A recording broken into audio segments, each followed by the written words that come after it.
How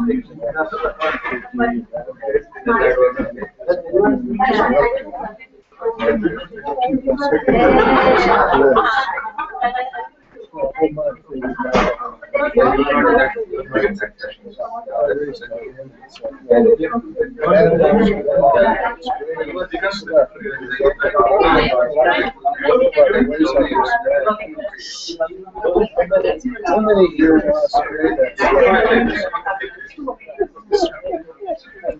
we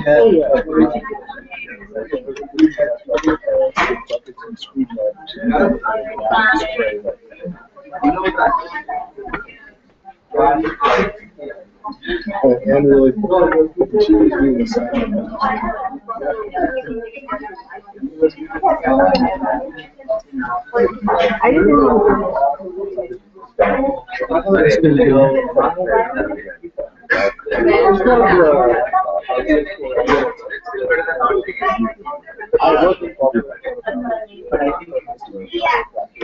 Yeah, gitu kabar.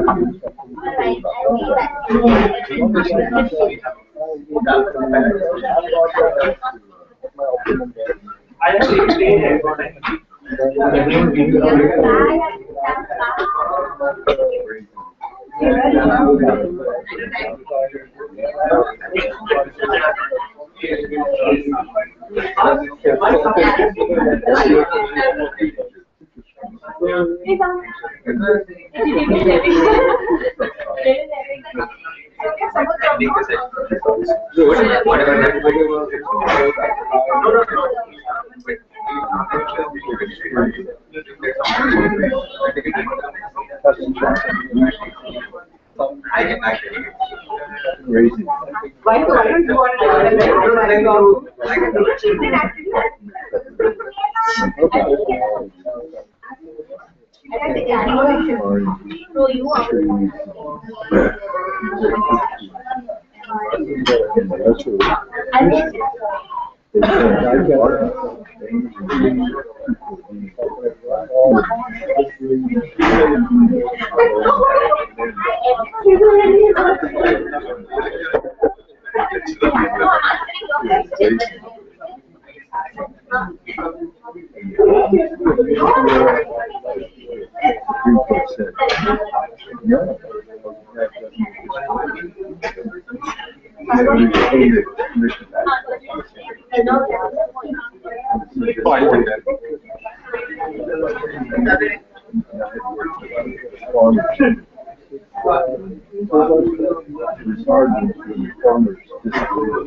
Hello everyone, welcome to the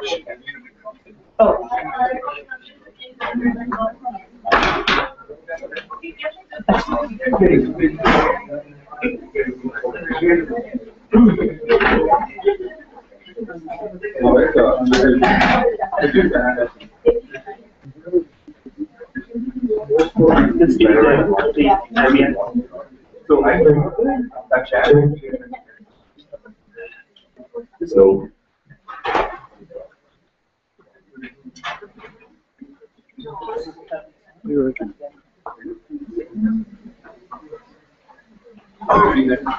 have to turn 1 second. I shouldn't have turned it off. Oh, now it's got shut. No, it's loading. First one. We'll try to keep it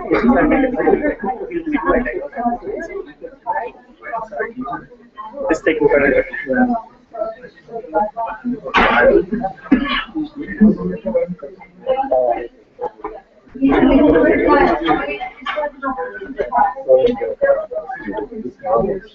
Almost there. There's too many recordings.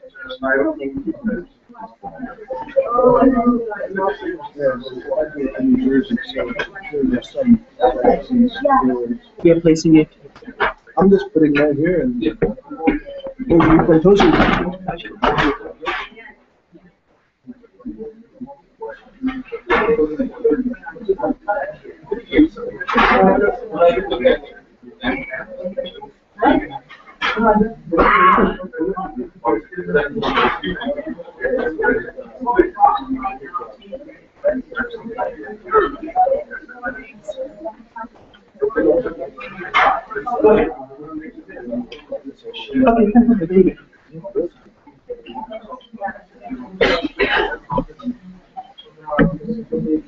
can look at it. Let's go ahead. Hello everyone, welcome to the second day of the Conference 2014. Our first speaker for today is Mr. Jiten.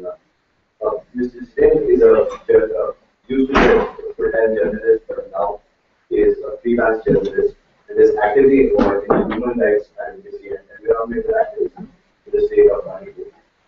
As a part of the Center for Research and Advocacy for Manipur, he has been protesting against the environmental exploitation and human rights violations in Manipur. As a journalist, he has written extensively on issues such as hazards of oil explorations in Manipur, land grabbing issues, dam frauds in Manipur, exploitations of forests, etc. He also conducts workshops to create awareness amongst the people about their rights and the impact on the environment due to various government programs. This is what I found when I looked him up on Google and I found Johns Hopkins University age 2010. As far as I could understand, he's basically trying to create awareness among the people regarding their rights and making them a part of the decision process of the land that they live on. With this, I invite Jiten to shed some more light on his endeavors.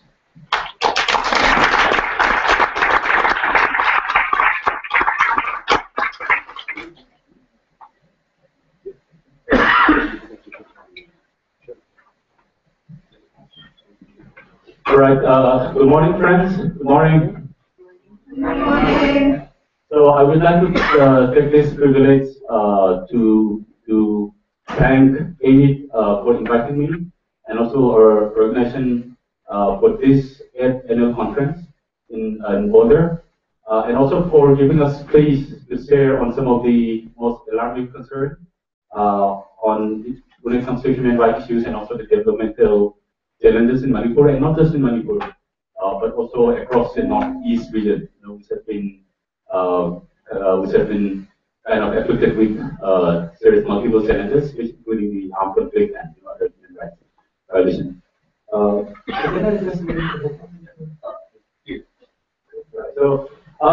Yeah, let me keep a little bit, before I go to specific issues and what kind of challenge we have, I think it's good to have a little bit background on what Northeast Areas look like, and some of the basic context, because I think that will help us understand to correlate with the kind of challenges we have. So Northeast is surrounded by at least 5-6 countries, including China, Bhutan, Nepal, Bangladesh, Burma. So 99% is a triangular area which is connected to India. Just the 90% is with international border, and we have the Brahmaputra Barak river system and the multiple tributaries all over, crisscrossing the region.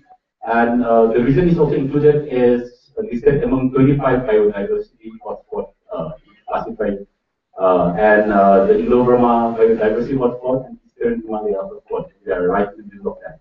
So which means we have the flora and faunal diversity is very, very diverse. And also not just the flora fauna, but also in terms of ethnicity, the diversity is very huge. We have more than 150 different indigenous communities scattered all over the region. And of course, the region is very rich in terms of water minerals. We have water, forest, and recently the minerals, uranium, oil, you have any minerals some of there. And geographically, it's quite strategic in terms of it's right in the middle of South Asia and Southeast Asia. So which means it correlates to the recent kind of development thrust across the region, because when India comes up with this initiative to connect with Southeast Asia, so there is a lot more focus on Northeast region because it's serving as a pivot that connects the region. So, and in our region, the concept of development has been a long contested concept because of the kind of impact, and also kind of multiple challenges it brings forward. Like we have seen a lot more increased inequality across the region, and also increasing multi-layered conflict within the community, conflict with the state and the community, and also we also see a lot more devastation of our environment, of our natural ecosystem, and also a lot more human rights violation, serious scale of displacement, and of course, and other multi-layered impacts on the culture, on the tradition, on the traditional way of life. Yeah, and also one of the key challenges is like in terms of the pursuit of this development, process, policies and project, whether it's compatible actually to the needs, to the wish and aspiration of the people across the region, or is it to serve the needs of somebody who, or people who doesn't belong to the region, or what insensitive to the way of life, or the kind of intrinsic relationship with the community or with the land and the resources of the region. Next, please. And recently, what we find is like, and also for quite some time, there have been a lot more food for mega development projects, which are aggressively pursued. And especially after India opens up economy in 1991, we have seen a lot more push for this large-scale development project. And then you have the Look-East policy, which is defined more after 1991. And and there are a series of free trade agreements signed with Burma, signed with many of the East ASEAN countries, the Southeast Asian countries. So which means there is a lot more push for an open trade process, so there is a lot more trust to connect South Asia, Southeast Asia passing through this region, and so we find a lot more road construction, train construction, plants, the high voltage transmission line.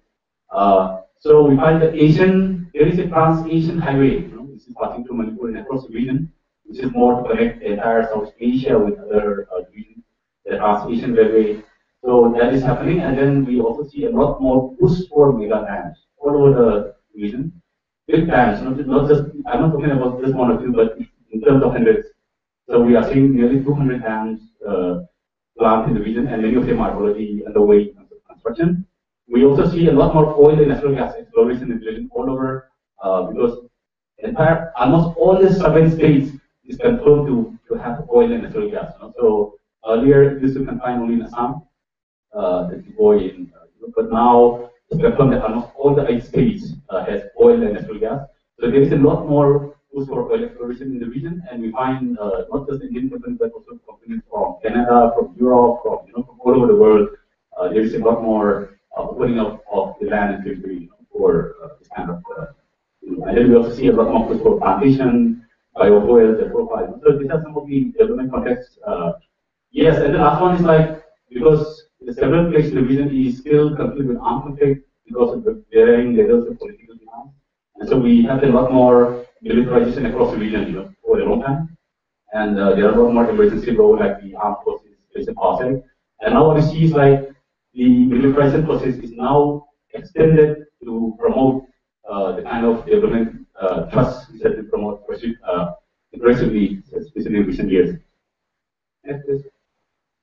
So yeah, and also one other aspect that we find is very recently, especially in the last 30 years, more than 10 years, we find the World Bank, the Asian Development Bank, and also a lot more of the bilateral financial institutions, or like the Japanese Bank for International Cooperation, and the British DFID, the OZ, German GIZ. These are all also involved, working in tandem with the World Bank agency to promote a large-scale development trust in the region, and also we also involved a lot more policy changes and policy reform across the region, all over. But the ultimate purpose is to promote trade and also with the sole promotion of the private sector, privatization and corporatization of land, and also provision of service or whatever. So I think that is one of the key areas which has been and which complicates the kind of development paradigm across the region. And this kind of banks, they also promote they are investing in almost every sector in development, energy issue, trade, tourism, urban, road building, waterway. So that is there. So so let me, because my presentation will focus a lot more on the mega dam, because when you talk about development challenge, there are so many. I was talking about oil exploration, the mining. There's a lot more mining for uranium extraction, the mining for coal, limestone, chromium. There's a lot more processes for that, and also the oil and natural gas exploration. But I will focus my presentation more on the mega dam, because that's where I focus a lot across as of now. So, that northeast of India is now being considered as powerhouse of India. So it's been repeatedly focused as the, like with India becoming the, trying hard to become a developed country like US. So now there's a lot more need for energy. So it's trying and scrambling hard to find energy wherever it can. So now almost all the rivers, all the tributaries, all across the northeast is in, projected for dam construction, and also there is an active process towards that. So we have right away 200 plus mega dams planned across the northeast.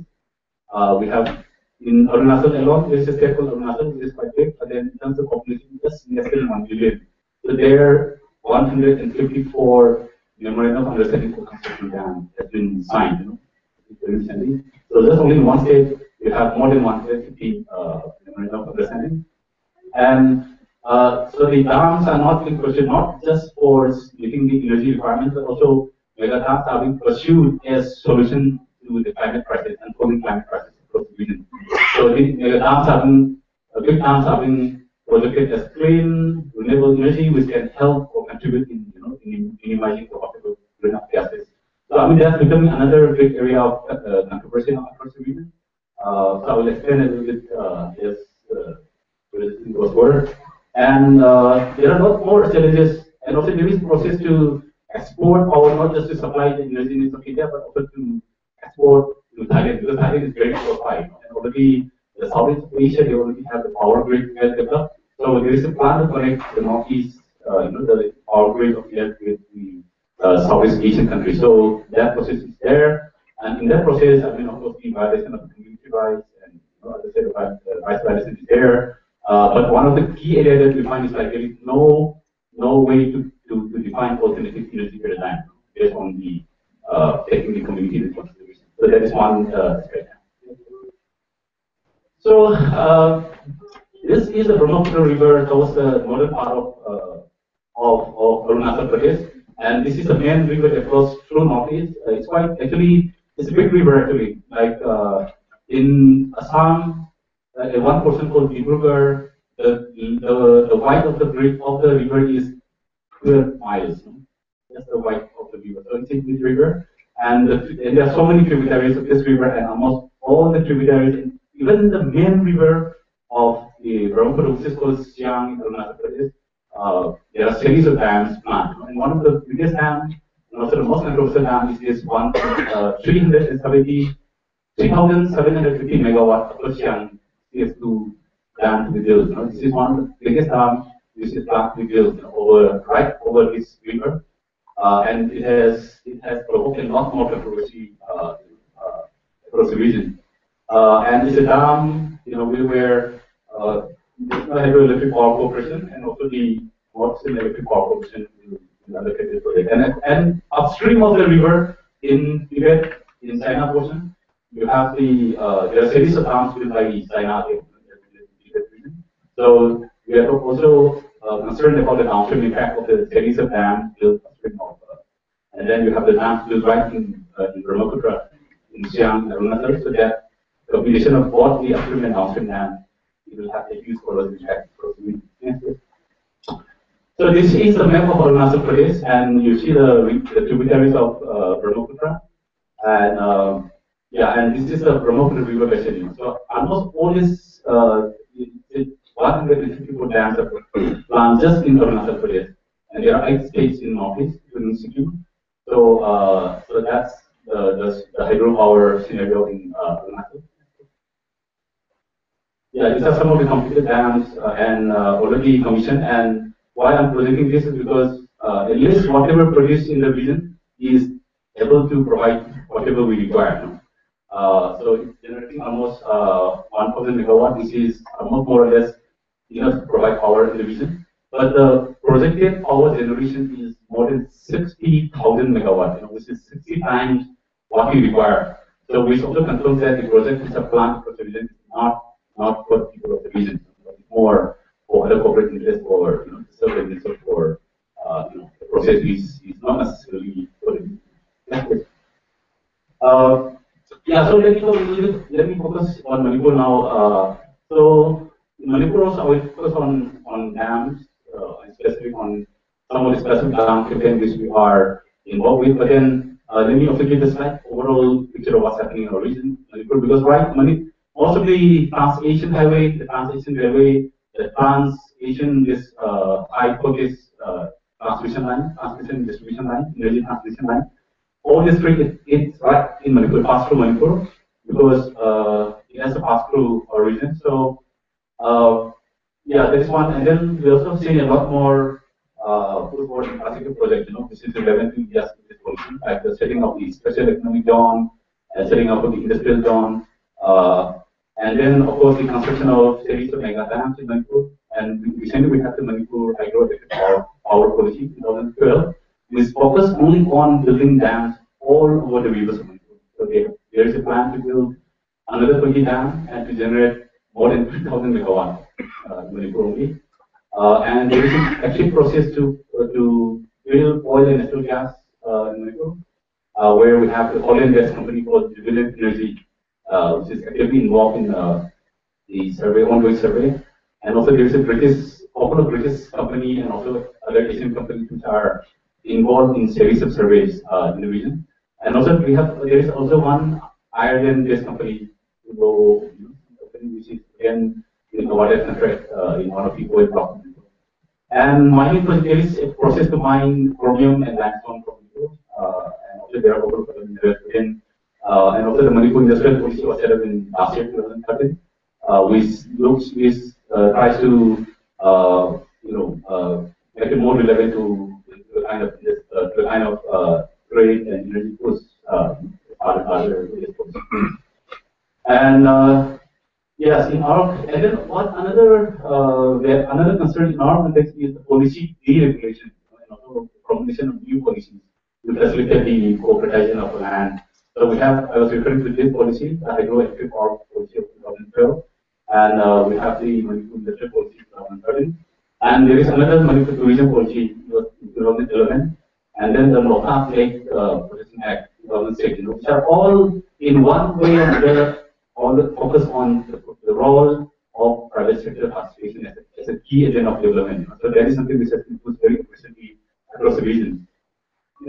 Yeah, and then, okay, so like I was referring to this policy, we talked about 20 plus dam. And some of the rivers which are being targeted is the Barak River, one of the biggest rivers in Manipur, the Iran River, Manipur River, Sakri River, and a couple of other rivers as well. And then, and one of the biggest controversial projects in Manipur is the 1,500 megawatt environmental multi-purpose hydroelectric project. This is a project which the impact will not only be confined to Manipur, but also will have impact in Assam and further down in Bangladesh. So there is a lot more opposition, not only from inside, but also further downstream in Bangladesh. So This is one of the biggest in the world. I cannot do it on that. And another dam which has created a lot more controversy again is the Mopitel Dam. This is a dam which was approved in 1980. Construction began 10 years down the line in 1990, and the project we cannot still complete because there is a series of violations involved in this particular project. I'll explain a little bit. And then there are other projects like Sapi Dam, and then there are a couple of dams over the Iran River, Kokunda, which is of recent years, which is aggressively pursued. I was talking about the Dam, but the actual preparation for pursuing the dam construction is along these three Kokum, Iran, and Sapi. So these are of the recent projects right away. And Manipur already has a very adverse experience of the 105 megawatt project. This has led to a lot more debate on what kind of development should we have in Manipur. And this is a particular project that has led to some sort of impact on our food stores, on our on a cultural tradition, and also what the president impacted, and also something that also contributed in complicating the kind of conflict scenario in Manipur. Yeah, and then we have other failed dams, dams that are built but failed. Failed to provide the kind of promises. Yeah, this is a map of Manipur, and you see the rivers all around. So, yeah, most of the rivers is where the dams are being planted. And I was referring to the Barak River, that's in the extreme west side. And that's where there is a series of multiple dams. Most of the dams are focusing on that, because the rivers are passing down there. The Iran River, the Barak River. So, then the central part is the Loka, there is a small version of the Loka. So that's, I'm going to explain what's happening there. Yeah, next is. So I will focus a little bit on the Mopitel Dam and the violations. So this is a dam which was approved in 1980 by the Planning Commission of India, and construction starts around 1990. And this is a project which commenced construction with clear violation of whatever environmental laws they have, including the Forest Rights Act, including the Environmental Clearance Act, or this is a project which has failed not just Indian law is violated, but also some of the international human rights law, specifically Indigenous Peoples' Rights, because even the Declaration on the Rights of Indigenous People. So we are referring to that, when we assess the violation. And this is a project that will lead to submergence of prime agricultural land, more than 1,000 hectares of land in the summers. The livelihood impact is quite huge in terms of the loss of fishing rights, and also the kind of the lot of people sustain from collecting sand and small scale. And the impact on the forest is there. And one of the impact of this is again the division of community. When over a prolonged period of time, we have seen how the land building company and also the government of Manipur had to infuse division within the community. So they were able to, so it led to a lot more frustration within the community and also division, and so it led to at one of time the community were in conflict. These are the one where you do this much. And after as a community were able to respond, series of protests and objection to the dam construction, we also find there's a lot more human rights violation. That the community leaders were targeted for arrest or intimidation, threats, and the militarization, like in Manipur, because of the ongoing armed conflict, there's a lot more militarization and also the application of the emergency law, especially the armed forces special project. So now, what we also find that is the military deployed to counter the insurgent groups. They are being also used to deploy in these kind of areas where there are community opposition to these large-scale destructive and unsustainable projects. So the Mopitel Dam site in and around is one of the most militarized zones in Manipur. So you'll find several army camps around. So just one of the biggest concerns we have. Yeah, next is. So these are some of the agricultural land to be submerged. So there is a narrow strip of land which is around 13 kilometers actually. It's quite a small portion, but then it's a prime agricultural land, survival source for around almost 12 villages. 6 of them will be directly submerged, and then another 6 will be partially submerged in terms of agricultural land. So this is one of the, it's in a village called Sadong, right in the like in the first village to be completely submerged by the dam. Yes, please. Yeah, some of the women and also were engaged in the CNI, small scale CNI, providing some livelihood. So once the dam is submerged, everything then people need to take back. Yes, please. Yeah, so these are some of the response there are a series of projects actually, but I will screen short documentary on this particular dam on what kind of violations are involved, But then this is some of the response. Just an update on what's been happening with this dam. Very recently, because we filed a complaint because this dam itself takes forest clearance, So, and we plan to commission this dam by 2015 March next year. So then, but then the problem is there is so many violations this government has refused to acknowledge, and to respond. So like the question is like, how can you commission a dam when there is so much of violation in that? So when there is a lot more unaccountability involved in the process, and how can there be a dam which will lead to a complete destruction of the future of a generation of community? So we insist that the government should take forest clearance as part of our strategy, and we filed a complaint with the National Green Tribunal, and we just asked like whether you take forest clearance, and that question, that case, has led to a flurry of process within different government departments, including Government of India's Ministry of Environment, Forest, and the Ministry of Tribal Affairs, and only after we filed complaint then the take forest clearance, and that also in clear violation of whatever law they have in the forest law.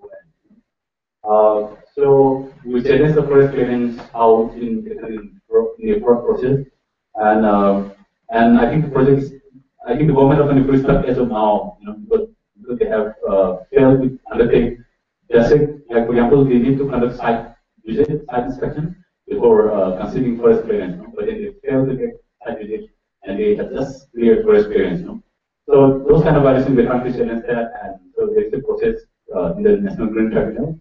And one of the key areas again, there is a process to undertake catchment area treatment and also compensatory afforestation, which will again affect nearly 44 villages in upstream portion of the river.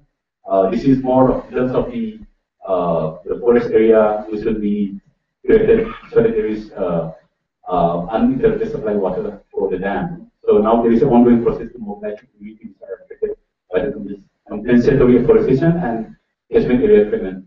Because the plan has been pursued without the knowledge of the community. They are not aware that this kind of plan is there. But we come to know only after the case has been filed in the National Green Tribunal. It's a story of communication and that process with a lot of documents, and that's how we do it.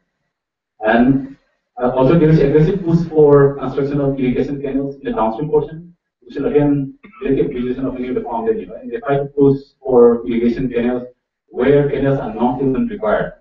So because they just wanted to complete the project in 2015, just to make sure that so this is one of the biggest controversy, and the response is at multiple levels. So that's a big. Then I will go to the Tibaimuk Dam. This is the Barak River, and this is where the downside is downstream further. This is one of the biggest dams which will submerge 27,000 hectares of forest land. It's almost 27,000 hectares of forest is almost equivalent to 311 square kilometers. Talking about the direct submergence only of the forest land, but in terms of the submergence of the agricultural land, because this river in the upstream portion, you will find that the river bank has a lot of agricultural land along the banks, and then some of the tributaries like Kiran, you will find agricultural land along.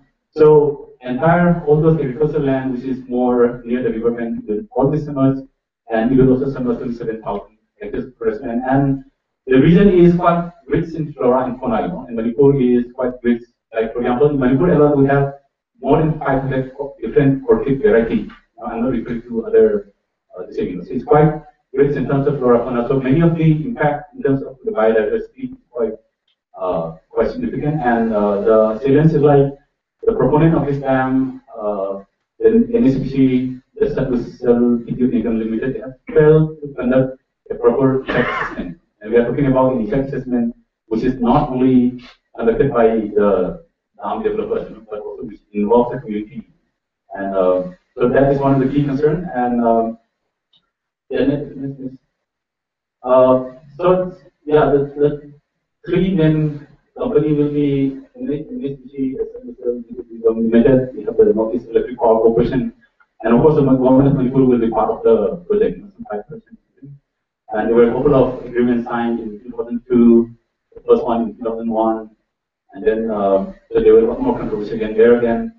So in terms of impact, I'm just highlighting some of the key impact, because the impact is so it's quite substantial. Like the seismic impact, like Manipur is located in seismic zone number 5. It's one of the most seismically very volatile and active.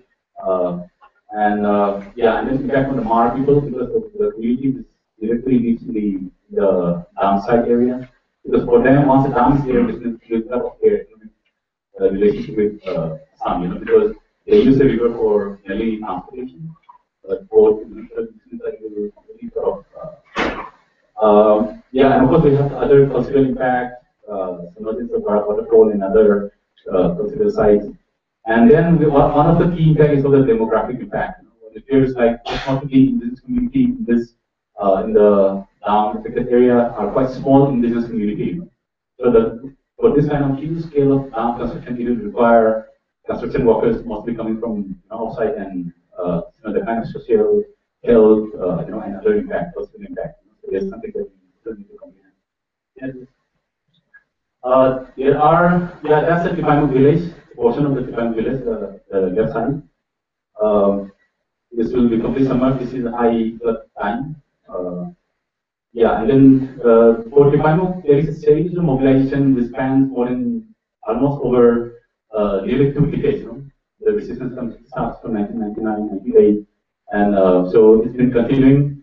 And it's one of the biggest dam mobilization against mega dam in Manipur. And mobilization is not limited only in Manipur, but also in Assam, in the downstream portion, and also in Bangladesh, where there's impact down there as well. And this is the community response against the public hearing, because there are 5 public hearings for Tipamuk, and all the community were affected. They said no to public hearing because there is no proper impact assessment. There is no way to consult the community or to get their consent. And before the public hearing, we also find that the dam area there is a militarization before the public hearing. So some of those human rights impact, and also because of other impacts, there's strong opposition against all the 5 public hearing. And despite those objections, we find that the Ministry of Environment and Forest conceded forest environment clearance for this project in October 2008. So despite the objections, so that's one of the next. So and 27,000 hectares of forest land, and the official figures state that the project will lead to felling down of 7.8 million trees and 0.27 million bamboo columns for this particular project only. And recently, last year, the Forest Advisory Committee, 2 years last year, the Forest Advisory Committee of the Ministry of Environment and Forest, they rejected forest clearance for Tipamuk Dam because it comes after a strong mobilization from all around, and also highlighting the kind of potential impact on the forest and also the flora fauna. When they reject forest clearance for Tipamuk Dam, one of the reasons they were able to come up with 3 conclusions. One of the key conclusions is that the scale of forest impact of Tipamuk Dam is equivalent to another 412 hydro projects built in India. The extent of forest impact is huge, So it's a comment that has come from the Forest Advisory Committee of the Ministry of Environment Forest. And then in terms of the climate change impact, because when you submerge 27,000 hectares of forest land, so the kind of greenhouse gas emission that will come from the project is quite huge, and that's again a statement comes from the Forest Advisory Committee. And then another conclusion that they come up is like they also observed that the forest land required for the project is simply disproportionate to the power generation plan of the project, and the per megawatt requirement of 16 hectares of forest land for generation of 1 megawatt of power, you require 16 hectares of forest land, which is substantially high as compared to other hydro projects across India. So that's the comment, and I think that's a good progress. But then we are still concerned that the project will be pursued because on the one hand there is a rejection here, but then on the one hand you also see that there is a Indo-Bangla subgroup which is ongoing. I think there is a lot more political negotiation within the subgroup on how best to promote crime down and also how best to share the power and whatever benefit they come out of this particular project. And also the Tipan Dam pursuant, we feel that there is a lot more violation of there is a recommendation that has come from the UN Human Rights Body. Like there's a body called UN Committee on Elimination of Racial Discrimination, and there is a strong recommendation that there should be free, prior, and informed consent of all affected community for the construction of this dam. So as of now, we don't find that there is that process happening. So we find this is one of the clear violation. So I will go to the Lokak project. This is one of the biggest controversy, and the violation continues. It's a dam. It's a dam commissioned in 1994, the Lokak project, and it submerged 93,000 hectares of forest of prime agricultural land. And the Lokak project is led to disturbing the Lokak ecosystem, and we have lost several indigenous varieties and also several plant species, which community used for food, for medicine, and other cultural purposes as well. So, and this project is something which has led to undermining of sovereignty, security for our state. And also, this is something which is controversial again because the communities are affected by the dam continues to be without any rehabilitation, without any compensation, even after more than 30 years of operation. And the downside is continues to be heavily militarized, and there are series of human rights institutions related to the security costs for the protection of the dam. Can I ask you a question? Why is even for 105 megawatt dam, why is this 83,000 acres of land? Oh yeah, very flat land? Yeah. You can go to the next slide, please. Yeah, because the Lokak Lake, there is a river called, it's a wetland, Lokak is a wetland. And then there is a river called Manipur River that drains the water out of the lake into Burma. Yeah, and then this is a wetland that captures the water that comes from the surrounding hills. It's more in the central part. So this is a entire village which is built across the Manipur River. It's 15 meters high. So in a wetland, when you raise the water level to 15 meters, the spread out area is quite huge. So that's how when you maintain the water level like 10 meters, this means depending on in Manipur again is a high flood zone area, high rainfall area. So in summer season the water level can go very high. Especially in the flood times the water level was that high, which means the area of spread out is very high. So that's why the impact is in terms of the spread out is very huge. So this is the entire village across the river and quite controversial. So issues of accountability, the issues of the continued violation.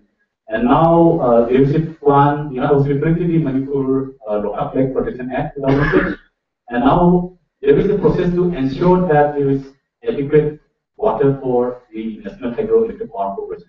Because the problem is when you have the power generation over a period of 30 years, and you have the water coming in from the surrounding areas, so there is a lot more siltation happening in the wetland. Since the water level, because of the siltation, there's a lot more silt brought in by the river. And then earlier, before this areas, the river used to carry all the silt naturally. But now because this silt deposits in the wetland, so there is a lot more process to ensure that there is adequate water for NSPC, and they pass this act and they try to prohibit the fishing community to depend on the lake. Because in Lokak, can you go to the next slide, please? In Lokak, next slide. Yeah, these are somewhat important. Next slide again. Next slide. Yeah. So in Lokak, this is part of the wetland. In Lokak, we have fishing community who build floating huts, like the one there. People live on floating huts for the fishing community, because it's a wetland which is around more than nearly 300 square kilometer. So it's difficult because when in high time, high rainfall, or in high storm, it's quite difficult for the fishing community to fish. To use small canoe to fish. So traditionally we built floating huts in the wetland over 14 to 16 months. We have traditionally always built that, and people use it for fishing and also to survive. And a lot more people who are distressed by the Roca project, they were compelled to leave the Roca land sales, just to sustain their livelihood.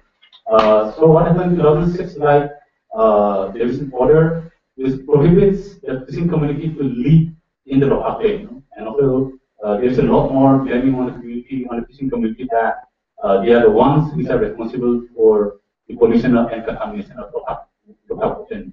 So in 2011, there is a series of arsoning of the floating huts, and there is a lot more eviction of the fishing community, and that has led to another series of controversy. And in fact, this is one of the eviction attempts, which continues 2011 till 2013 March, and this is one of the last attempts where the community they were distressed, but then they were able to mobilize again, and they start to settle back again in the wetland. And this is the last attempt by there is an authority called government authority called Local Government Authority, and along with the district official and the Manipur Police Commando, they were coming back again and again to evict. There are series of eviction attempts, but the community were able to mobilize the fight, and they were able to resist this eviction. This is one of the community response against eviction. So now there is an ongoing call from the community, because these are also affected by the local project in terms of reduction of fish catch, in terms of continued displacement, and in terms of the continued human rights violation. So there is a call to review the integrities of the local project. So if possible, communities are also calling for to see if there can be decommissioning of integrities, so that the ecological integrity of Roca can just make an attempt to restore some of the ecological integrity of Roca, and also to reclaim their land in those and also of course there is a call to repeal this Manipur Local Act 2006, which has been responsible for eviction and displacement. Then there is another dam called Sapri, which is planned. But as of now, because one of the good things about Manipur is like there is a series of mobilization against Pan Dam, series of mobilization against Roca project, a series of mobilization against Makitel. This has led to a series of debates, media, most of the media, and several forums, even a forum or media forums. We were able to, it is not just us, but also able to raise the development concept. So that has led to an intense debate, and then we'll find there's a lot more efforts from both the government and also the private corporate, and also those, the intellectuals, who were in favor of this kind of large-scale development project. So they will write, they will continue to write, but on the other hand, the community will come up with their own voice, and again, there will be a lot more. So there is a lot more exchange of these ideas, and ultimately, I think it also lead to generation of opinion among the community. So for Sapri, when the government comes up with this plan to build Sapri Dam, the community will be affected. Somebody will be able to come up with their own initiative to think through the possible impact of this dam. And there is already a response, and probably of course in coordinate and publish the. So I think that's one of the positive aspects of Manipur. And now, when this Manipur Hydroelectric Power Corporation, Manipur Hydroelectric Power Policy comes up, so already people are alerted, like the community will be affected by Gillian project or Lena others. So I think that is happening across Manipur. Yes, please. This is more related to the campaign against refining dam and also campaign against oil exploration. Because next, next people. One. So oil exploration, there is an ongoing campaign against oil exploration in Manipur because there are 3 oil blocks identified. This covers roughly more or less around 4,000 square kilometers, or 1/5 of the total size of Manipur. It's been kind of confirmed to have oil. For the community where have to respond against it, because the first time we know that we have oil in Manipur officially is when the oil, whatever oil you have, is being conferred ownership to a company called Jubilant Energy based in Poland. So when only after our whatever resource we have is gifted or transferred to an external body, then we realize that we have oil. No? I mean, and that involves a process which is a complete disregarding, it involves a series of other issues, like post development, post delivery, and then we also realize that oil involves a lot more contamination. If we try to look to all over oil drilling sites all over, and then so it has led to a series of reflections within the community. And then when we try to refer to some of the international development process, human rights tender, the issues of participation, the issues of impact assessment, the issues of consultation, taking free-platform consent, the issues of self-determined development. So all these were just thrown into the air, and so we have series of consultation. And then one of the reasons why we have to respond is again the oil company. If it talks about the real development, they should have gone to the people first, no? But instead of doing that, they try to enter backdoor, and there's a lot more corruption and bribery and trying to divide the community. So a lot of people, they were, with some of the government officials, they were trying to extract no objection certificate from any of the community elders or community leader, and they were just throwing money like anything else. So it has led to a lot more confusion, division, and also conflict within the community. And so that's where we also question, is development begin with this kind of bribery and manipulation and also false process, or fraudulent process. So that's something that also has led to a lot more reflection. And so that's how there are series of meetings, and then one of the meetings that finally took a decision that to say no to oil exploration in Manipur. And that's how people proposed the public hearing organized for oil exploration, and that's how people took a strong position, and there was a series of protests against oil exploration now. So these are some of the protests. This is the protest against oil exploration in the public hearing held in the place called Tavingrong, one of the district quarter. And that's the protest against another place called Lumba.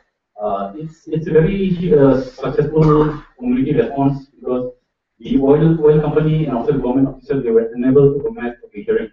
But this is because communities were saying no, and they were trying to forcefully organize the hearing. So and also the hearing is not public hearing per se. It's something they will just try to introduce the project and try to convince the community to accept the operation. So both ways, one of the response.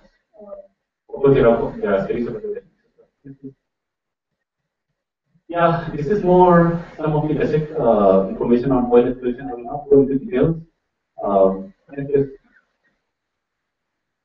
Yes, and one of the, as I also referred again, Manipur, we still have the human rights issues related to the military deployment, because there is another political issue happening there, but I won't go into the political issue, but there is a heavy deployment of the military in Manipur, and all over you'll find extensive militarization.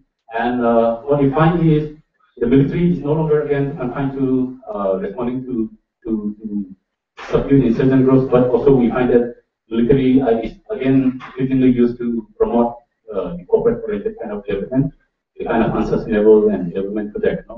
And we find some of the military officials coming up on these that will protect the construction of the Panam Dam at any cost. As though the military is there to promote whatever. So I think that those are some of the human rights challenges that we have, and also the community elders, leaders, human rights leaders or environmental leaders are often branded as terrorists or anti-development or anti-state or whatever. So there's a lot more branding of the kind of process and also targeting them as well. So that is happening.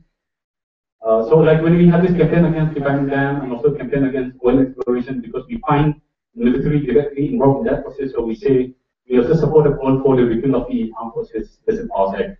It's 1958 because it's something which is becoming more complicated when it comes to the developmental challenges in our region. Yes, please. This is one of the protests against ROCAP, the continued violation Lokap project. Yes, please. Yeah, I mean, this is more. We have one area on the policy challenge. We find a lot more policies which are introduced to promote corporatization of land. I was referring to the policies, I won't repeat again.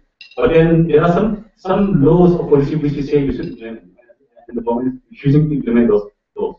Like where the forest right act, for example, we try to use it strategically for official dam, but then the government of Manipur and then the Ministry of Private Affairs, they all gang up not to implement this act. Because if you implement this act at this time of the project implementation from official dam, this means the project can never be completed. So they feel that it will, it will put them in a difficult position, so they refuse to implement. And the Ministry of Private Affairs, the government of India, I mean, they say quite history to it, when it comes to implementation for this. So there's a lot more interesting process happening around that. And then we call for, formulation of specific policy to protect agricultural land of Manipur, and also the wetland forest land of Manipur. Because we find that there's a lot more land grabbing for industry, for urbanization, for tourism, and you name any projects there. And especially with this strong focus on Lucas policy and then the whole effort to connect with Southeast Asia, so there's a lot more land grabbing process, and I think we also need a strong policy to protect or recover the land, and that's not happening. Yes. Yeah, I was referring to how dams are being projected as climate change solution across the region. But I will try to go brief because there are so many dams projected across the region, including the Rokas project. So across the region, you'll find these are some of the dams. But I won't go into detail. Sikkim is one of the states. Arunachal Pradesh is two states where there are maximum number of dams, and where these dams have been also classified as friendly, environmental friendly, and through that definition, the dam building companies are seeking carbon credits or monetary or financial incentives from the clean development mechanism, and that's more complicated process again. Because the UN has this UN framework convention on climate change. Under that, they have this so-called solution for climate change, and others. But under the clean development mechanism, many dams are again pursued across all over the region, claiming that it's a good, and then in that process they are claiming financial incentives. Many of the corporate projects, they just see the dam as another additional source of seeking profit. So they will try to get double profit, one by destroying the land, working whatever, and then secondly to clear this dams is good, and then claim further profit or financial incentives. Next, please. This is the Tisa Dam, the Sikkim. It's a 1,200 mega dam, and it already caused so much of devastation all over. And it's a 1,200 megawatt. The impact is, it has a corrosive impact, but then it's been classified as clean, and that's again very controversial. And this is another one is the 1,750 megawatt lower Denway dam. This is in Arunachal Pradesh. But the impact is the downstream effect is much more. So the impact on the several villages, towards the forest area. But in terms of the downstream effect, it's much more mostly in the Assam side. Yes, please. And yeah, and this too is one of the biggest dam which has been classified as cold solution Yeah, I won't go into the details, but for the Tisa 3, when they claim that this dam is good for environment or for mitigating climate change, they said it will reduce how many million? 4 million, 43 million, 4 million, 3 this ton of carbon dioxide will be reduced, no? That's what they claim, but they don't talk about how much greenhouse gas will be emitted by the kind of forest convergence by this project. So there's a lot more falsification or misrepresentation of data. So we find that this is another form of disrespect and also a clear disregard of the people's right for the land and resources. So I won't go into this one also because this is more on the project description of the two pictures that I showed earlier. Next. This is another controversial dam in Meghalaya, in the state of Meghalaya, where they call it the Misliru Desta. There's a series of violations involving the safety worker.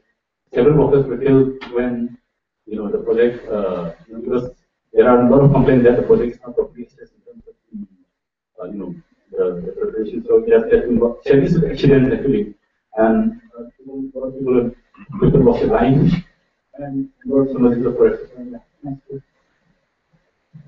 So I won't go into the other details. So there's a lot more process to plant Jafrofa and biofuel crops monocultivation, the name of combating climate change. And I think there's another area which will lead to more loss of forest land and displacement across the region. And this is one area where there's already a lot more concern, and also because we need to respond more on this. Next, please. So some of these specific issues, like to sum up the presentation, is more about the introduction of the large-scale development project, and the kind of the principles for the large-scale development policy project vision involves a lot more the non-recognition of the community's right over our land and resources. There is a lot more non-recognition of our right to be consulted or consent to be taken, and there is a lot more violation of the human rights standards, development standards. And so there is a lot more violation of India's own standard that is happening. And in most of the projects, we find there is no detailed and no policy impact assessment. The issues of accountability of corporate bodies which are pursuing the projects. And of course, the issue of militarization, human rights violation that's continuing, targeting the community leader. And then we have the separation and targeting community leader. Yeah, and then this is more about the World Bank and when they pursue, when they support mining projects or whatever projects across the region, there is no reference or application to their SEPA standard or other development and human rights standards, which can promote the rights of the community. Exclusivity vision. So these are some of the violations. And of course, the violation is a widespread of the violation. But I'll limit here, and then we go to the last slide. Next, please. Yeah, some of the before that. Yeah, this is some of the questions that I just throw. I mean, this is more again an open-ended question. Like, is development model introduced across the region, is it sustainable? Or is Manipur or for any other place across the region, do we possess the kind of carrying capacity with this kind of large-scale development project all over the region? There's such an extensive scale of destruction all around. And you foresee what's going to happen in the next 10 years, 20 years. It's sometimes incomprehensible. And there can be development without people and by denying the point, and whose development who's benefit, that's the same question once again. And why should the military be involved in supporting corporate or corporations across the region? So I'm just putting up these open-ended questions, and I'll conclude with the next. Can you go to the next slide? Yes. So I'd like to thank you again. Thank you very much.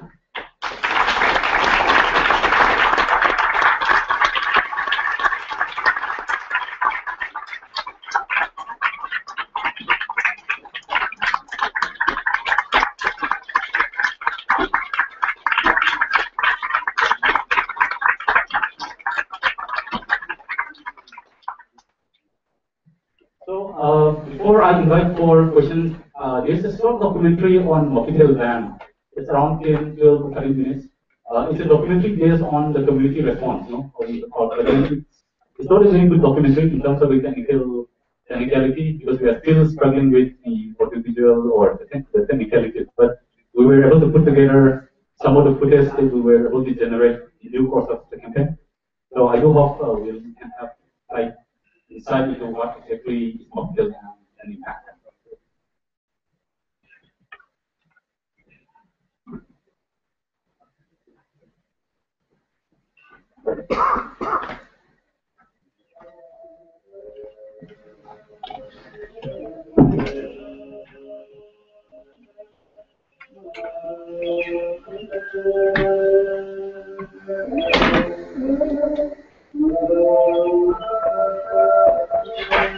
The indigenous communities along Mokitel Range are gifted with enchanting land, forests, water, and cultures.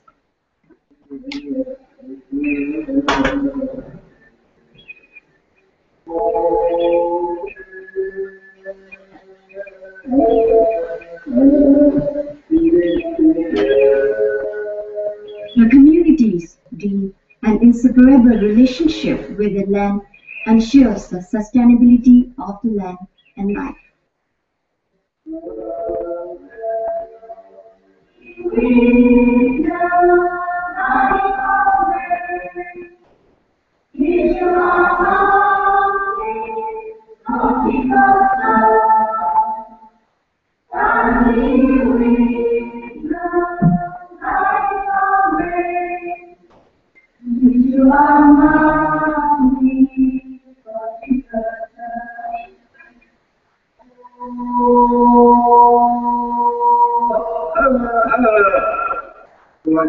The beautiful Mapitel Valley along the Thawar River is the only place in Ukhrul district, Manipur, suitable for permanent wet rice cultivation.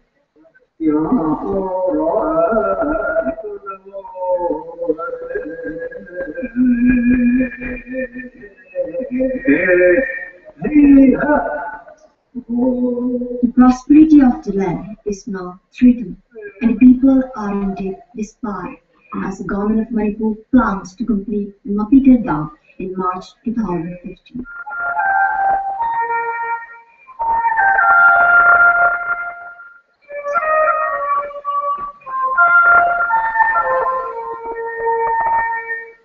The construction of Mapitel Dam of Thawar Multipurpose Hydroelectric Project was approved by the Planning Commission of India in 1980, began without pre-prior and informed consent of affected villagers and without a detailed impact assessment.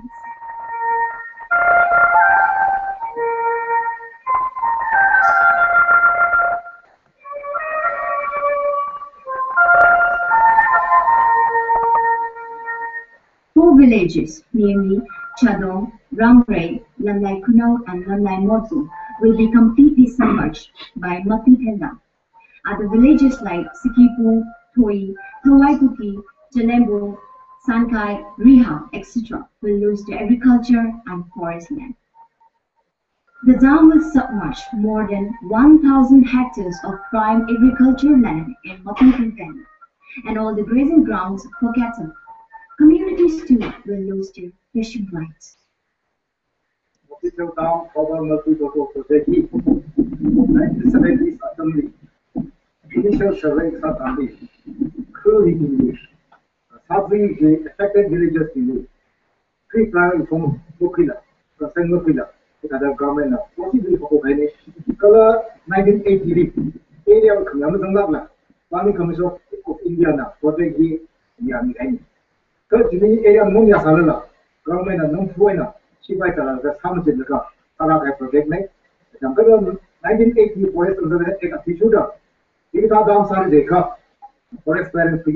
Dam he non-foreigner Kupsanaga, it was correct. He will go are you?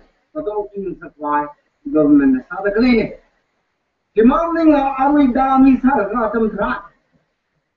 The longing Selga 595 hectares of forest. Nara is one of the King Lemon River, should be on the catchment area, the Ukhrul district, 44 villages, that's how we Gina, to be a square kilometer gas after the has this fight, the vegan. Remember, you give 1,000 hectares longer. That's how we give. Mapitel Dam is Chingat Krabi. The Toy, the local player, the ocean, in Atlantic, and of Na, the Vegi, Muhammad, Bainalini, the ocean, the Venetian of the Kaka, Tawashiko, Mashplay. We wrong me, Terran, Micah. It will mean Rally, Malay, who did later than Mahon. Teaching the tone and lead to the province. He asked the Gaina to me, only Bahogida, by the Malay. Later, the Sanji, Ila Shmanora, the Kaitana, Kaipalga, Malay.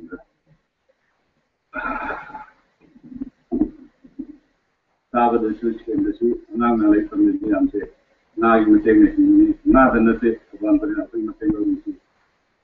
Language, young she will end up with double of this. Language you let and Papagi, the Mushis, and Zambi, and Timbandagi, rapidly laughed and Tamba, get in Taba, it is in the place, they are managing English. The Dam is covered up in Manga by and the sound later. When only I can walk, can show. You track at a shop.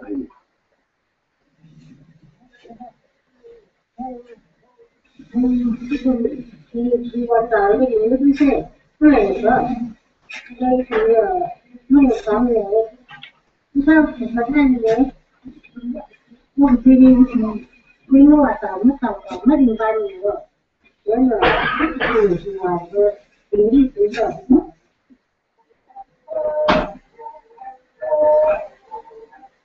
The Irrigation and Flood Control Department constructed the dam without forest clearances even after 3 decades of project approval.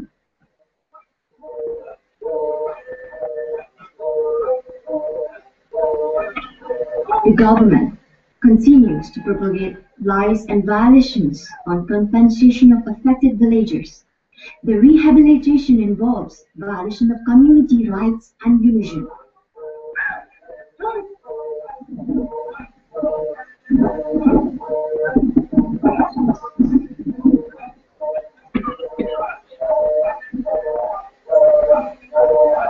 He acha ông ayuan thì là cái ý gì he và ta là cái nào phát cái he ta là cái tính cái này là other Indian government and Manipur government is really at the mai at the time mai thằng mai thì before sai là cái it mới phát ăn mình này thế thì thằng ăn luôn thì thằng sao phải cái chef ăn là thằng cái it mới riêng khai thành đi lo cái là it mới riêng cái chef ăn là ra thằng it mới tìm ăn mình nhẹ thôi ta mình mất sao đó là thằng hàng ngày it mà đi đến đi cái chuyện sao làm đi nó có cái này yang tôi sắp thì nào họ đi mình đang sao là đi mình đang sao là thì nào thì cái này sao mà cái nó không phải là smart phải cái người thì phiêu tiêu nó cái này thế nào mình rồi rất sau cái chỗ thì cái này bảo là sao cái mình nó ra cái đó cái sống của cái đó này đầu ra nào thuốc gì phiêu tiêu nó smart nó mới như là Indian government là cái là Manipur government là mình có người thân mà cái là nhìn thấy nhìn chân đó ít người có khả năng cái là ít người tìm ăn gì hay mình sẽ để ít người phát lắm rồi cái là năng mấy đó ít người tìm ăn như mấy người cái ít người đi ta mình mất sắc cái mình lâu thì ít người hăng có sót rồi thế là mình ta bị chính cái chân là cái mong đã sang nào thì cái ngoài xa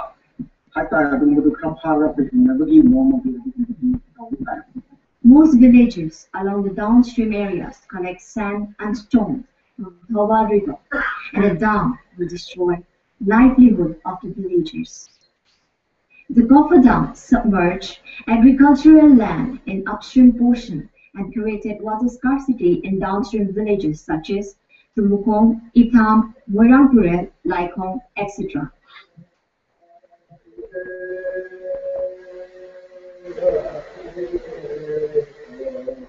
Residents in downstream portion of Thoba River are worried of dam break as unchecked poor quality of dam construction works perceived to meet undue deadlines. Indeed, Manipur falls under seismic zone 5 with high risks of seismic impacts.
The extensive militarization in and around Mapital Dam site and the brutality unleashed by the government to affected people's demands for the rights confirms that the Mapital Dam is not for them, but for the profit-mongering corporations.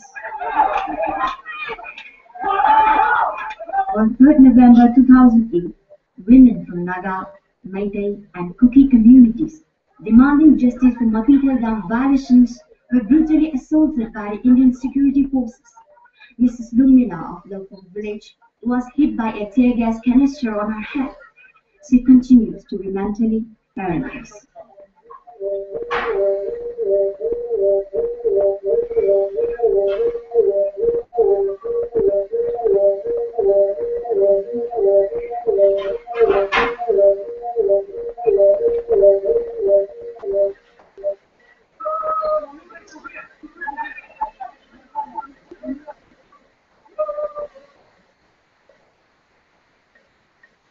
Supply Johnson ka, Commando Johnson ka, Assam Rifle Johnson ka, Jumle the King Sagna, Ya, only the P, it home.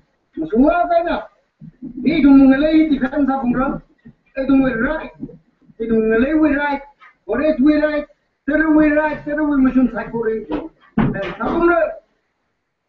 Enough is enough. We have witnessed enough violations, confusions, divisions in our land. The disrespect of our people's voices, wishes, and sentiments still continues.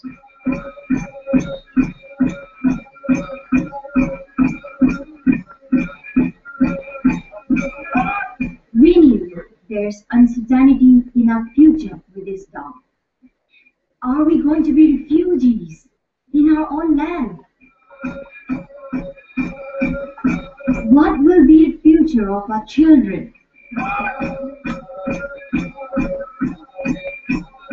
What will happen to our rivers, to our forests, and to this beautiful land?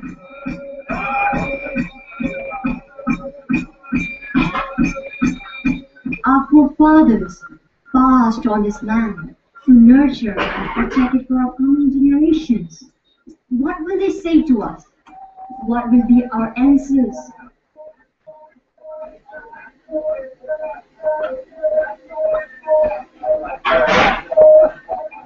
Should we sacrifice our land, our life, our soul, and destiny for something that will enter our loss forever?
Thanks for the talk again. We're going to take questions, but we're going to do something different today. I was hoping to put this topic in this. So what we are going to do is have people who have questions come up front and line up. And then we would greatly appreciate it if you could just like your questions, not have you think through your questions as you're asking them, because other people ask questions. So whoever has questions, please just come up with them. We'll take questions from all. One of the aisles, and we'll bring the mic up to you, so it's a little more formal. Please don't do that as you're sharing and talking to other people. So guys, I think we have about 15 minutes for questions, and then there's more to ask. Ethan's here with us throughout the day, so if you have questions, you're always I'm curious about the National Green Tribunals and whether they issue findings or rulings, and if they're at all binding, and how they operate. Should we just get answer this, or all the questions? what are we? So my question is more about my own knowledge. What is the general process Indian government follows when it wants to do project or take a project like this, or just in this area?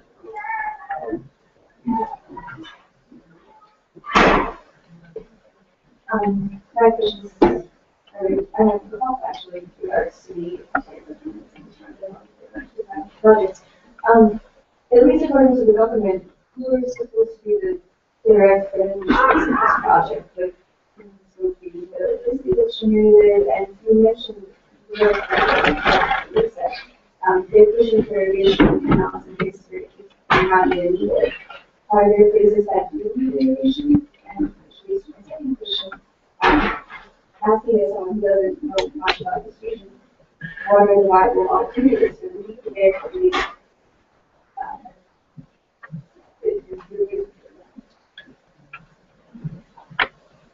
In terms of the National Green Tribunal, I think that's more, it comes in 2010 recently, and it's more of an experimental process now.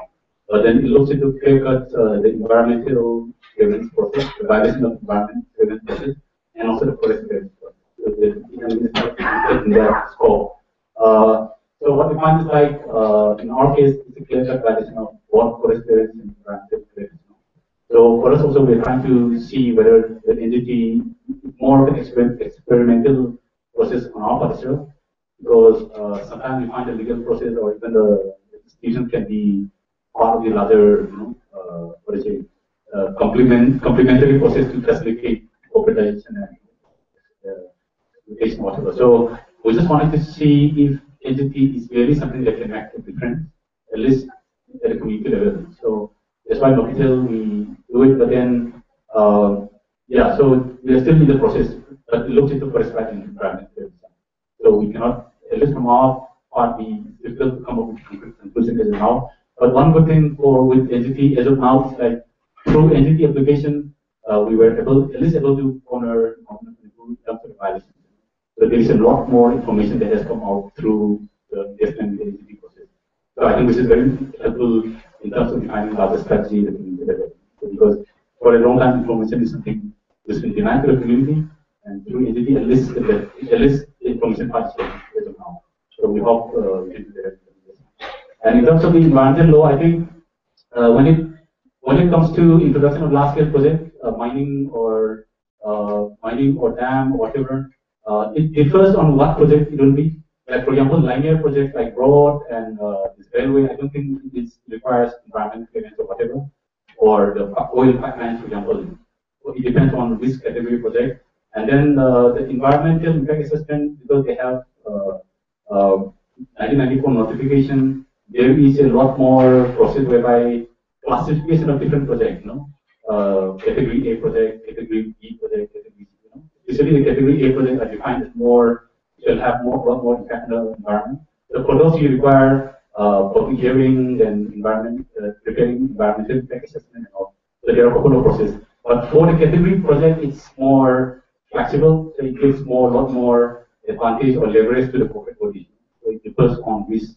Even among the mega dam project, like big dams over 25 megawatt, for that project will require environment clearance, forest clearance, and also the preparation of the environment clearance assessment and all.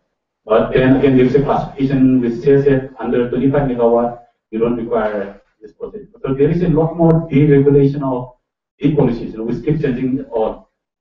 And especially in the last 10 years, I think there is a lot more deregulation of the policies, especially the environmental regulation is more geared towards promoting corporatization or industrialization in India. So I think that's again very controversial area. And in terms of the last question is on defining alternatives. For Tepan, it's a big mega project, 1,500. And yes, I also talked about the other 20 dams only in Manipur, which is projected to generate nearly 4,000 megawatts. And the question is like Manipur at this present point of time, we are managing with hardly 50 megawatts because there is a severe power cut, and this is despite the fact that we have this Lokha project I was referring to, which is 105 megawatt. At least we generate 105 megawatt, but we are building with active power sources, and then we are managing with hardly 50 megawatt. So now the question is like, if you generate all this energy, whether it will come to us or where will it go? You know, that is one question. And in terms of defining alternatives, what it feels like one of the arguments that we put forward is, if you generate all, like if I do 1,500, there is a plan to provide 5% of power to Manipur. So if you provide 5% of power to Manipur, we'll get only 50 or 60, let's say, or 70. But the question is like, if we are to get only 50 megawatt from Kipayong, then why don't we try to generate 50 megawatt, you know, through diversifying the different generations? And already Manipur, because of the process, every family is already using one form or another survival net.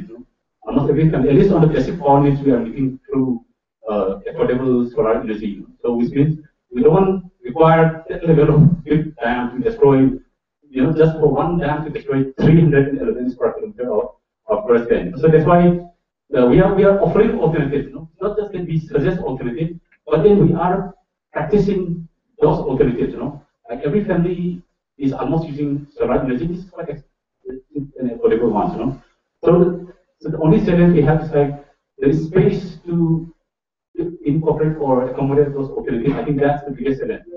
That's where I was referring to militarization. When it comes to the other pattern of militarization, it means the separation of the democratic voice. No?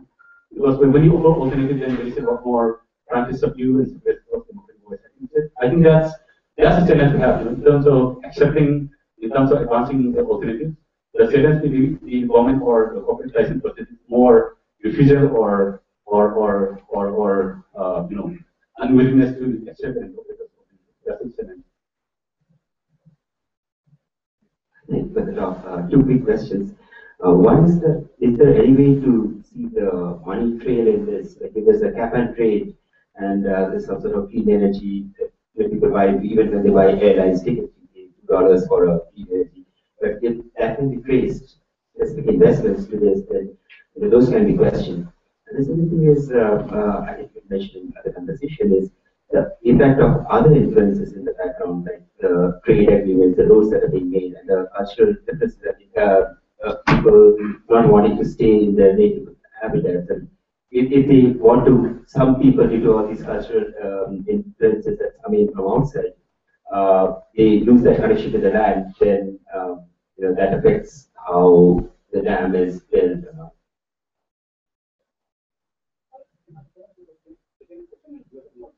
Okay, the second question was, if you could give idea of the other changes that are happening, like all the trade and goods that are coming in, or the roads that are being built, and how that's influencing the indigenous communities who are kind of fragmenting because of those pressures, and how that affects the dam movement or the condition of the land. Thank you very much for the talk. Thank you for bringing the point of AFSPA, and trade has tried to engage with the campaign, but we could not sustain it. So my one question of mine is, are you working on advocacy for against AFSPA, and how well is it linked with the whole campaign, and what can we do from here? Because we only try to kind of work with the group of Save Children campaign, but we are not very successful. And then one question with regard to procedures is like, are the laws any different when it comes to clearance of a project in an AFSPA region with regard to local panchayat clearance and so on? If so, can you just please explain?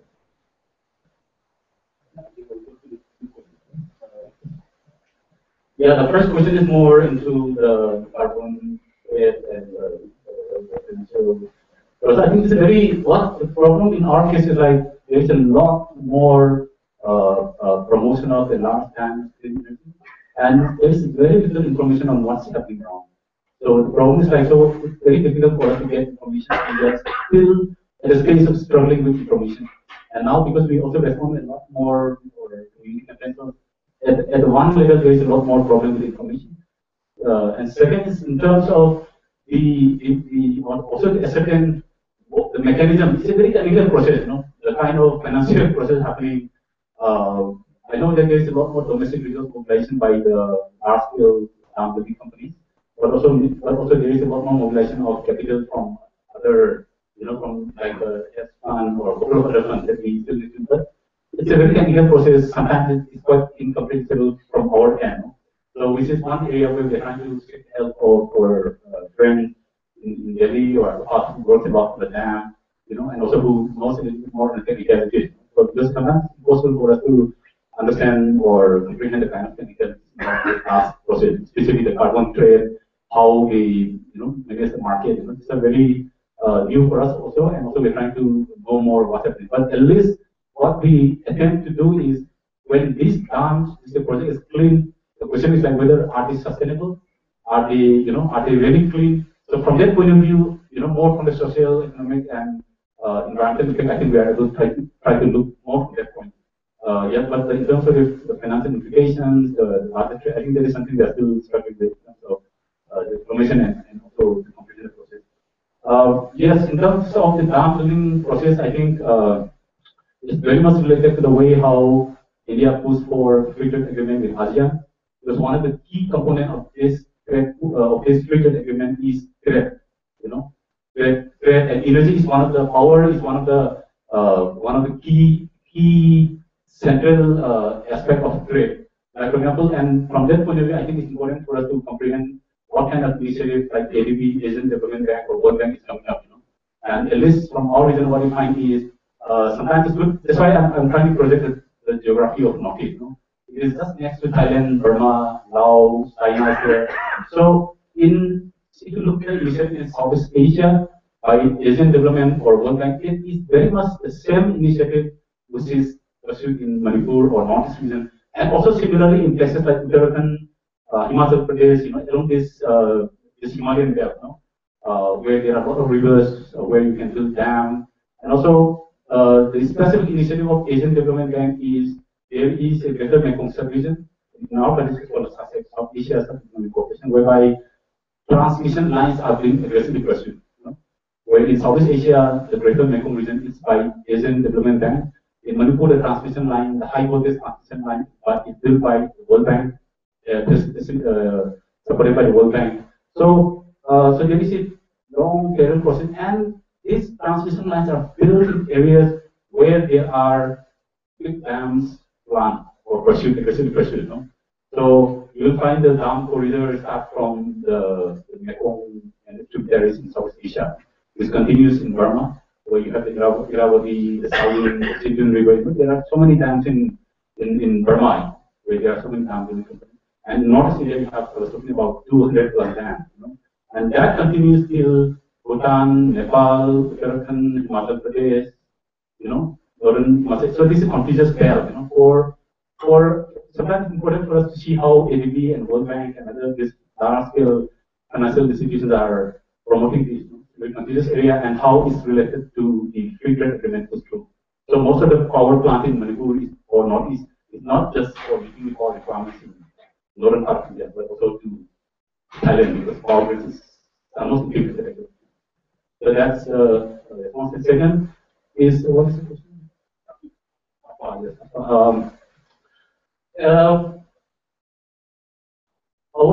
The response of our organization is more to respond, because in Manipur, for a long time, the response tends to be more to campaign against OSPA and also the associated human rights violations.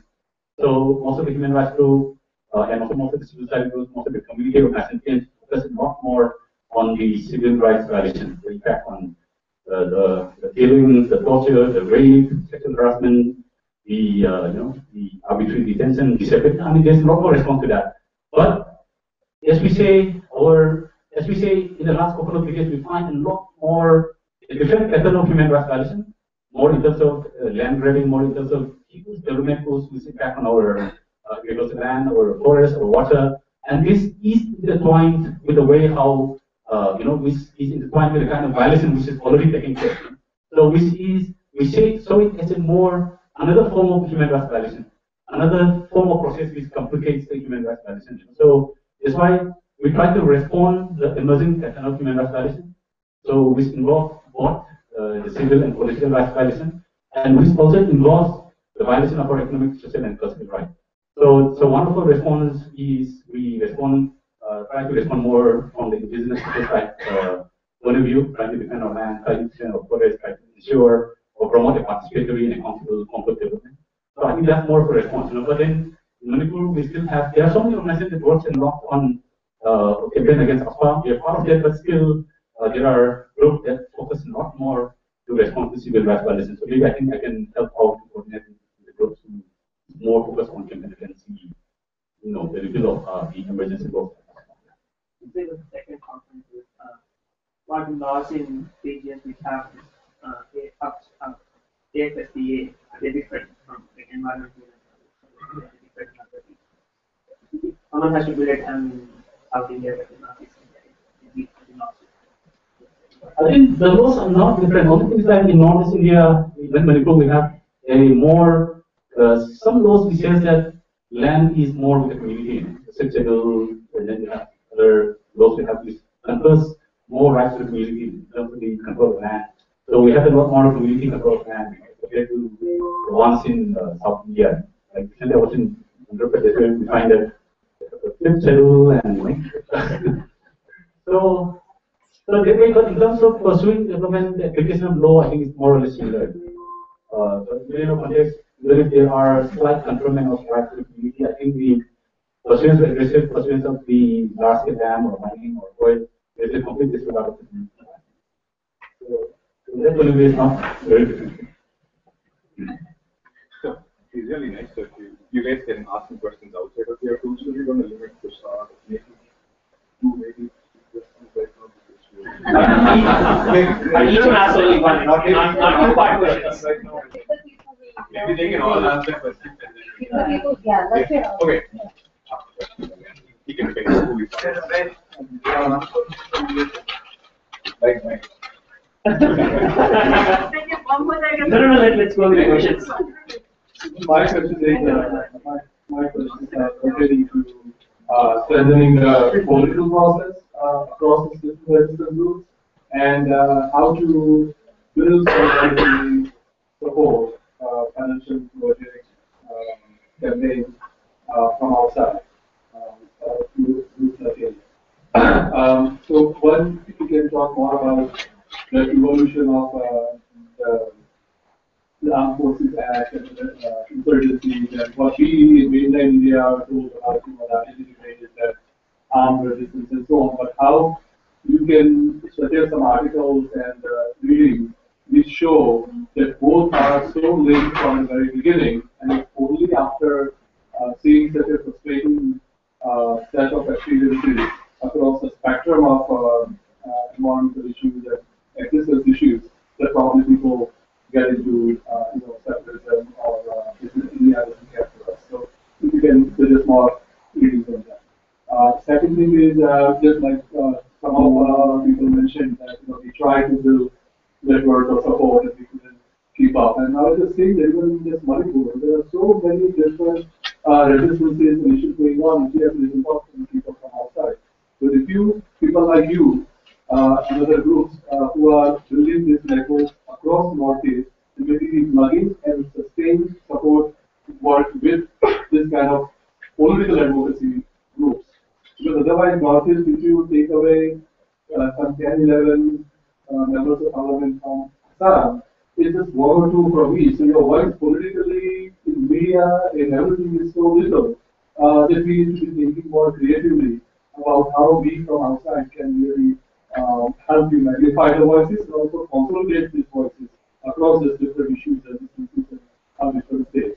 And because you from different states already face these issues, and also there are identity issues, language issues, that outsiders like us can probably facilitate more of coherence across the different states. So if you can talk about that. You have already asked the question, because I just came to the US, I haven't completed the program. I came to you from unfortunately I am going to your program here in foreign land, not in India. So why, as an Indian or as a person from different, we are not aware of this. Maybe it's my ignorance, but still, because media is not, or we are connected with every lot of communication, like Facebook, social media. But still, the voice of the Northeast is not heard in other parts of the country. I have 3 more quick questions. Only one. I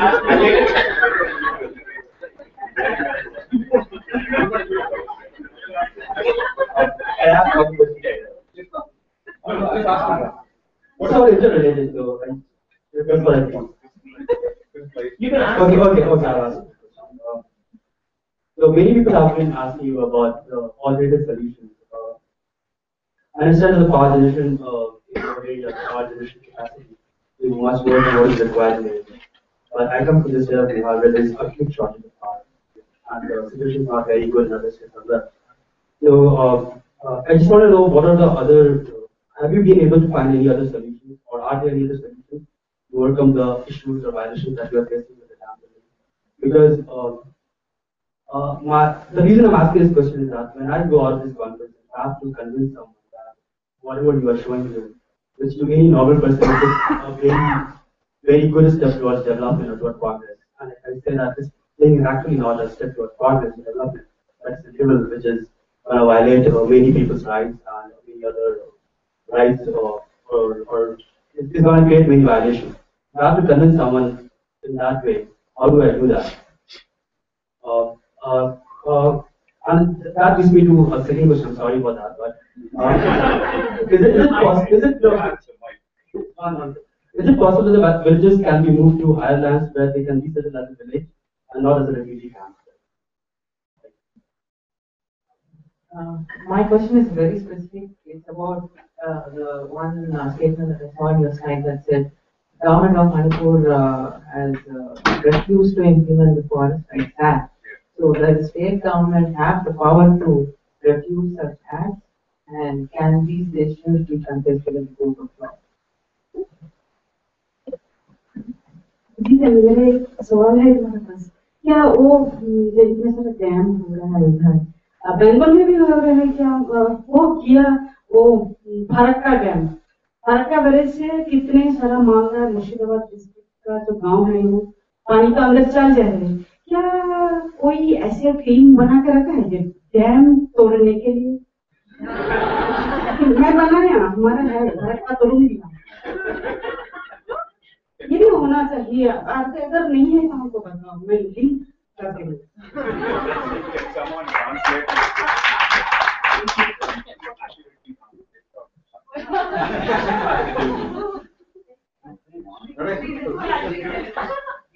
It has to be asked. Okay, the question was more in the form of a statement and a question. So she asked if she also mentioned that there are dams in West Bengal, especially the Farakka Barrage, and fishermen communities are affected. So she was asking if there are teams that you can familiar with can break these dams. And she will be ready to do that. Yeah, you already asked. So I just wanted to clarify what you wanted to say about the Farakka Dam. It's because of the dam, the situation has increased, and that has caused the submergence of 3 villages because of the erosion. And this is what you're saying in that wetland area about the increase in siltation in the dams. Wait, I'm going to grab the mic for you.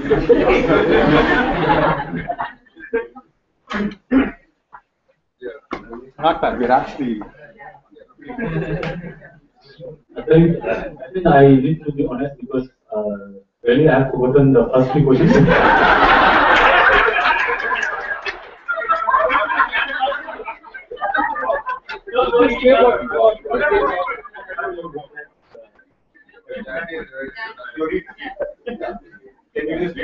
Okay, the first question I got was how do we help in strengthening just a few words in this in terms of helping this political process in terms of solidarity, financially, campaign wise. Yeah. Yeah. It's quite interesting when it comes to the development challenges is happening in recent years because there are a lot of discussions now, especially the Lokam project. The one that's almost 80,000 acres of forest land. I think many of the underground groups based in Manipur, they try to try to maximize the argument, try to justify the resistance against, justify the liberation movement whatever, like trying to refer to Catholic as another Indian colonialist attempt, to subdue whatever. So there's a lot more effort to interpret this process as a political process to undermine or right to self-determination. That's happening. And it's easy to build up on that because if you see the political history of Manipur, Manipur was the last to be merged with the British India in 1991. And so when British left, there is a very separate political process happening in Manipur. Like in 1947, we have our own constitution. Manipur had drafted its own Manipur constitution. 1948, it has its own election. 1949, then the constitutional head was kind of forced to sign that agreement. So I mean, this little bit background is continues to resonate again and again. So when and in fact the resistance, the movement for liberation in Manipur, I think that is built up on this recent experience, this political process, which is still controversial and which is still unresolved. So when that political controversy interactive is still hanging. So when you pursue this kind of classical development, this takes a form of exploiting or extracting our resources, or damming a river, destroying our future, destroying our land, whatever. Then there's a lot more interpretation in terms of this is something which is more to destroy the future of our people, to destroy our political rights. So there is a lot more definition of that process. So in terms of solidarity, I don't know to what extent it can actually extend that solidarity. So what I feel is like as of now, because I'm referring here is more in terms of the community effort to promote participatory development, to promote a democratic process of development, to promote a process which can ensure the future, and also we can promote the political integrity, and also to a certain extent a greater respect of human rights. So I think that is one huge area where we can continue to support that. And we were also trying to refer to the special legislation, the armed forces special process, because this is something that continues to impact on the lives, daily lives of so many ordinary citizens. So I think that is one area where we can call for restoring democratic order or whatever, or respecting the economic rights of the people. So I think that can be one specific area, like more in terms of challenging the development paradigm, and also so that there is more respect for economic rights of people. So I think that's more practical in that. I don't think it can go to the extent of supporting the political rights of the people. I don't know. That's quite controversial. That's part of the response. And second is that. Okay.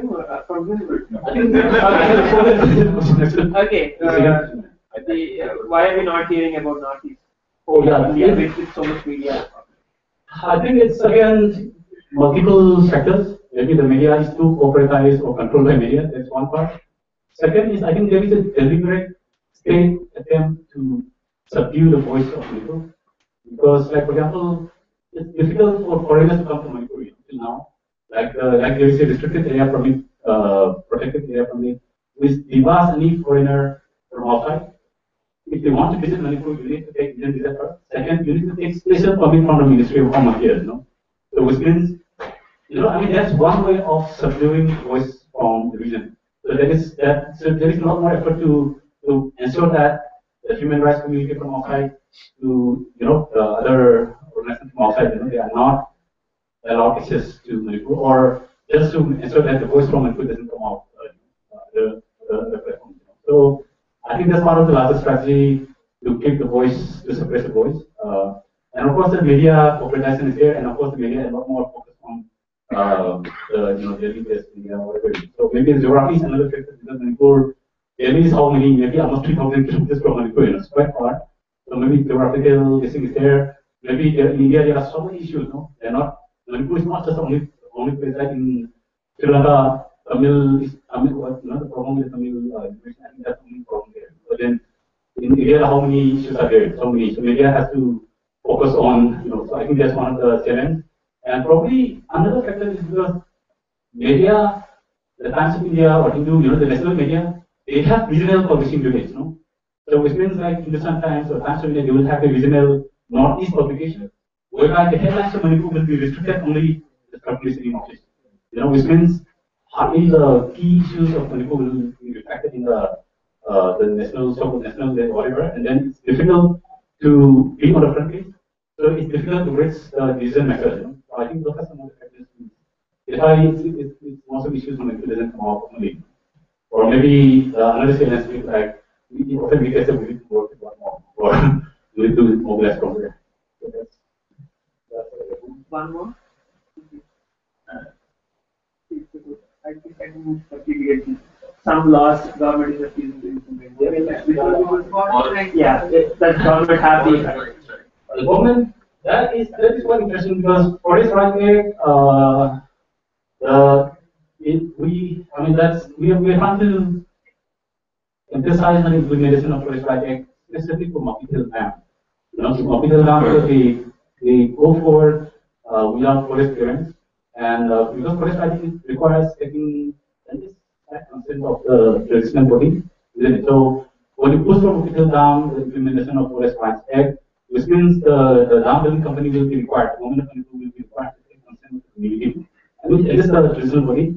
So the problem is like, as the government of Manipur fails to take forest clearance, and if it insists on taking forest clearance under Forest Right Act 2006, which means they need to set up this mechanism, and then they need to go to the community, and then it requires a lot more process, So if they realize that it's a process, it's more of a strategy to make sure that the government is, or to delay the project whatever. So that's why the government of Manipur and the Ministry of Private Affairs, Ministry of Private Affairs is the one who is pushing for implementation of forest right in tribal areas. So that's why there's a lot more. I think there's a lot more underlying, dynamics within the government of Manipur, the Ministry of Private Affairs, and then the Ministry of Private Affairs. So it's not just the government of Manipur; it's the Ministry of Private Affairs that actually extend the application of forest right act in the case of Mapitel Dam. Because very recently, when the case of application of forest right act comes in the National Green Tribunal, the National Green Tribunal has sought the comment of the Ministry of Private Affairs and the Ministry of Environment Forest. The Ministry of Environment Forest, they were in favor of application of forest right act. The Ministry of Private Affairs, they initially wrote a letter saying FRA forest right act should be implemented in Mapitel, but later on they retract. And they sought another letter to the Ministry of Private Affairs saying that for Mapitel Dam, FRA is extended. And it should not be considered as they have some language which is very interesting, So that's why we find the entire institutional mechanism or governance mechanism is more, all, what to say, our interpretation is very different.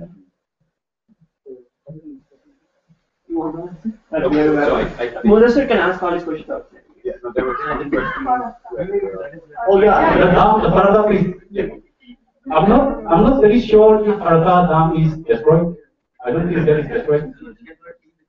Yeah, maybe there might be a team ready to destroy Faraka, but I don't think Faraka is destroyed because it continues to brought huge devastation all over, and especially in Bangladesh, Faraka Dam. Every time there is a discussion on water, whatever in Bangladesh, they refer to Faraka because 60% of water in Bangladesh is they lose their water source 60% because of Faraka. So I think Faraka is still in force, is in there, and I don't think it will be difficult for any dam breaking group to destroy Faraka. And in the case of Manipur, it's a challenge because I was referring to the militarization. Because if you go to the Mapitel Dam site, if you go to the Lokap project site, if you go to any dam building site in Manipur, you will find a huge military camp. Which means a simple dam breaking group will not be feasible to do that. And there are several cases where many of the underground groups in Manipur, the liberation group, they actually have fight actually with those security forces employed there. So I don't know whether we consider those as dam breakers or whatever, but there is things happening. Yeah. There was one question that's about Indian fact is not a far shortage. And yeah, but I think it again falls back to alternative, Like as I said, in Manipur, we offer already alternatives, like there are people who are coming up with this solar. Almost every family is using solar, and Manipur has a lot more microhydel potential. There are several studies in Manipur, like the Manipur University, they come up with studies. Manipur government, they also have the Manipur Renewable Energy Department, which is aggressively pursuing hybrid solar, wind, and also the micro. So, and sometimes what happens in Manipur is like there is a village in Official Dam, there is a village called Sadong, where the Manipur Renewable Energy Department already installed one hybrid, more of the micro, and now that initiative is going to be submerged by the Official Dam, So that is happening, and we actually offered a lot of alternatives. But the fundamental question is like whether this power generation is it going to be for the community or is it going to be for the corporate bodies, and who defines for whose need or whose interest? And I think that's more important. But at least in the case of Manipur, it's not something going to be for the people of our state. It's going to be something for sellers. Just one last question, which I think, since we brought him all the way from India, you get to not just ask him questions if they want to find out and then walk away after the answers, then you can actually go up to him, you can stand next to him and ask him questions. So I'm going to, the one question that I think Pratham asked, which I'm just going to set it out, was is there a way for you guys to mobilize and create something where we organizations like us can plug in? And if you guys can ask him this question and get answers, you guys will go back to your chapters. So it'll be something that you can take out. And I'm sorry. So if you have a few sentences to say about that, then we can start. All right. Maybe Gautam's question is more relevant, but I think Northeast, as I also explained, because there are a lot of things that I want to explain also. Because the issues of mining, the plantation, the oil and gas exploration, there's a lot more post for agribusiness, for example, cultivation. There are a lot more, and also the large infrastructure projects for this community don't actually require. So there's a lot more process happening, and I think, and also because there are couple of, I mean, the people's movement is getting more momentum. So maybe certain specific areas like Sikkim, like Meghalaya, like Arunachal Pradesh, where there is a lot more call for democratic voices, democratic spaces, and I think that can be responded to. And I think those groups, we also work with them, so maybe I think we can afford to see ways to make it more audible and more, yeah, I mean, there's a lot more effort in our part of the world. Yeah.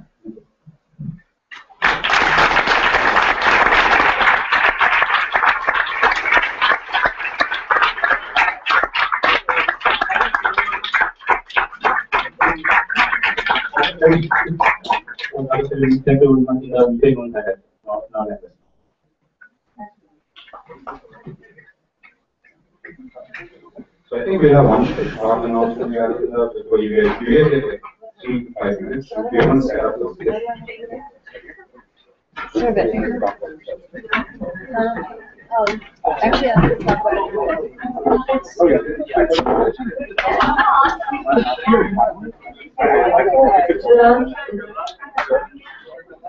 Yesterday, I said that for those of you who are intimidated by technology, we have printed copies of the 8th climate survey, but please, to save paper, if you take it, please pull it out and return it to me. But if you would feel more comfortable with a printed copy, I have it, please come and take it. Thank you.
I don't remember. I didn't remember the settings. I think it is a wave, maybe. Yeah. So why? Oh, you need to leave. Okay. Can you give your? So then I can only send it. I can. No, I do not have an entry card. I can do only Tuesday night. So is there any way to make it? Do you need it before?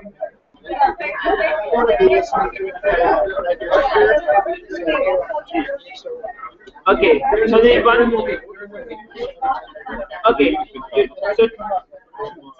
Okay, so okay, that's good to know. Tuesday, because I reach on Tuesday night back.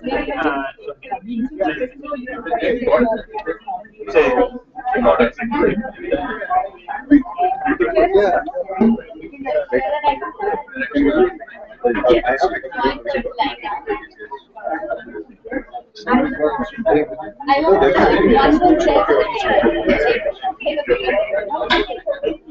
Oh, the outside Yeah.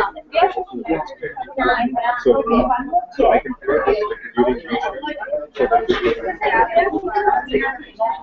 so that the screen is so we will be testing it to start now we don't I'll let you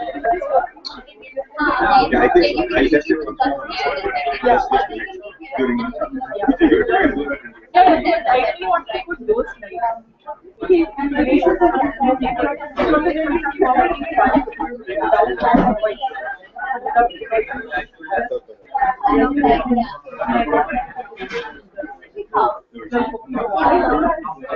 yeah, I'll see if I can get it.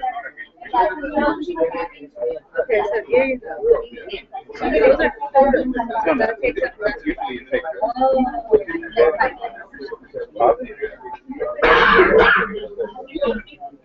yeah, no, it's only actually.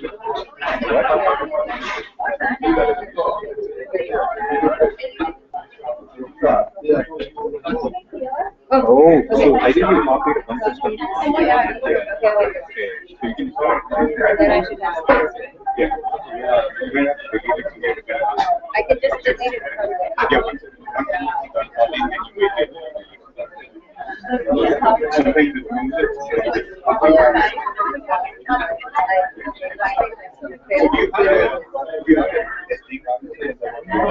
No, I don't know what it does.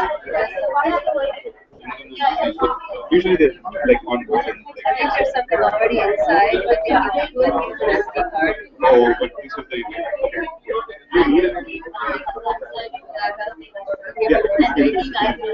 yeah, because look at this. It's going to take 26 minutes. So I'm not that.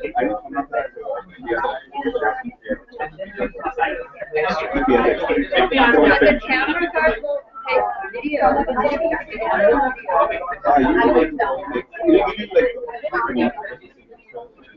We just do something. But once Take this 20 minutes before finally. I mean, it's do you want to get this?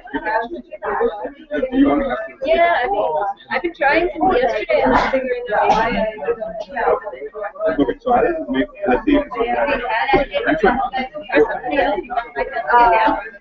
Yeah, speaking of the camera, by the way, but the best. No, so that gets this whole space. Yeah, I think so. Yeah, or just everyone. So I'm going to go right back. So I can have, if you leave,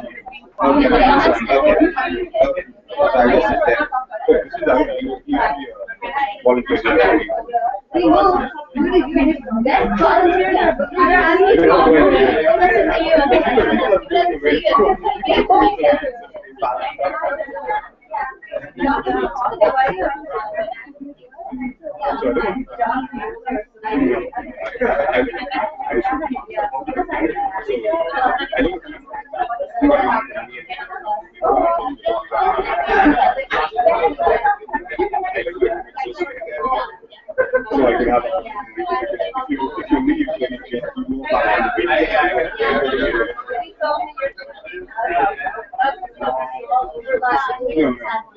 to the This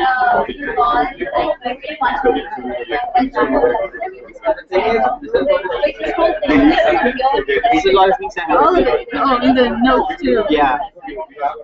That's The user presenter mode. Yeah, she's going to go on Facebook.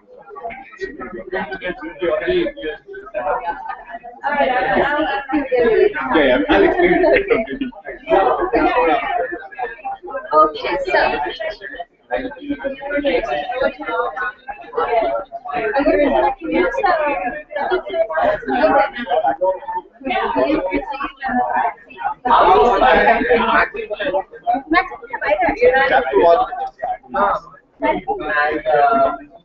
So you're still on the Facebook, therefore you they forward a mail. You know, it's like a mail. So, but it's not like, I mean, it goes so sort of. Yeah, that is I'm fine with that. Yeah. Live stream.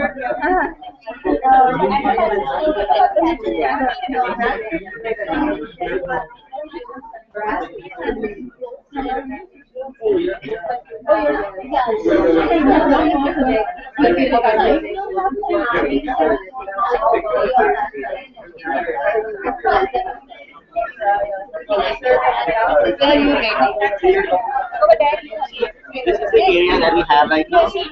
Oh, that's super helpful. So you can just speak with that. Yeah, that's what I'm doing. So short.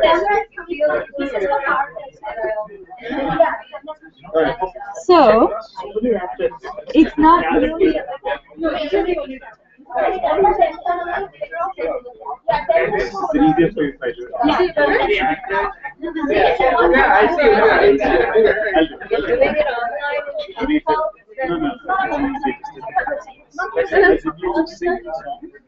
No, that's it. You know what? I practice we've got a slight we can do it. That's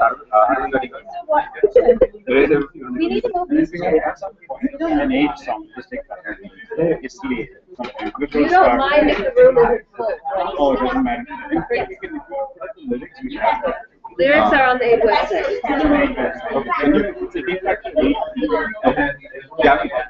You want to play a song? You call us the lyrics. That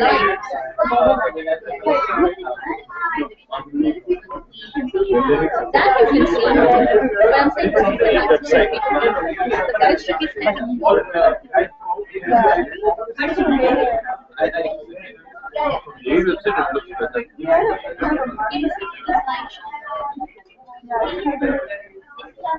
Hold on. Hey, here, let's just do this. Let's just make this happen.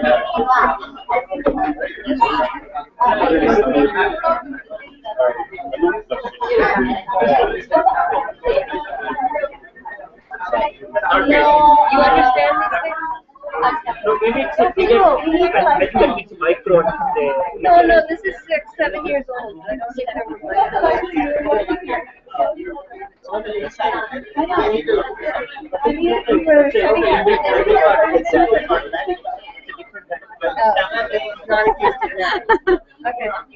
Well, yeah, it has only Sony. One sec. Where is it on the website? Just do Google search.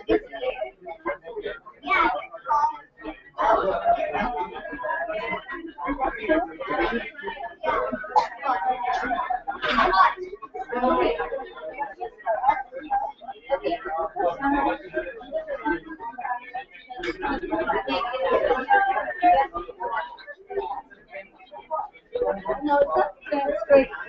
Then I'm saying this is a If everyone can just go a step, if everyone can start moving towards the seats, please.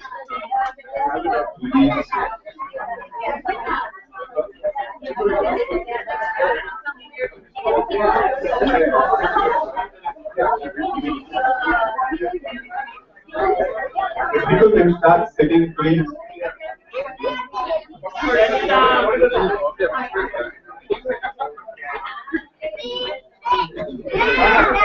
Gayatri, settle down. Everyone, settle down. Leader, settle down.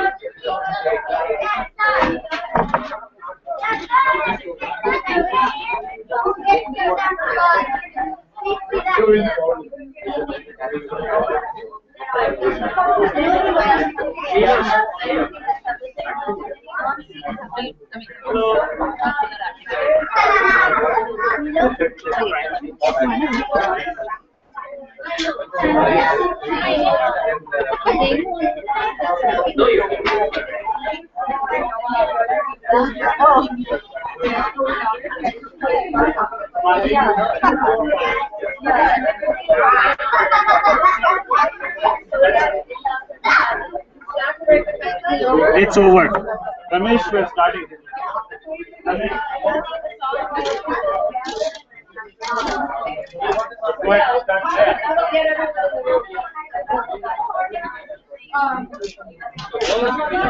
Hello? People may be seated, everyone except for the actors in the stage. Please take your seat.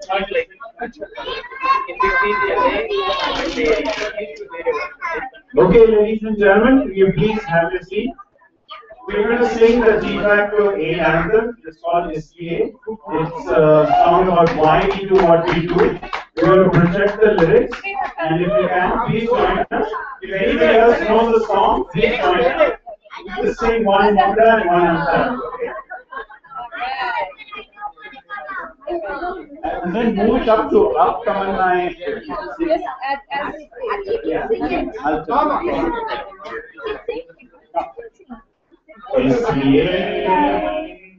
इसलिए राह संघर्ष की हम चुने जिंदगी आंसुओं से नहाई न हो शाम सहनी न हो रात हो ना डरी भोर की आंख फिर डबडबाई न हो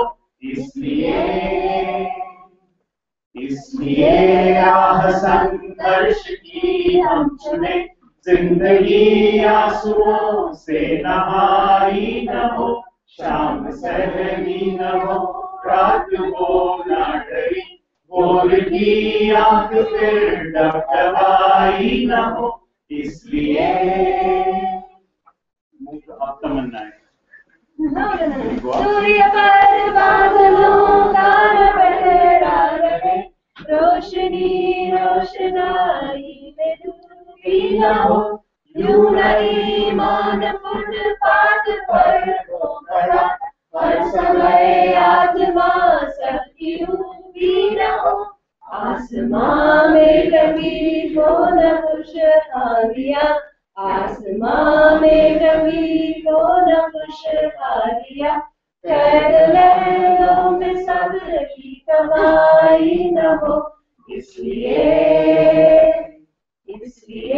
राह संघर्ष की हम चुने जिंदगी आंसुओं से नहाई न हो शाम सहनी न हो रात हो ना डरी भोर सहनी न हो रात हो ना डरी भोर की आस फिर डबडबाई न हो इसलिए कोई अपनी खुशी के लिए डर की रोटियां छीन ले हम नहीं चाहते छीन कर थोड़ा चारा पूरी उम्र की हर खुशी छीन ले हम नहीं चाहते वो किसी के लिए बदली बिस्तरा और किसी के लिए बदली बिस्तरा और किसी के लिए चटाई न हो इसलिए राह संघर्ष की हम चुने जिंदगी आंसुओं से नहाई न हो शाम सहनी न हो रात हो ना डरी शाम सहनी न हो रात हो ना डरी भोर की आस फिर अब लड़ाई न हो, इसलिए अब तमन्नाएं फिर ना करे खुदकुशी, ख्वाब पर खौफ की चौकसी ना रहे, शर्म बाहों में हो ना पड़ी फेरिया, शक्ति की बीज अब ज्यादती ना सहे, दम तोड़े नहीं भूख से बचपना, दम तोड़े नहीं भूख से बचपना, रोटियों के लिए अब लड़ाई न हो, रोटियों के लिए अब लड़ाई न हो, इसलिए राह संघर्ष की हम चुने, जिंदगी आंसुओं से नहाई न हो, शाम सहरी न हो रात हो न डरी, शाम सहरी न हो रात हो न डरी, भोर की आंख फिर अब लड़ाई न हो, इसलिए हर जोर जुर्म की टक्कर में संघर्ष हमारा नारा है, हर जोर जुर्म की टक्कर में संघर्ष हमारा नारा है, हम सब एक हैं, हम सब एक हैं।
I mean, for here or in general? No, because what you have there, that's going to be streamed live. Yeah, that's fine.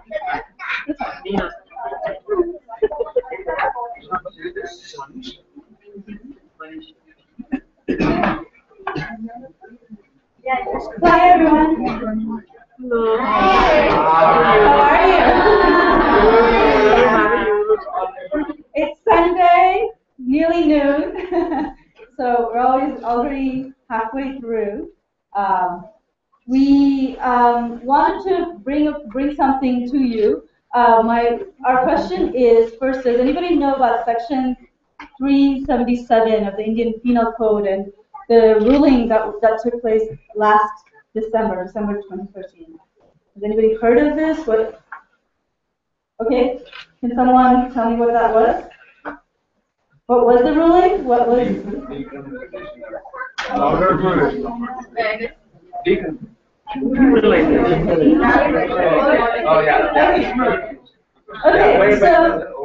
Okay, so the ruling was that the Supreme Court ruled that Section 377 is valid, which criminalizes any sexual intercourse that is not heterosexual.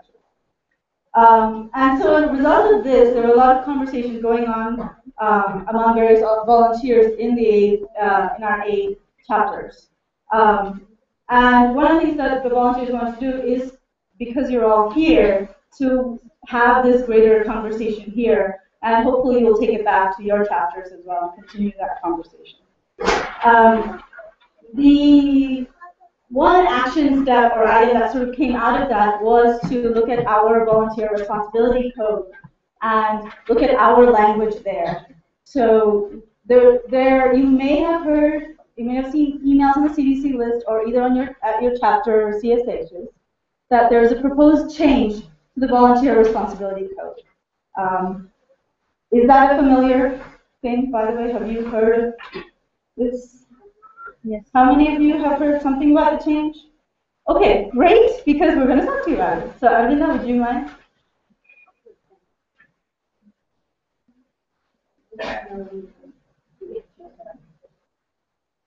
So how many of you have seen the Aid Volunteer Responsibility Code? How many of you have not seen the Aid Volunteer Responsibility Code? Right. How many of you had never heard of the Aid Volunteer Responsibility Code? Right. So I'm actually not surprised. So I'm happy to take this as an opportunity to inform everybody that we actually, we've had this code since 2005. So this is really the 10th year, and I think that many people may not know about it. So I just like to note that it's taped into every CDC message. Now, a lot of people may not have gotten onto CDC, so here are your instructions to get on CDC. And so CDC is basically a mailing list to send a message to all volunteers. But if you want to discuss that message with other volunteers, then you should go to AidCut. And I hear nowadays you can just register directly. You don't have to go to people. Yes, Mila did it yesterday, so she can tell you. Go to aidcut.org and yeah. And so I think all these resources are important to facilitate conversation among volunteers across chapters, get ideas from other chapters. So one of these ideas is revising the volunteer code. It's been 10 years, and I'm not even sure why we missed out on this the first time. But if you look in section 2 on vision and directions, next slide, you get this item. Believe in equality of all people, including various communities, gender, religions, and so on.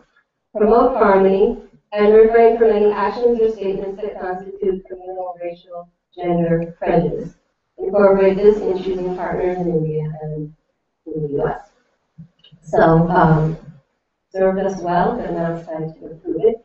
And we, in light of the recent news-making of Section 377 and discussions about the whole spectrum of gender identity and human sexuality that arose in India and spilled over to us and among the aid community, but also generally among foreign discussion, we proposed this.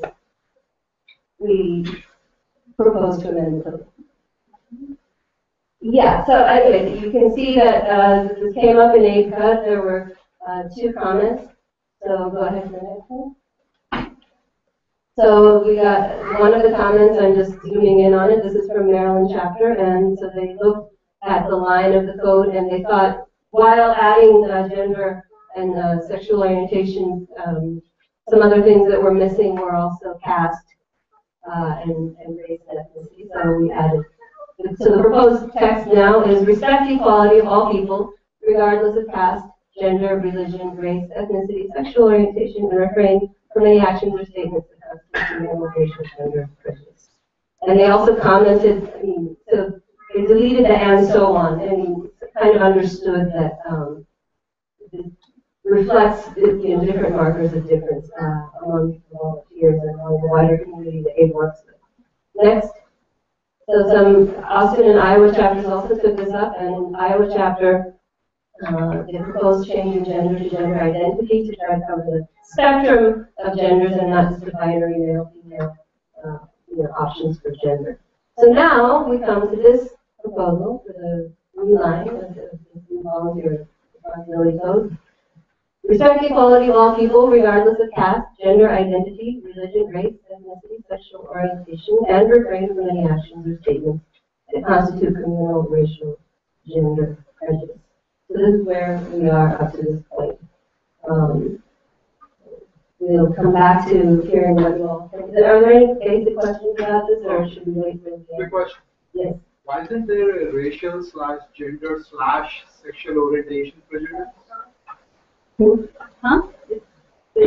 Oh, and so why is sexual orientation not repeated in the second one? Technicality. Here. Yeah, I mean, if we added everything, it would just end up repetitive. Maybe we should just, yeah, just release all three of them, and you know, then it would automatically refer back to whatever we used. We can do that. I mean, is there anything to do in the bylaws that we might have to change, or that's not included? No, there's just chapter something. No, he's asking whether the bylaws also have any statement of non-discrimination that we should look at. That's a very good question. We'll take that as an action item. Are you taking notes? Yeah. I'm taking it. Okay, great. Anyone else? Okay, seeing no further questions, we'll come back to this at the end of the session. Okay, so I hand it over to Mary from Iowa.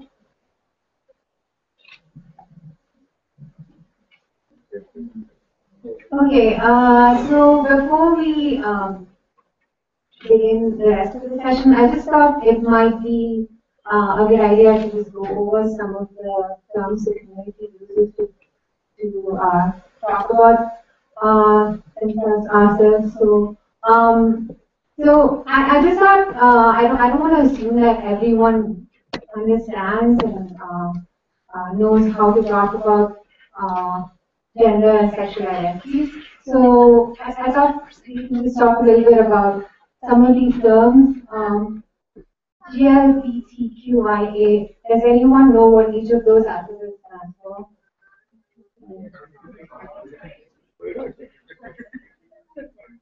Like any of those terms that need defining, like gay, lesbian, What was it? intersex. Does anyone here know what intersex is?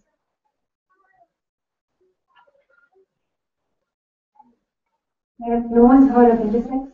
Intersex is when, usually when you're born with genitalia that are not easily distinguishable as male or female. In India, usually the Hijra community is the marker of the intersex identity. So if that helps. That's not transgender. Okay, transgender and transgender, transsexual, or trans wildcard.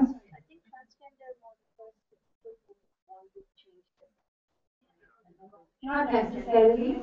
So let me just talk about the transgender, transsexual, and trans wildcard. As you guys know, wildcard is something that I'm sure most of you know, assigned to indicate anything that follows trans. So transgender, transsexual, they're very contested terms even within the community.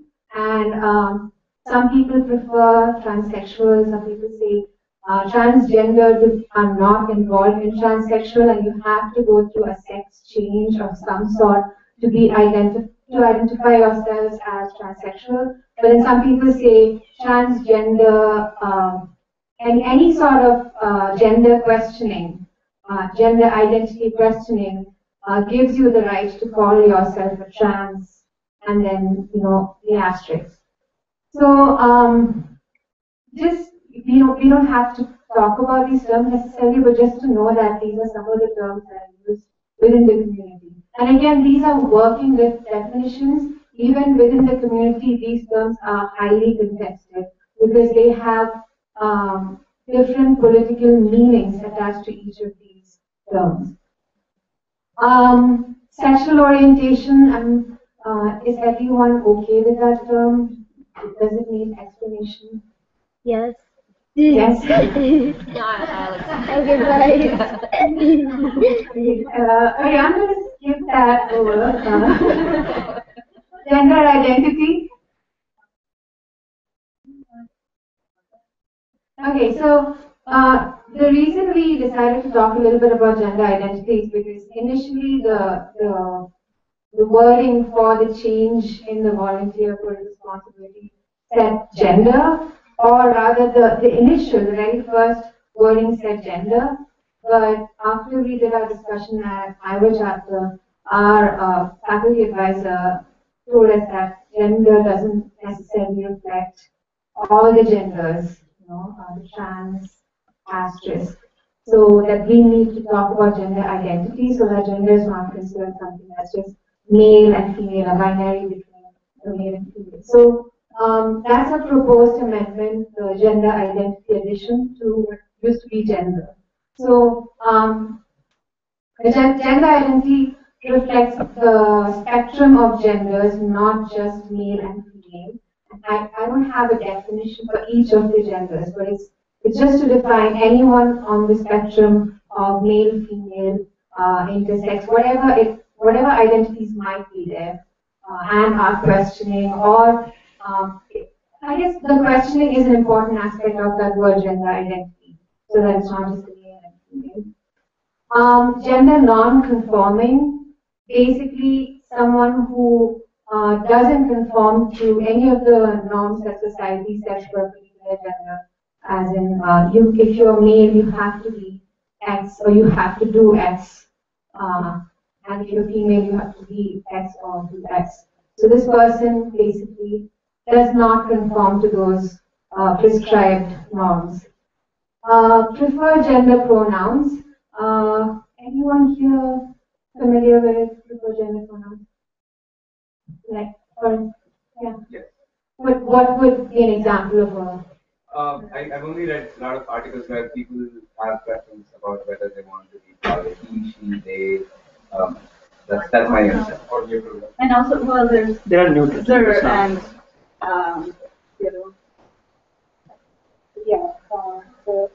is the one that I usually. there are two alternate pronouns for other identities. A lot of people go with they. So he, she, they, ze. So these are different pronouns. So not to assume that just because someone looks like a normative female, that person should be referred to as she. So in a lot of women's studies classes, for instance, you're asked what's your preferred gender pronoun, and then they refer to you with that pronoun. Here. Queer, is everyone familiar with the term queer? Okay. Anyone familiar with the term queer and would like to define?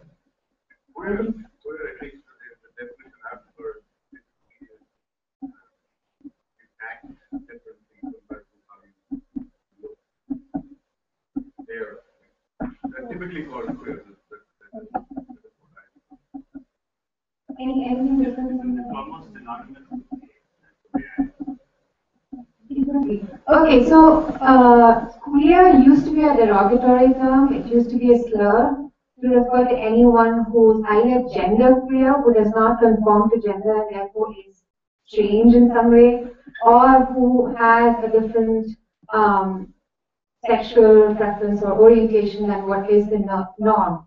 So anyone like that is to be referred to as queer, but that term has been reappropriated by people in the community to identify yourself if you are in the process of either questioning or if you actively choose to go against the norm, just because you think that all gender and sexual norms are constructed, that it's something society imposes on you and that you can always change, fluid. So queer people are usually I don't want to say, again, these are working definitions. Queer people can also identify as gay, lesbian, bisexual, etc.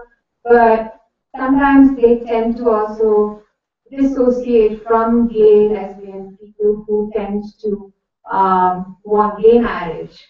Gay marriage, for instance, if you define yourself as queer in terms of sexuality, usually you're against gay marriage because marriage itself is something you question.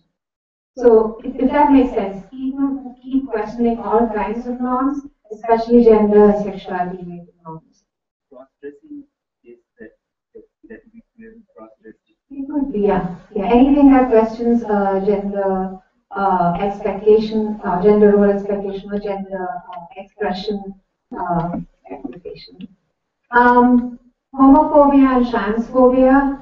No, I actually just wanted to go back to gay and kind of reclaim. I don't think it's a coincidence that gay means happy, and I think that we cannot forget the sort of happiness, exuberance, unconstrainedness that is associated, with the concept of gay. And there's this thing that people who used to be gay now have to be married. Yeah. What?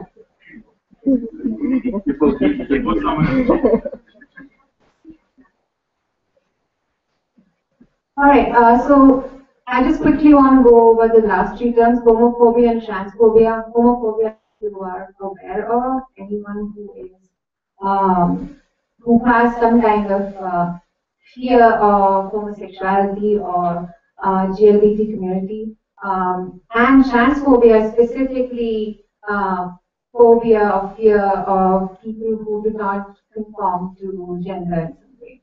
Cisgender is a term that is now used to mark anyone who identifies as male or female without the questioning aspect. So because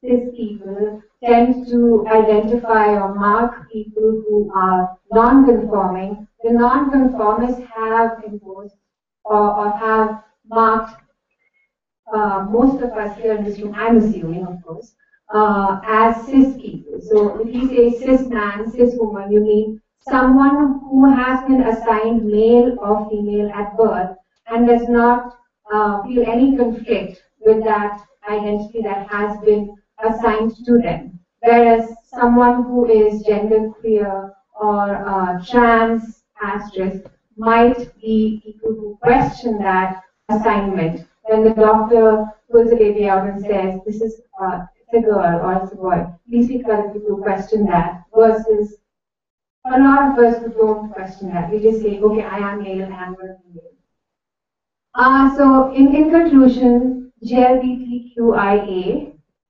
we are going to do a very short skit to just bring together some of these, or maybe not bring together, maybe even confuse you further. But we're going to do a short skit. Again, gay, lesbian, bisexual, transgender or trans, asterisk, queer, intersex, asexual.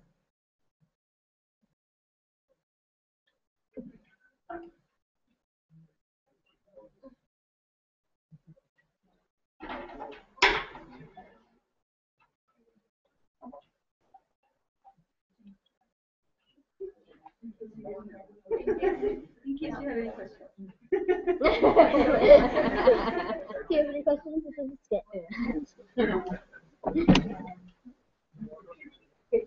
So everyone, please be quiet because we have only one mic and we might not be audible to everyone. So thank you. Ritu and Sonia are two students and good friends in an involved conversation in their college cafeteria. When another good friend, joins them.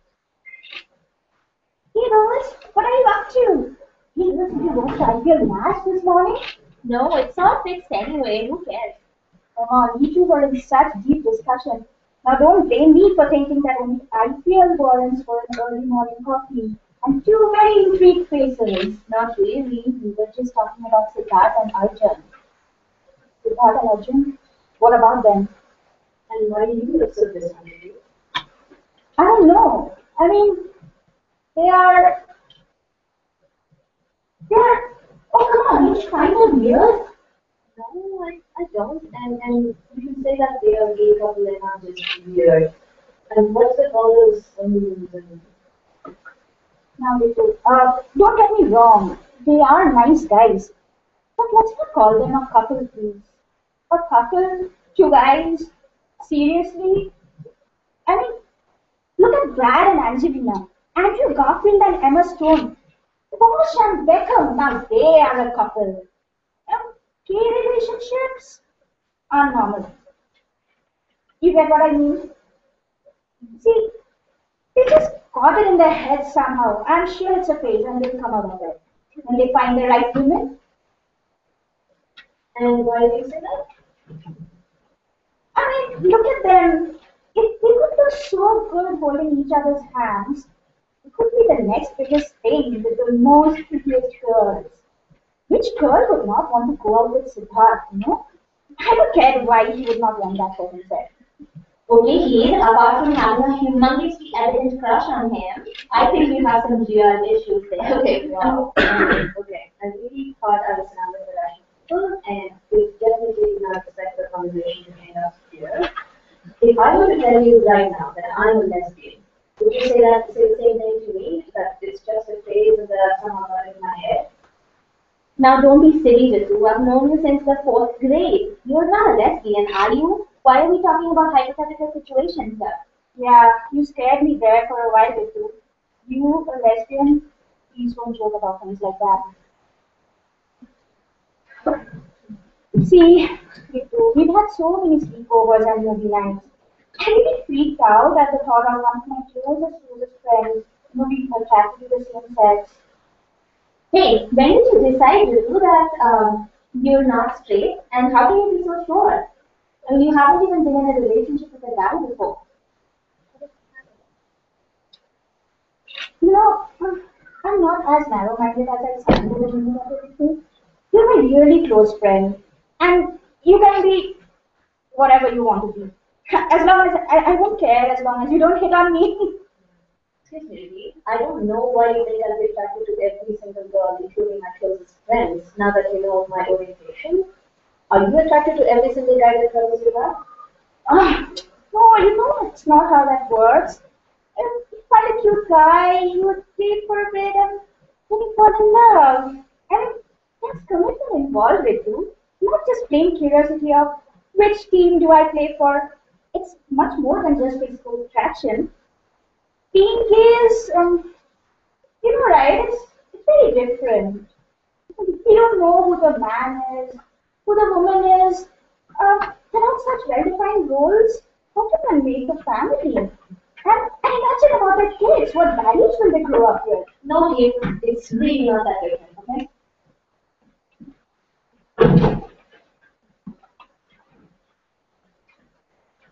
Meanwhile, in an alternate universe, Heath, get up already. You need to catch the bus in 30 minutes. I need the breakfast. I made parathas.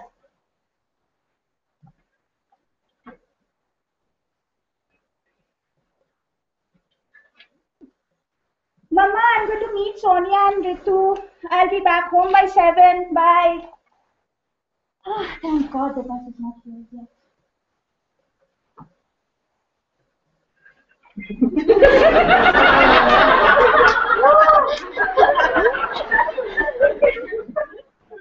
Did you hear? I saw Neha and Krish at the movies last night. Do you think they could be, be straight? Did not you know? I heard Krish came out public with his father last year. And you know what's the out? Sure. No. I mean, I don't know how they can be straight. Don't you think it's abnormal? And Neha, how is she attracted to grace of all people? I mean, he's such an eyesore. I wonder why the bus is so late. Hey, Heath! Sorry to not see you. Aren't you good friends with Neha? I always thought you would make a cute couple. Such a shame. Haha, Manisha. You know, maybe all Neha needs is a relationship with someone like you here to get over her heterosexual phase. Yeah? Oh, thank God the bus is here.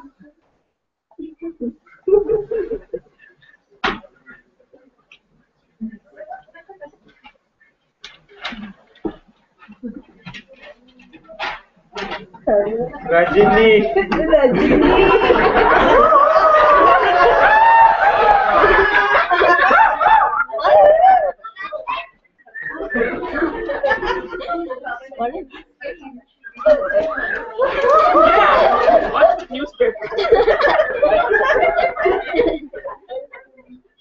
Spent my day trying to be zen about this nonsense, Neena, Manisha and Monica. I mean, they were spewing like anything, yeah. It's difficult to believe how insensitive people can be. Why? What happened? What are you saying? What's your problem? Something about Neha and Krish. I mean, just because Krish is openly straight, he cannot stop saying fine things about Neha as well. I don't understand. People always said that coming out it makes things so much easier. I really do not see that happening with Krish, you know. But these are not our friends. At least Krish and Neha not know who their real friends are. And when they do, they will not have to care about what other people think or this world thinks. You know? It's not like they spell a gay couple either. Remember that rumor about Sonali cheating on Harita with Aarti? Yeah, but I would say it would be better if we just came out. But then it makes no difference that we are battling in our own closets, right? No. What I'm just saying is that you have to accept yourself for who you are first in order for others to accept you. You don't have to care about what the rest of the world thinks. Like, let me ask you a question. You regret where you are right now? Here now. Oh my god, I mean, I can't believe they picked this place for romance. Oh, do you think there's so many random girls?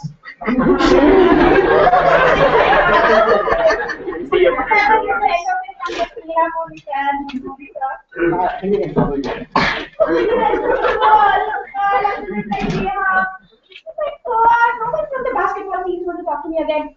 Please, it's hard. Who reads newspapers and cafes these days?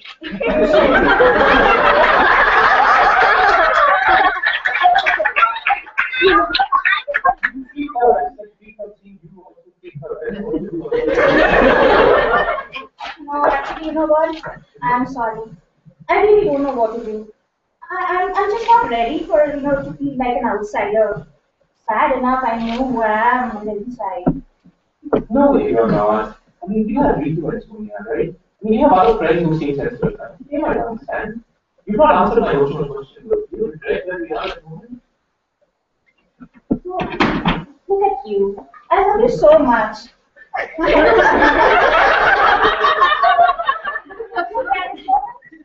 Vera.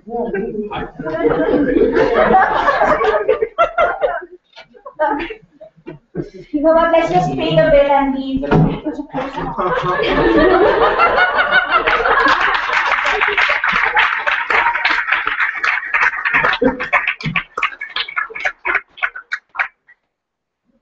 So he, Ritu and Sonia are at Sonia's house studying for their accounts exam and are taking a break.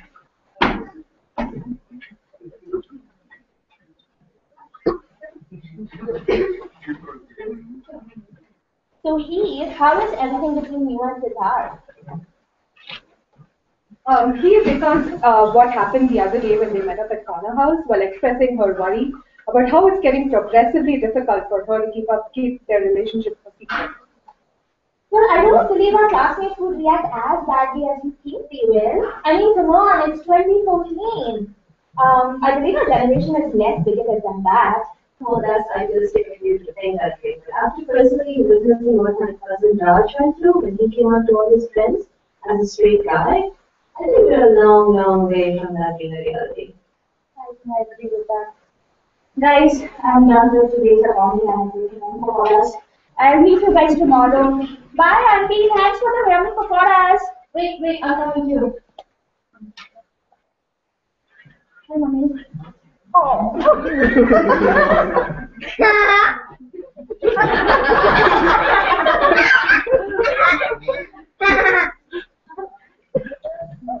Oh, Krish, I think I left my notes at Sonia's table. Can you quickly run and grab them?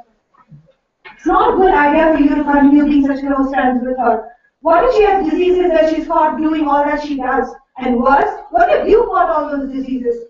What would your grandparents say if they come to know that I allow all of this in the house? Worse, his mother would be so disappointed when she hears of this. I must pass on to you right away so that she puts an end to all this nonsense. It's all these Hollywood movies and TV shows that you see these days. The Western culture has affected you guys in a very bad way. When I was your age,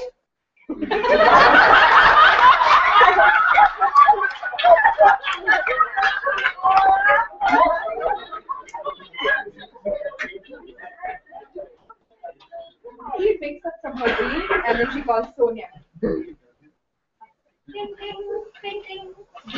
Hi, Neil. Hi, Sonia. I had the strangest of dreams. It has left me so confused. Why? What happened in your dream? In my dream, I was going on with Siddharth. Believe like straight people were a minority. And I had two mothers, not a mom and dad. See, people talked about straight people like there was something wrong with us. It was awful. I'm so confused right now. What if I'm wrong about people? First, take a deep breath.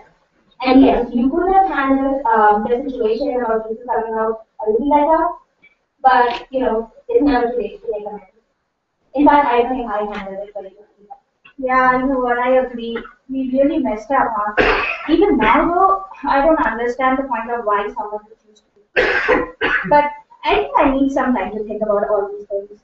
Anyways, talk to you later. Bye. Bye.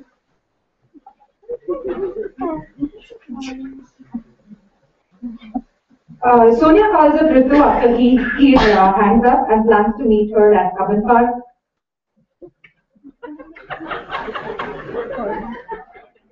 Hey, Sonia. Hey, Ritu. So I really wanted to apologize to you for the way that I reacted yesterday. Only after thinking deeper about what I said, I realized I was very insensitive towards you, and I'm really sorry.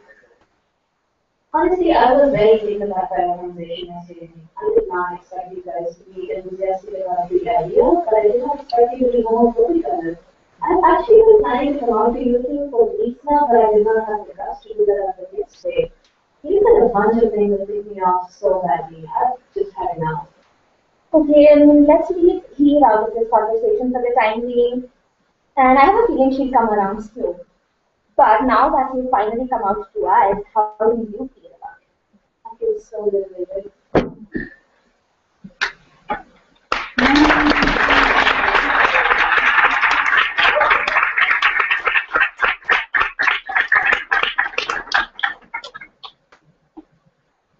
Okay, so let's just thank all the people.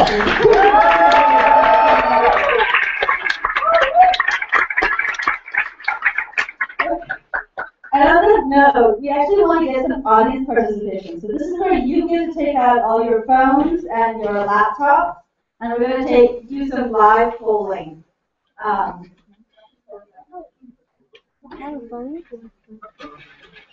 Well, Mama, if you all want to go out and practice some more live streaming, because the rest is just going to be discussion. Okay, well, we can't really practice until this way. Okay, here's how this works. So, it's not There's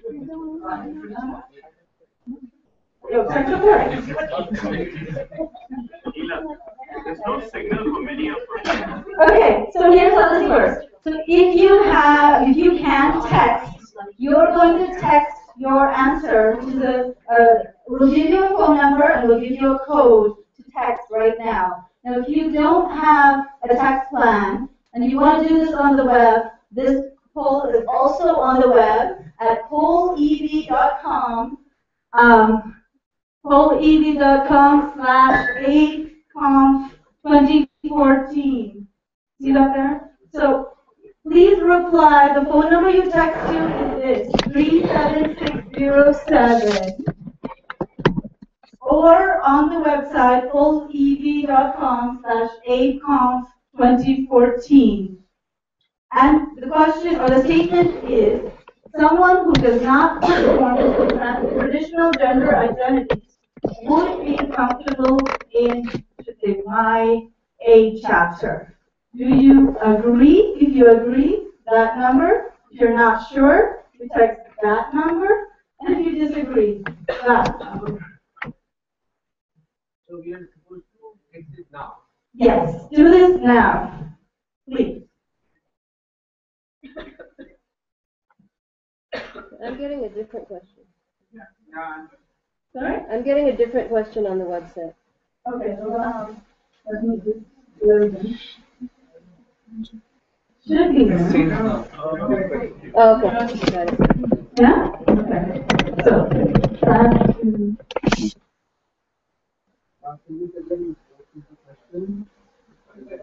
someone who does not conform to the traditional gender identities would be comfortable in my A chapter.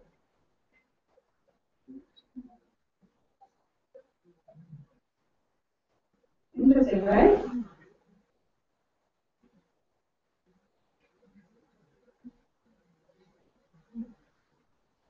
Okay, so we're getting a lot of agrees, which is awesome.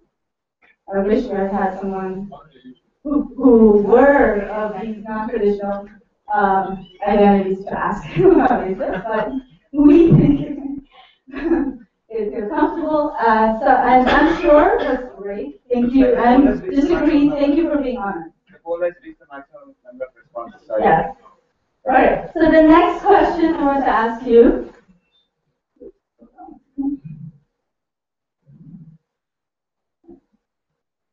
So, someone who does not conform to the traditional heterosexual norms.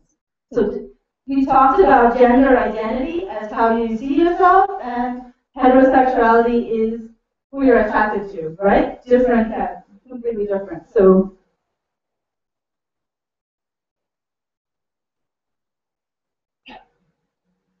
if you're on your computer, you can do it online as well. Is that working? Yeah.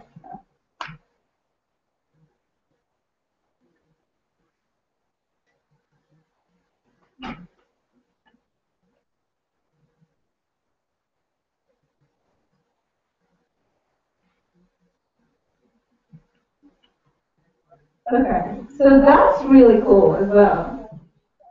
Okay, and the third question is, why is this, someone has already replied to this. I would feel comfortable talking to donors about a chapter project in this area.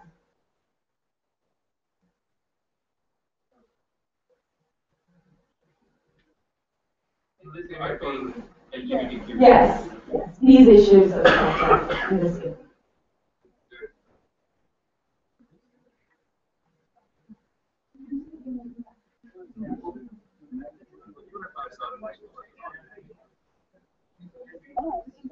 Okay, it's 28. Awesome. Great. It's always easy to talk about somebody else's problem. That's true. That's true. Okay.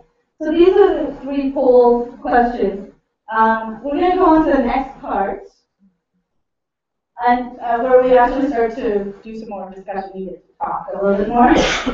But before we go there, I just kind of want to remind you of our usual ground rules. We all do this anyway, but I just kind of want to reiterate because this is such a sensitive topic. So be careful to respect others in how whatever they voice, whether you may agree with them or not. Try to use I instead of you. So I feel, I think, I would do, etc. Ask questions, because that's going to be really helpful to understand what the perspective of the other person is. Very important, respect confidentiality. So if someone discloses something to you that is sensitive, be careful with that information. And finally, just share the time to talk. So try not to monopolize. Make sure everyone in your group gets a chance to say something and to contribute. Okay? So, on that note, going to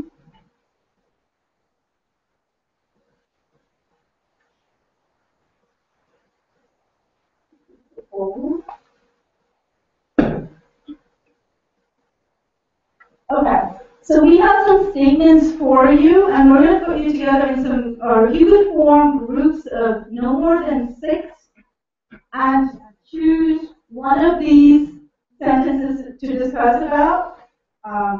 You can choose whatever you like, or choose to talk about more than one you like. But please try to keep the groups I have a to question about the skip later, after.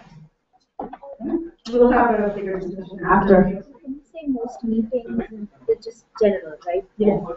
Okay, so please form groups of no more than 6.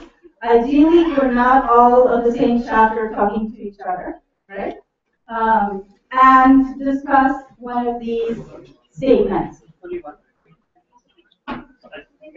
Let's see where it goes from 1. If you have time, you can talk about 1. See how your conversation goes.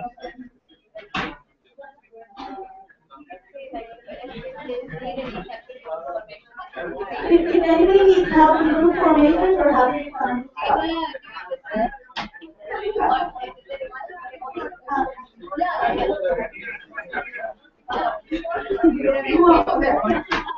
No,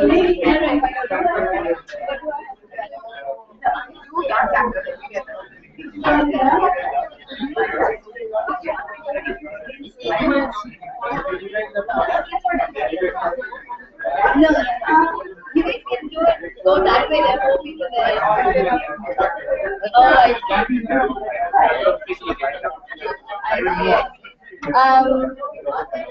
Let's wait, man. I'm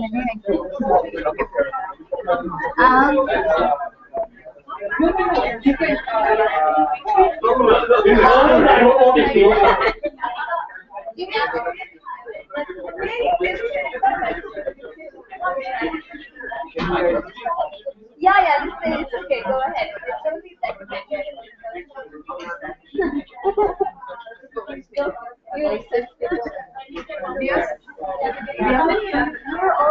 yeah.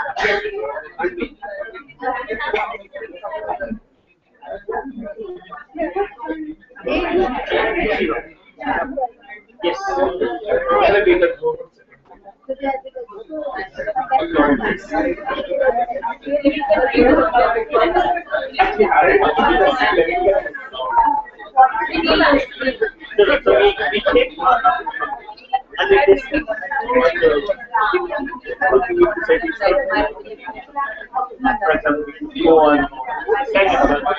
What is your thought about that?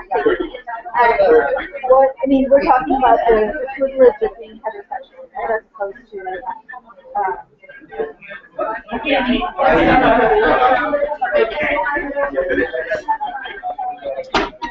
I think the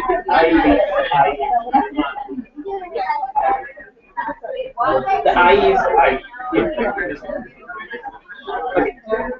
So you're talking about yourself, but also your experiences about the chapter with any of those spheres, any of those circles where this and your thoughts are about this. And our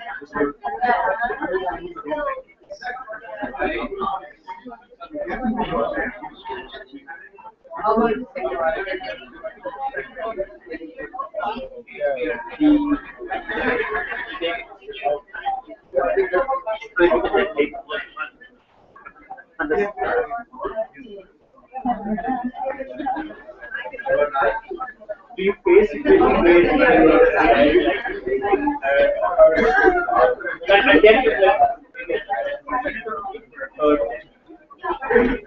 But how do you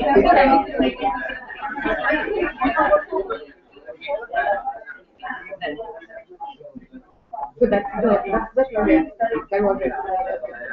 Because when we actually I asked him isn't that a little bit? again is an offensive to us that yeah. Because that's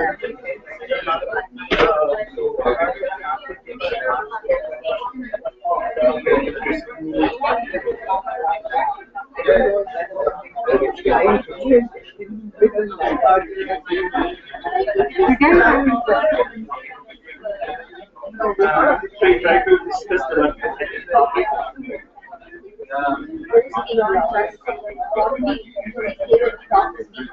for confrontation itself, we should add more advancement and educated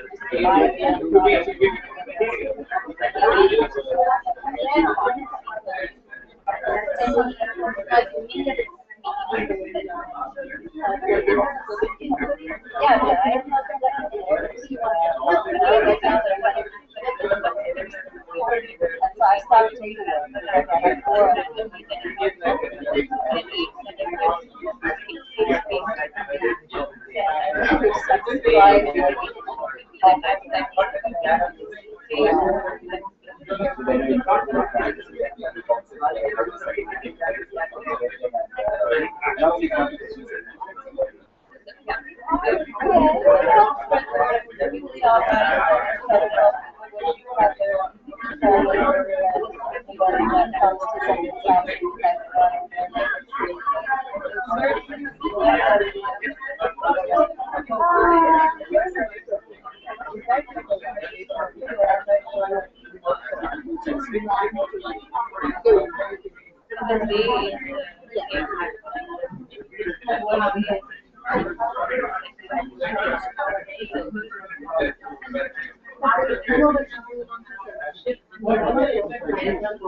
Just giving you a choice.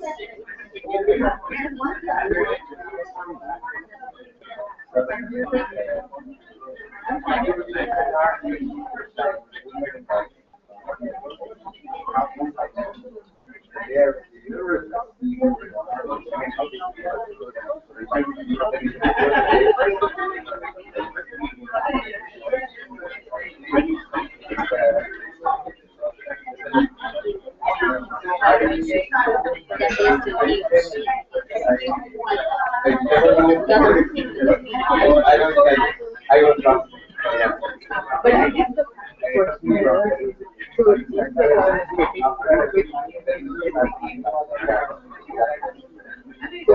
your conversation, based on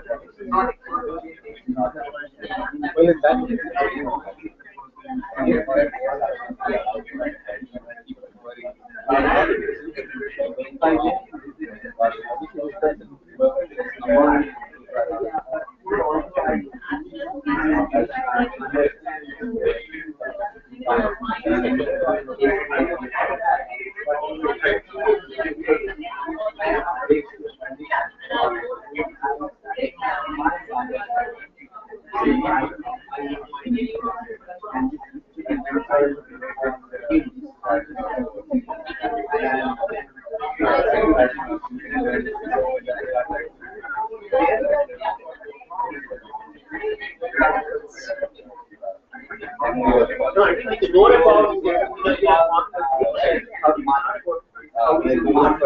it's not about sure, it's about assuming how do we know the fact that other insights on the we have a conversation. We can't say, realize whatever. I think you can't say the start of assuming that you're no, that's right. Yeah. So even if you have conversations that happen, how do you, I mean, forget about the fact that you are not, but how do you even like you're not different from the person, you're just talking about the girl and how you communicate.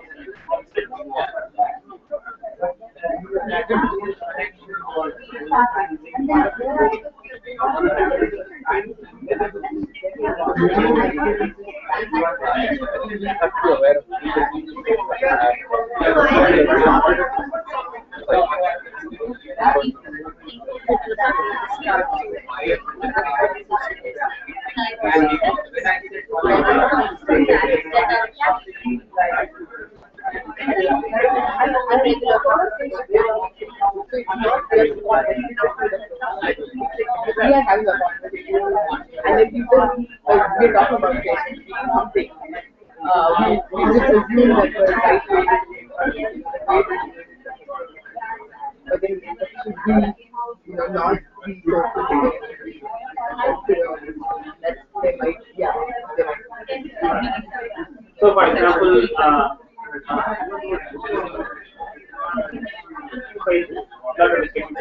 man or woman to be the breadwinner of the house. Now, to be soft, it takes, I mean, previously it used to be like, many of us were ignorant of the fact these men to add the women trying. So, should we say more than that? Yeah, so that's probably in future conversations outside, even for friends so because they want to work friends, friends need not be able, right? Outside of the it would not be sensitive to that topic. Do we still say or people will get that clear way and that or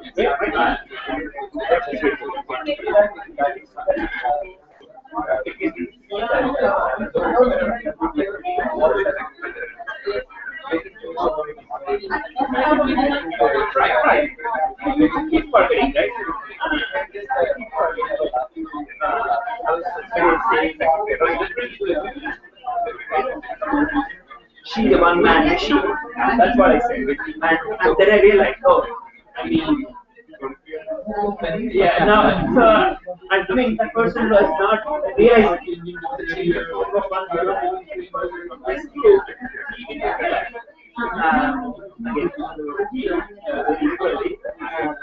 but yeah, so then I could retract that and realize it. But so you realize so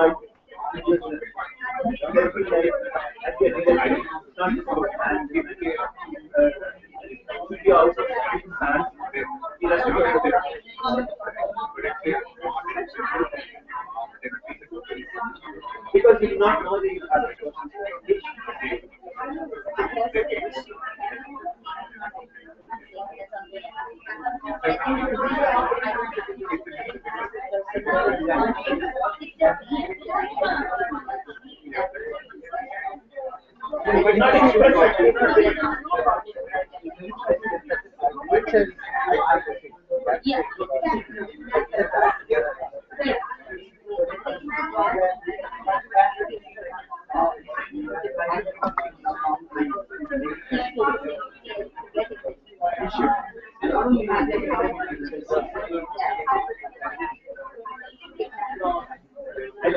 Yeah. I just think you're saying picture back. Not solidarity, but probably the person you talk to basically doesn't fall under the they were not so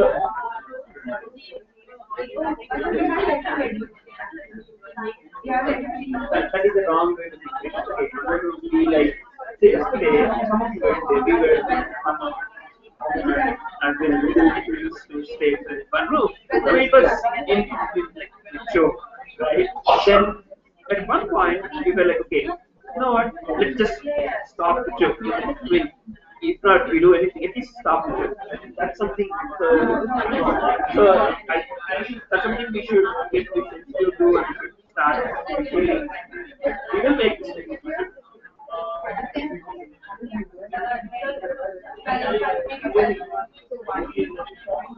No, they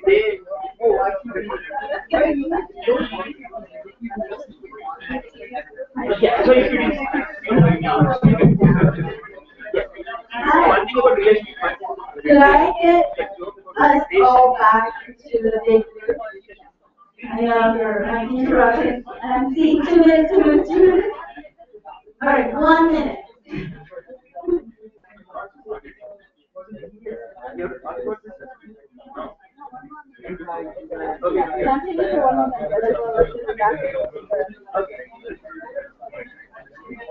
Unless you go to this topic, you can really pick something like this.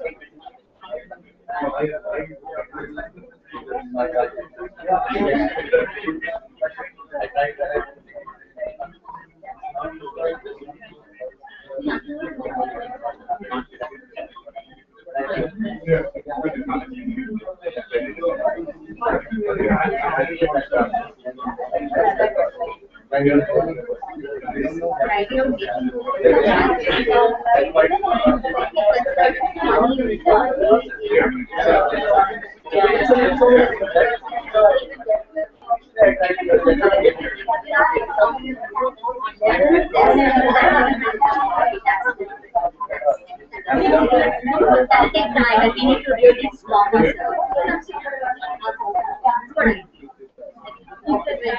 Say something, think about it, take it back. That's slow. Yeah.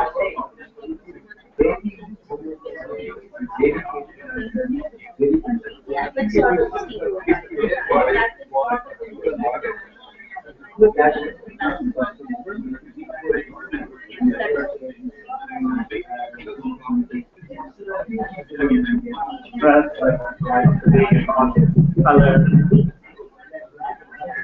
Hi. Yeah, it's time to stop this part now. Please go to the next part. So if you could all come back to your, or sit in a way that we're looking in the front, and we can have a report back, that way you're I also, by the way, a report back. sure, or will be, Okay, so I realize that I'm interrupting conversations that are really, really fascinating, and I have really hard time doing that.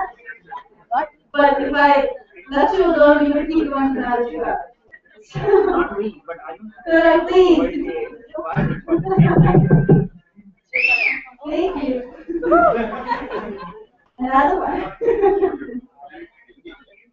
Could I please get you to turn around, face this way, please? Thank you. So Jamila, did you tell the group like that we're coming?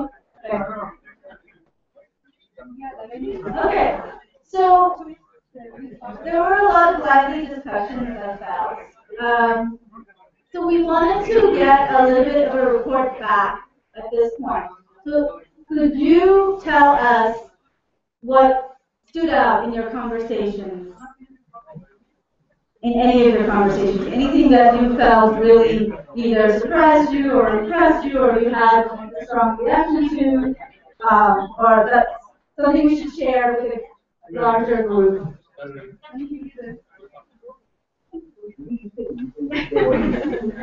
Okay. So in our group, we talked about just how it's assumed that when we refer to people, we refer to them as he or she. And someone had an experience where they misidentified somebody and assumed that because they appeared to be what they would assume is a she, that's not how that person identified. So opening up the space to recognize that there's more than just he or she, and to maybe bring they into the conversation a little bit more, and using the word they when you don't know if someone does identify clearly as a she or he. I feel like I'm missing some really, that was my point. Is anybody else?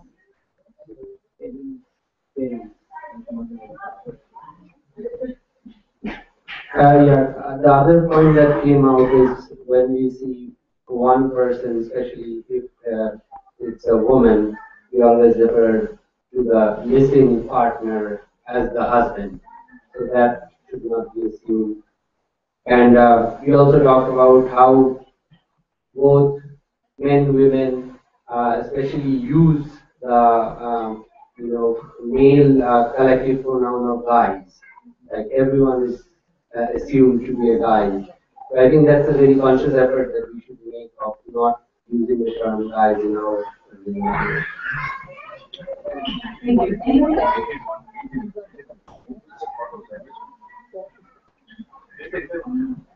So in our group, the conversation kind of started off very casually about how we often humorously attribute some behavioral patterns to orientation, like that's so gay, dude, like stop being gay. But Arvind joined our group and he actually added a sense of seriousness to this topic about, as he always does, about our fundamental biases as part of human beings. If we are in a group, if we meet a new person, we come up with a bias, and actually I would have to have him explain a little bit more detail. But the gist is that do we logically think, or do we naturally come up with a bias that that person is of a particular orientation, either straight or not? And if it turns otherwise, is that something that creates a conflict in us? Is that our mistake, or is it logical for us to assume one or the other when we're meeting like people for the first time?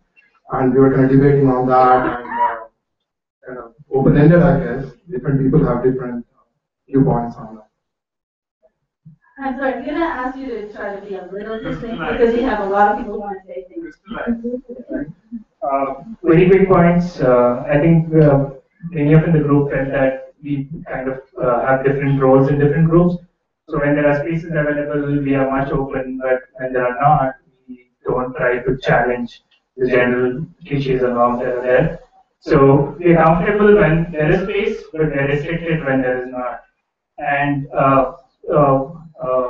Shrestha brought up this particular story of her professor coming out and trying to be and wanting to be of another gender, which made us think about rights of all these people as well. We just think of men and women rights, but there are different people in the society, and this kind of makes us think about fighting for the rights of many different kind of people in the society. Everyone. So basically, our group will discuss the two most important points here. That how when they try to come out, they are afraid of the reactions of the people around them. So we have to be sensitive about that. And another thing which Sridhar came up was in many Indian families, the people find out about the guy or the girl or they get married. So people tend to give out recommendations. So we make a lot of assumptions. And this is the guy wants to get married to the girl. The girl wants to get married to the guy. So our discussion was we shouldn't participate in such recommendations unless or until we're absolutely sure or we know everything about it. We shouldn't make assumptions. Great, thanks. We're just going to take two more because we're all over time, okay? So back here and here. So we chose point number 5 and just 2 points. We feel that in our society everything is so streamlined and we have a very narrow thought of the family, who plays the mother's role, who plays the father's role. So there is an inherent overlap between women's issues, gender issues, and it encompasses all the issues together. So that's one. And then another thing that we discussed about is many people in our society, there's a visual discuss aspect. In order to think about the issue and think about people, the first thought that comes to mind is the visuals, not the feelings and the emotions.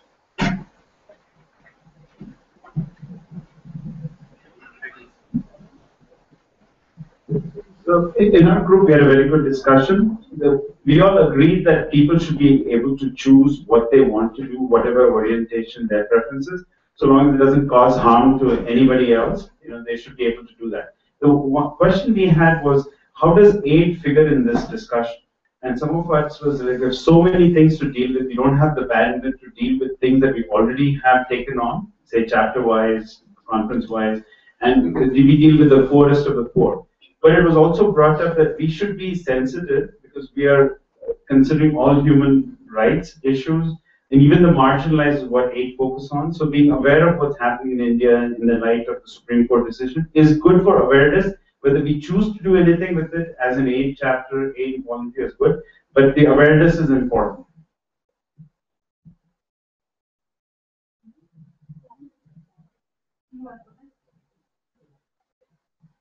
I think one of the things that we were hoping to have is a discussion going about gender and sexuality within our chapters. So maybe as a start, if your own chapters haven't had that discussion, start with that. The second thing I just wanted to bring up is that our chapter is currently reviewing a project that is dealing with transgender sex workers in border areas of West Bengal.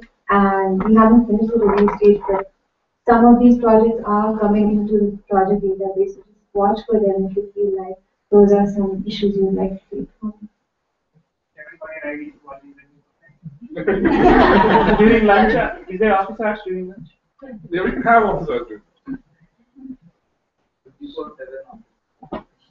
So we had discussion on the second topic.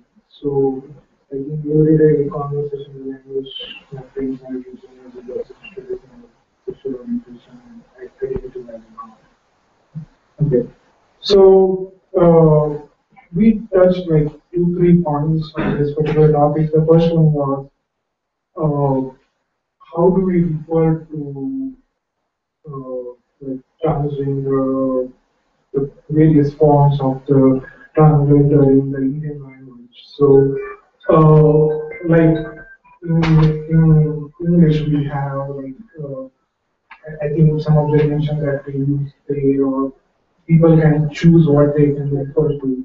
So we thought like especially in like specifically like teacher community, they generally refer themselves if someone is wearing a sari, then they want to refer them as a girl, a woman, and someone with maybe shirt and refer them as a man. So it's more of a visual than and we don't have like specific pronoun on that.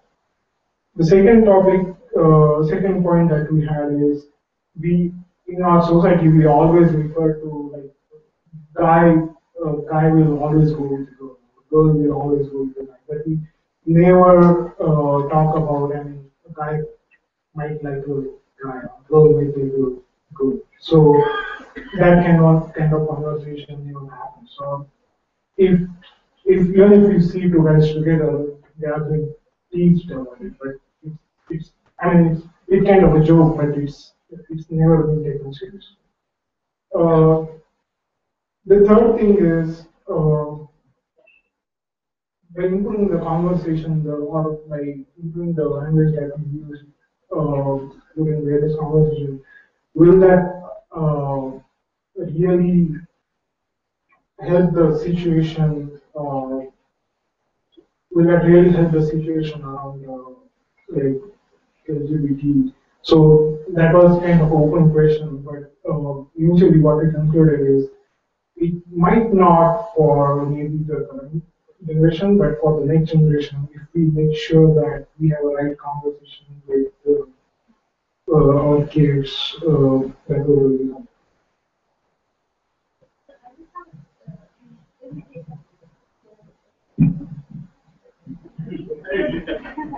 I know there's a lot to say on this, but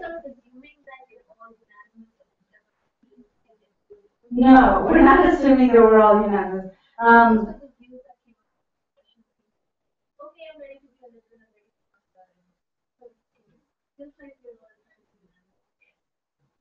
Not, I mean, it was very shameful that most people said unsure for can we provide a safe environment. No. Okay. All that.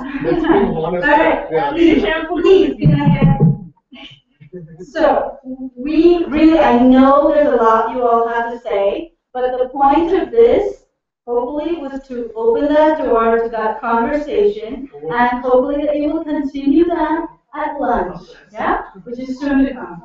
Take that. Right. Okay, lunch is not soon to come. Sorry. All right, we're all fasting today. You can take a few more. Okay, so we can take a few more. Yeah, so no, wait. The kids is going to happen next. So we are getting ready. So you want to question this long. Yes. No, when you see them walk in. So, I mean, it's really great that we're having a conversation about this. But when I was seeing the skit, it was really interesting to see how, then how we put ourselves in a different situation and then think about it in that sort of parallel universe or something like that. But what I found problematic was in comparing to the women's empowerment session yesterday, at the end we talked about, this person feeling liberated at the end of it. But really, there I saw that we were not having a larger discussion about the structural problems that were there. I mean, if yesterday, for instance, the women's empowerment session, if someone had come and said, women should just stand up and then everything would be fine, that wouldn't happen. But I think that prevails because, there are women here and there is originality of voice. But we haven't ever made a concerted effort to hear from the communities that we're actually talking about here. I mean, we have experts from climate change talking about climate change, but we took up such a serious issue. And I really wonder how competent we are. I mean, I think we should talk about it. I mean, what our competences is different. But where is... That wasn't part of my... But, I mean, I'm just only bringing to the part that we shouldn't be also self-congratulatory about the point that, we're getting involved in this and, I should have brought that up. I mean, are we being sort of happy that we're now here? But are we also critical about what we are doing in our personal space?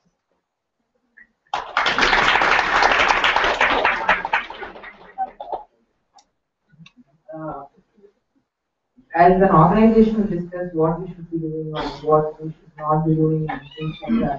But being part of the idea and being exposed to all these areas, I'm trying to understand now, how do we not enforce the non-ability in my personal life? For example, when I have a kid, a guy or a girl, how do I not enforce for a girl to always wear girly dresses or especially because if my friends are looking on the trousers and shorts or something like that, I mean, in a way, is it even possible to be not biased at all? Is the question that I have. Like, is it okay to give or to make my child wear a frock, and do we all be okay with not enforcing the norms on the kids? Not for the My mom, my brother's been to me, and my mom always wanted a girl. So when he was a kid, pretty much didn't have something to do with it. She dressed him up as a boy one day and a girl the other day. And there are tons of pictures of him in like little frocks and skirts, and he also had curly hair, so she just did that. Because she didn't care. She didn't want to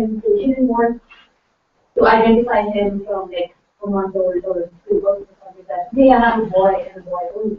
So, yeah, he did take us to those pictures and get a little married and all that, but I'm just saying that as parents, you can let them, I'm not trying to say do what I'm on it, but I'm just saying she just did whatever she wanted to do. She didn't understand. Yeah, I think she wanted a girl, and then yeah, when the kid goes up, but I want to be like this boy, but I didn't have my boy, I was a little bit shorts are not shorts anymore. I think.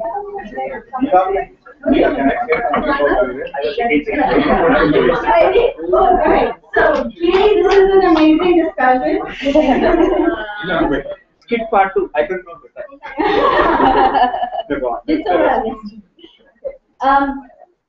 Yes, I know so many people wanted to say something to that. So, could we sort of say, we have Aravinda say one more comment and we go to the next part because there is an actual next part?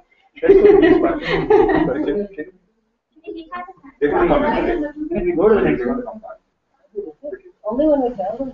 Oh, sure. Well, yeah.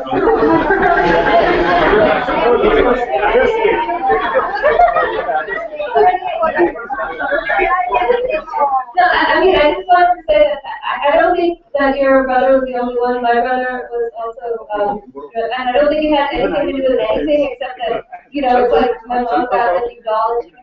I think there are many. I would, you know, venture to say many of you boys in this room have been dressed up and photographed, even as recently as last year, but as children. No, I mean, okay, I don't want to go into the more details except to say that addressing such questions as this, bringing social justice, environmental justice, human rights, bringing it all to the home front is the purpose of the Ask Alma blog, which many of the Alphas and so forth are also on, because everyone can be an Alma, it's not gender specific.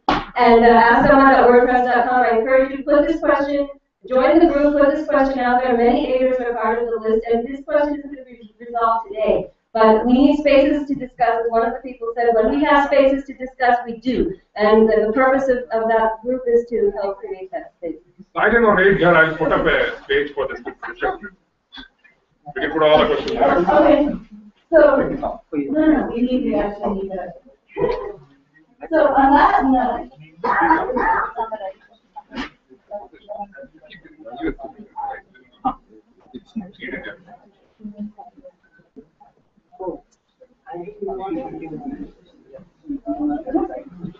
so just wanted to summarize all of the points that came in. I think most of the discussion was around our own assumptions as to what we assume when we talk to others, or what we assume when we are in a certain societal environment. So those are questions great, but I think the two best points that came out, which we all should think more about. One was by Kaushik, and he was right. When we started this discussion, that was the first thing. Like, none of us really have experienced anything of this sort. We don't know. Yeah, or we don't know, or at least the people in the group at that point in time. So this was very simplistic. The skit that was presented, yes, it was really, really simplistic. Things are not as straightforward as they say. There's much complex. Forward. Yeah. So the idea is to basically start a conversation here, and then hopefully it will go back to the chapters and we can delve deeper into the whole issue. And I think the second point was basically about the societal norm and how do we change these kind of norms. So basically it's just the way we've grown up, just the way we were taught in school. We're boys and girls, that's it, two groups. So it's, I mean again, it sort of goes back down to, okay, the main problem where you start is goes back to the education. So we have, if we change the social norms that are perpetuated on us as we grow up, I think at that point we will be comfortable about not having any bias. But that's really a long shot, so I don't know, 20 years, 30 years, who knows. So I think anyone else wants to add another last something?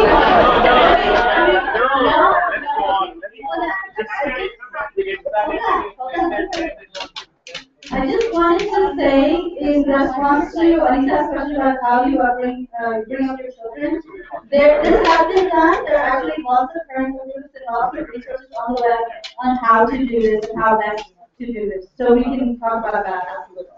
Okay?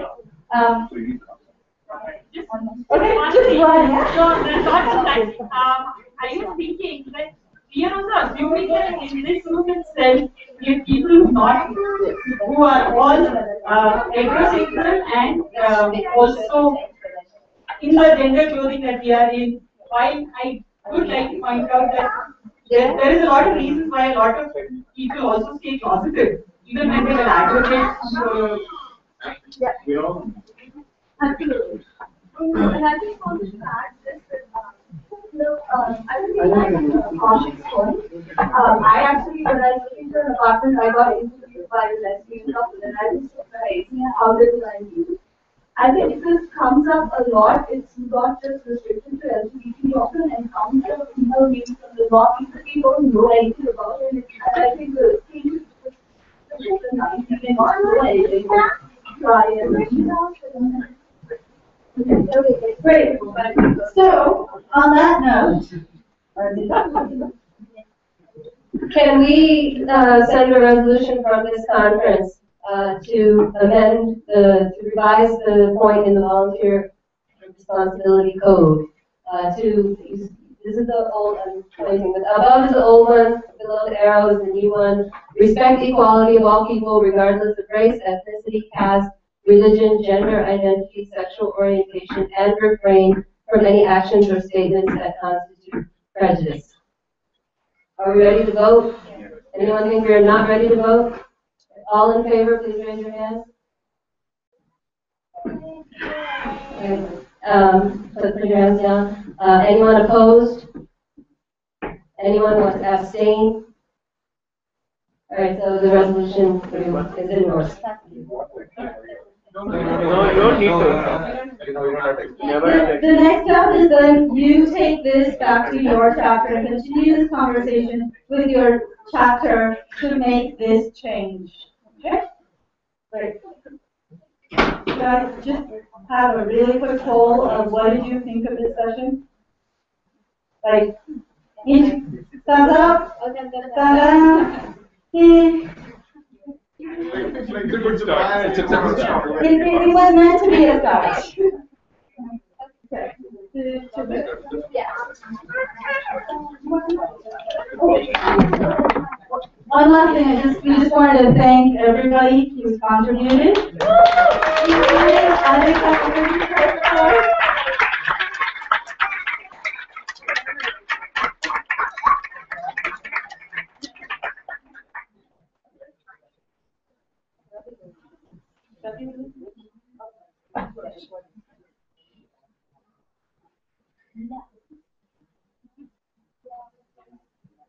Now we move on to the Children of Aid. I'll connect it up with the previous session like this. when the discussion of this resolution was going on in College Park chapter, in the DC Metro area chapter, Kiali was there, and she suggested, how about adding age as one of the things that you should not discriminate against.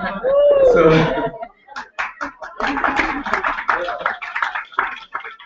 and then she came up with a quandary. She said, oh, but if you add age, and supposing age assigns, because now you can't discriminate against gender, right? So suppose age cannot discriminate against age. So suppose age assigns the idea that Anika should take care of the food at the conference. Anya should take care of the food at the conference, because then you are not discriminating against You would just be Anya's running age. down the list and assigning volunteers. Then how would Anya do it? So skill based. So maybe, we can't have discrimination against gender. Against age. So in the thing. So that was her reasoning. So children of 8, do also grasp what's going on in the aid event, and they can come up with very insightful statements. So we have a skit. It's called Phony upgradation. Phony Upgradation, and 8 stars. All the children of 8, including Kiali, Abid, everyone can name it. Yeah, let's start this skit. Phony Upgradation.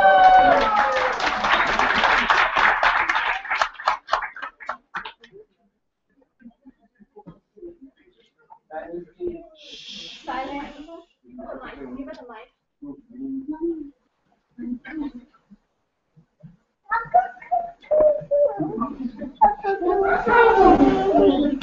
Yes?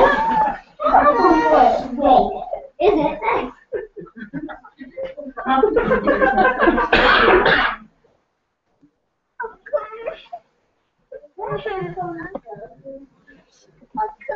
It's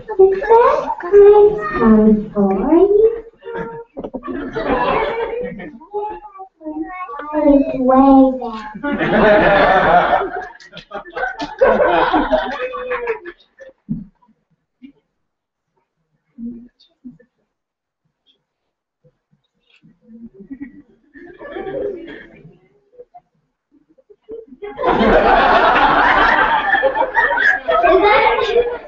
That's on 5. Is that iPhone 5? Oh, you need to get iPhone 6. It's much better.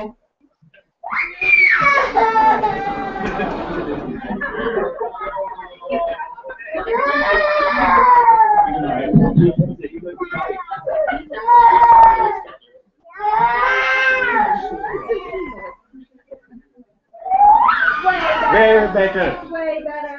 Ah, you know. Way better.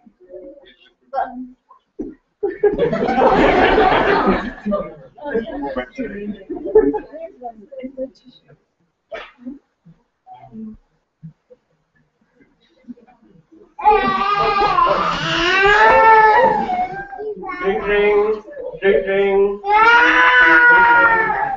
Huh? What's that? Ring ring. Ring Wrong ring. one. Hello? Hello, this is Apple. We noticed that you have iPhone 3 and we are offering you a 20% of upgrade to iPhone 4 released last month. iPhone 4, you say? What one's it? iPhone 4, I already have that. Then maybe you would like a discount on our iPhone 5. 1 minute. Oh, I already have iPhone 5 in my trash.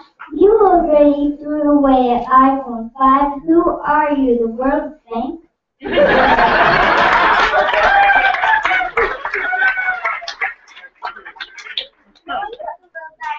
I'm a trash collector. Oh.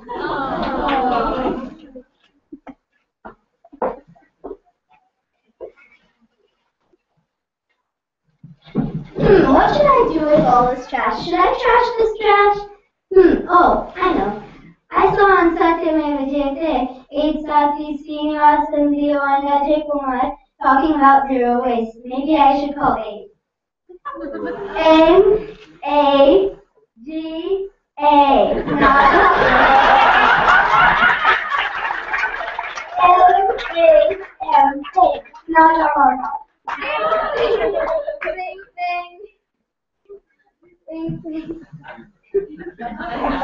Hello, you have reached the Association for India's Development. All our volunteers are currently busy with excellent skits. Please hold the line and enjoy the music.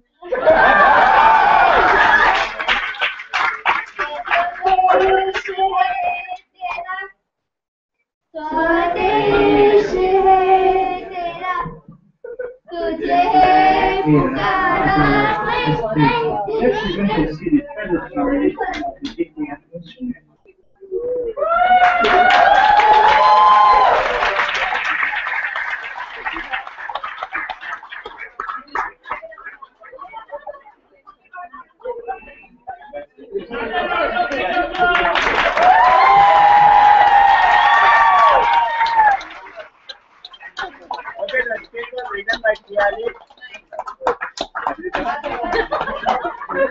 And performed by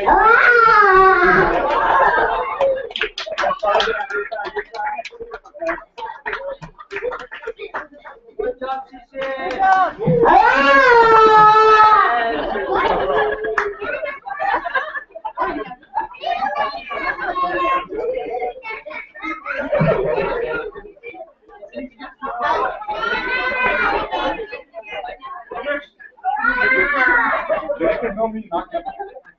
What? Food? Food. Wait. Get pictures of the stars. Anyone wants to come get selfies? You're welcome. But stay inside, please. Anika, Anya, what take a pop?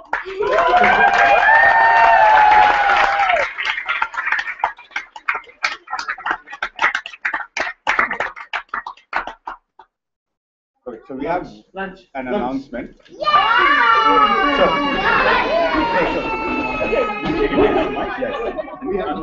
Can you just take 1 minute, please? Oh, you're not getting it. Yeah, say something. Oh. I'll get to the other one.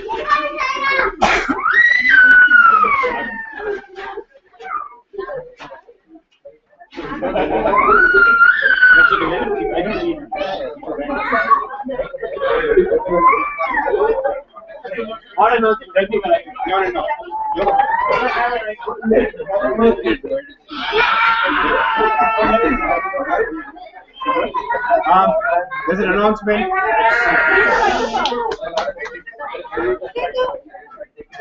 I don't need a mic. I'll just speak up. Can I have your attention? People, he wants to say something. So, as AID, we've always been supportive of different groups, the poor, the marginalized. Another group that we've talked about in previous conferences is those who have different disabilities. And this particular group says, don't focus on our disability, focus on our ability. And this is a group of blind dancers or visually challenged dancers from Bangalore. We've seen their performances, very inspiring. We had a group of young girls in Cincinnati last year, 6 girls. They were just mesmerizing, and it was amazing to see how they performed. And they were able to do classical Indian dances, Bharatanatyam. My wife is a Bharatanatyam teacher, and even she and her students were absolutely impressed. So do folk dances, lots of things. Now this year, we have the opportunity to present a group of male dancers. They're professionals. They've been learning for many years, extremely talented. And not just that, they do workshops to inspire people, motivational workshops. So AID has been thinking about not officially sponsoring, but then at least inviting them. We have about 9 chapters interested.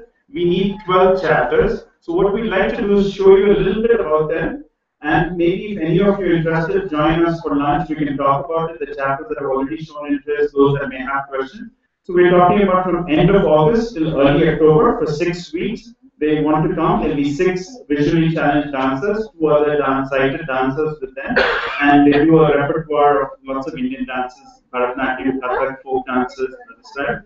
Very, very inspiring, and you will really, really enjoy it. And of course, it resonates with what AID is about. So I hope you see that, and if you can take it back to your chapters. But we need to resolve this quite quickly so they can get their visas. Some of them work and take time off of work. So just take a quick look at this, and then it's great for us to join Mahesh or me and ask us questions. Again, you can take it to your chapters. You can even volunteer CSA.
Just probably show them. See?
I think you get the idea. And they will be coming with Mysore Nagaraj, who's the Kathak teacher, and Suparna Venkatesh, the Bharatanatyam teacher.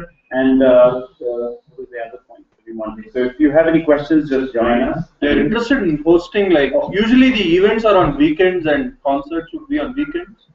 But during weekdays, they were really interested in doing like workshops. Some of them were wondering how they really dance with so much precision. So they could explain about their techniques and what all they use and how they practice. So they're interested in doing those workshops as well. So if you're interested, please do contact us. Any questions? You can take it up.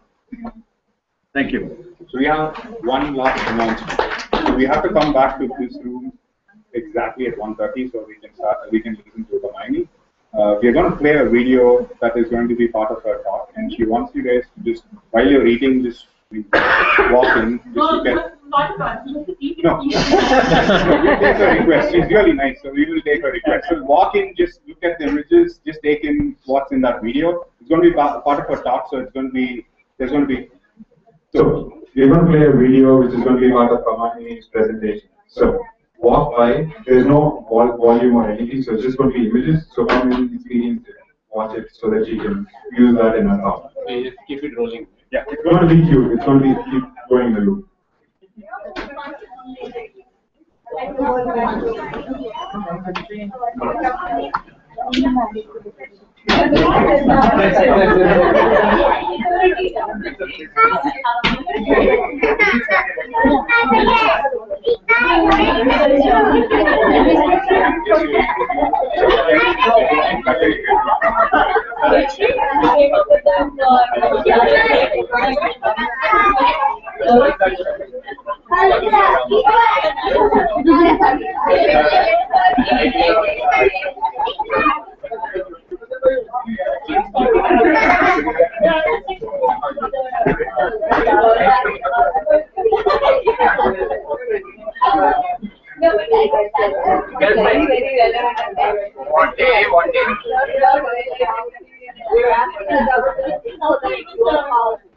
We're actually for the government. The government is getting in the way of the government. We are actually saying government. and you got the most Yeah. like, what are you? No, that is for all this Rajini nonsense and all, but really nice.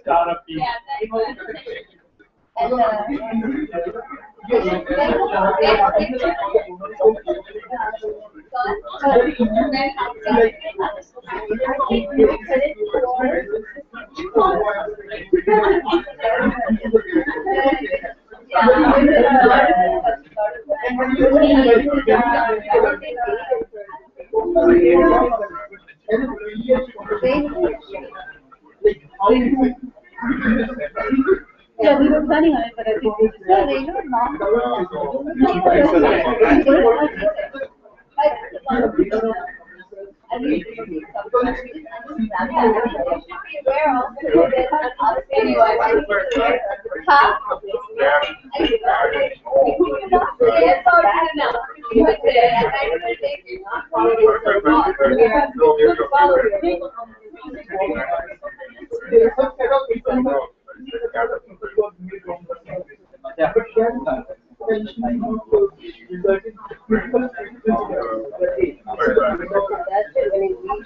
Yeah.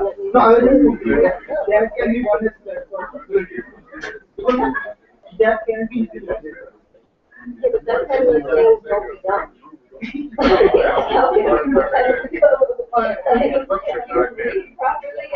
It's your responsibility to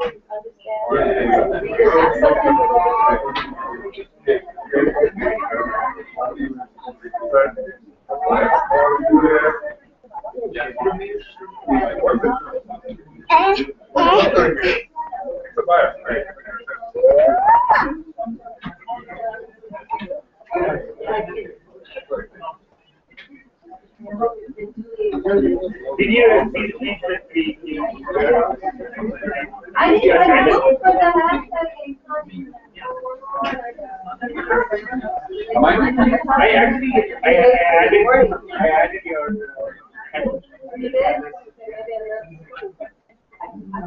It would come on your.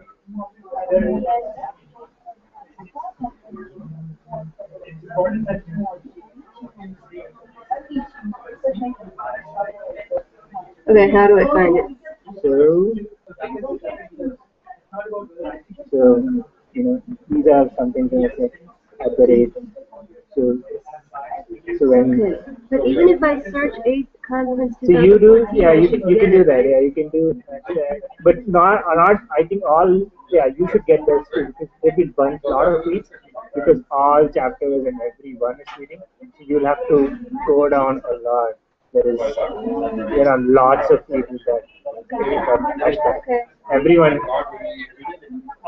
here. So what I did is specifically on the things that you said, I would use your handles. That looks so impressive.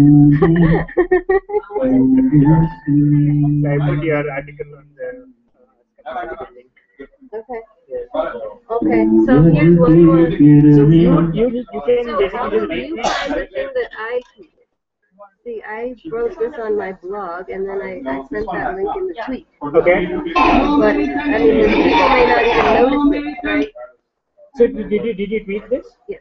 Okay, if you do hashtag, did you put the hashtag 8con2014? Yeah, then anyone with search we can. So this is what I wrote.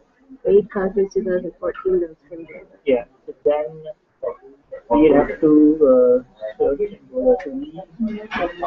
People have to follow you, and then Yeah, but if you retweet, then maybe people will yeah, follow. I would retweet.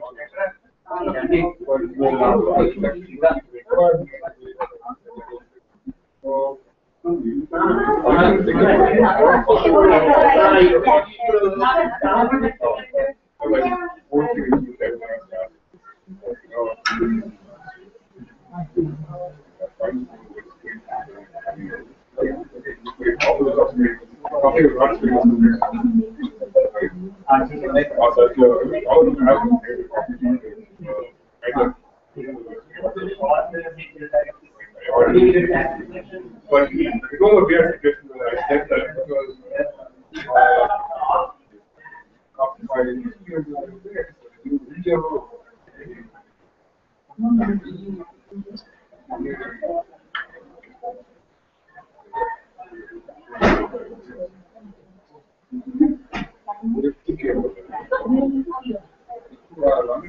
Harvard Law.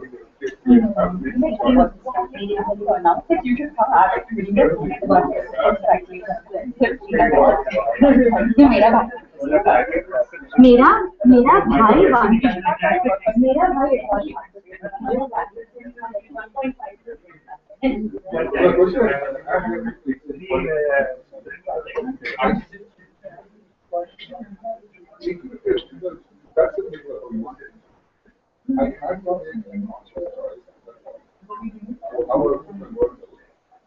And I made a institute. So I'm saying it's an institute. Yes. Not was it just a logic? No, it's that's what I said. How that was what is happening. But I think so if I assume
that most of my nights,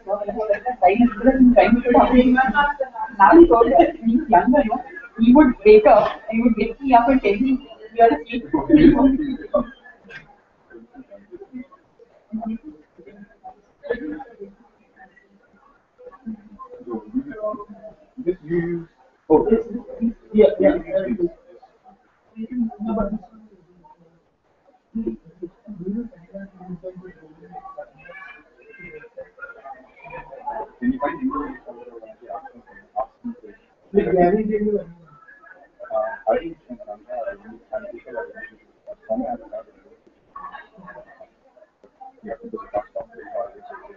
You will read this story. No, I will need to later. I just get it because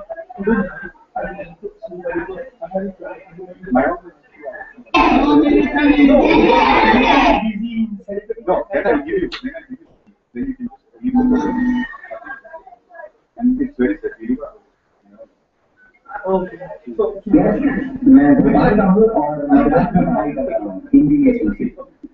you know who asked?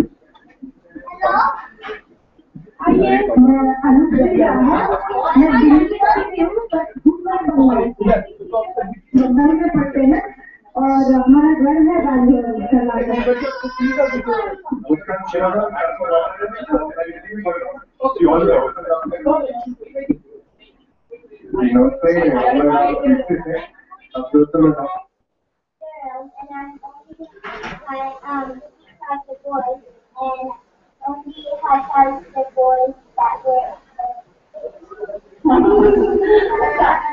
These are very unfair. Hero.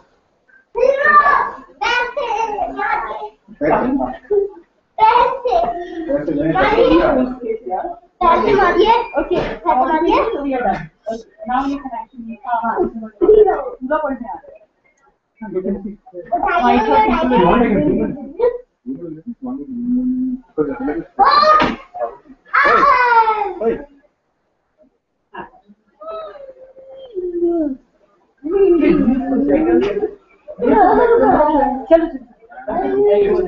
and you can maybe put but people go and ask him to come. That is just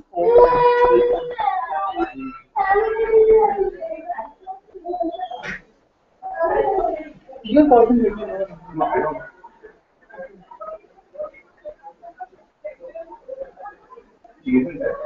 No, yeah, I think.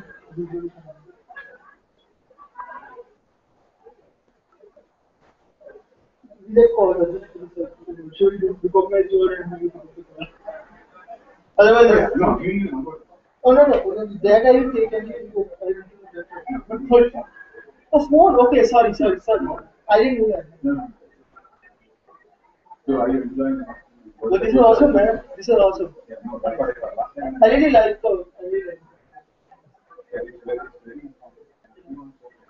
Yeah. maybe no one like providing. Yeah. Exactly. Hello. Right. Yeah. No, okay. So you come back. There's a guy who's shooting. No, there's a guy who's running now. You yeah, so we people need to pick up this one. So you can do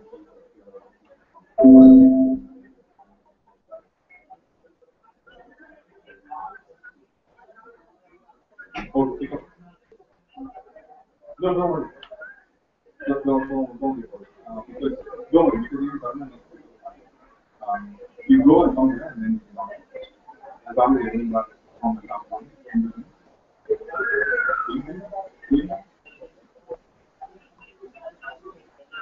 No.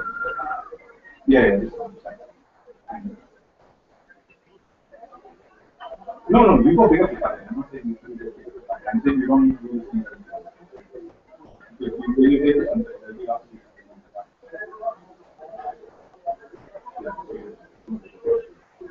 Yeah, no.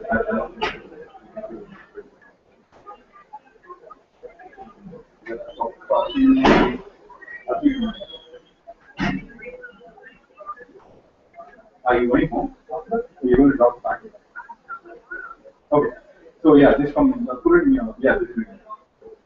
Just bring it in. Yeah, that is okay. So,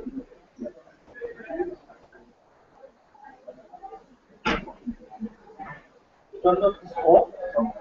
Sound okay. Yeah. okay.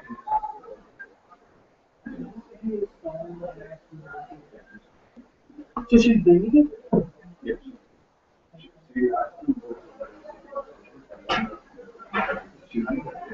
Oh, okay. Nice. But she. Thank you so much, man. Thank you. Yeah, I'll do that. I'll just even charge it.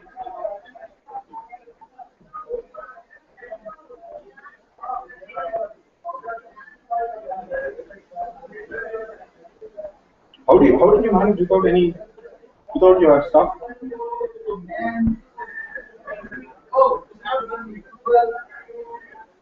Oh, you brought something?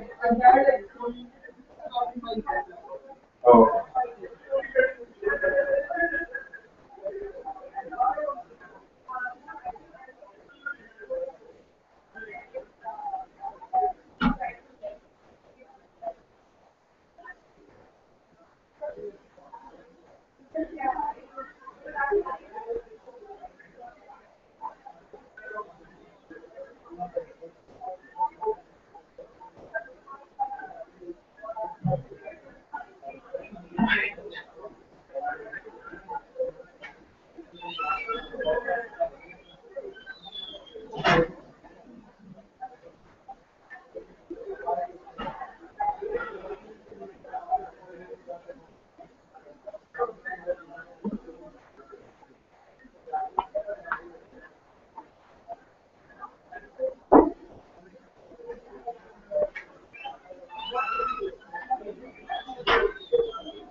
Ayun, where did you go?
You're talking in the middle of it.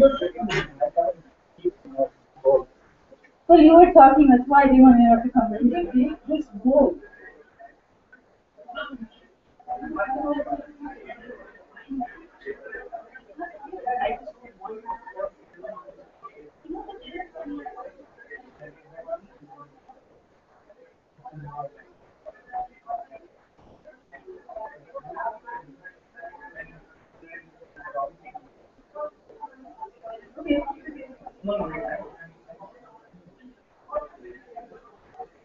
Where did you were sitting?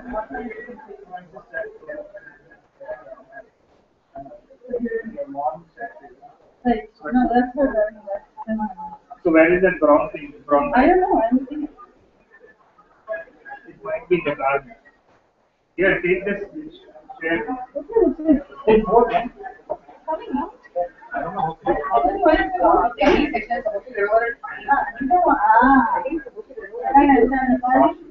According to this.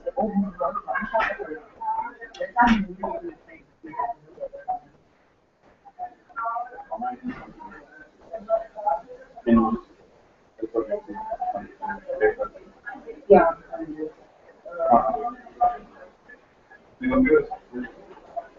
I need to post. I need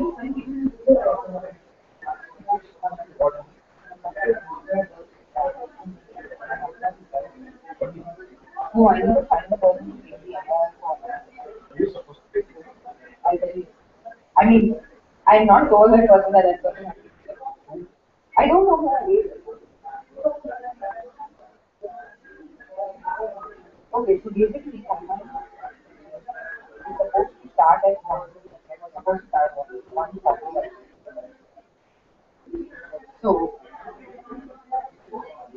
but there was a break between that. Now we all have to.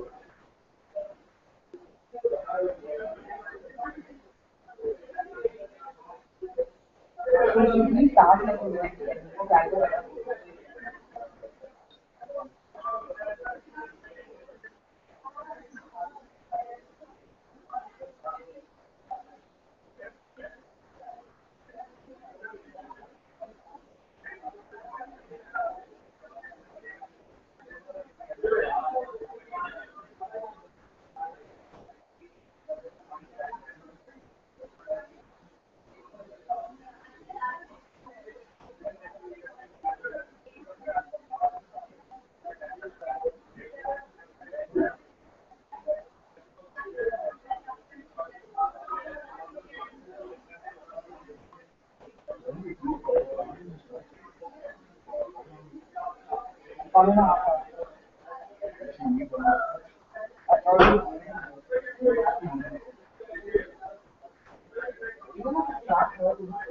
It will take 1.5 hours.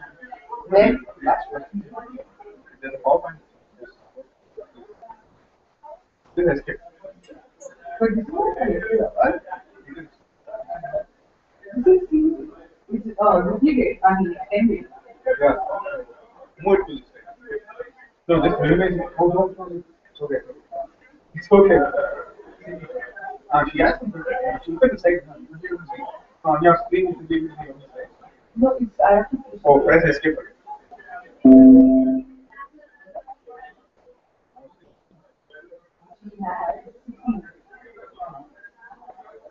But I think it will go for an hour and a half. We just have to make sure that it doesn't go more. If we start at 2, 3:30, then I don't think we get 8. Then we do 10 sessions. 4:30.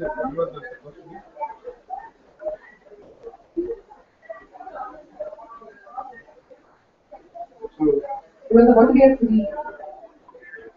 This is only 1 hour. 1 hour. Yeah, it was supposed to be at 3.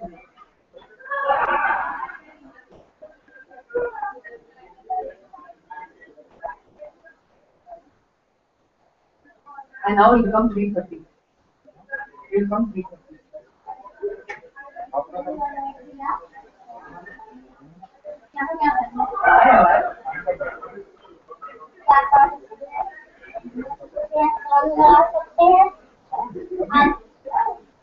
अब हम लोग करते हैं song लगा दीजिए ठीक है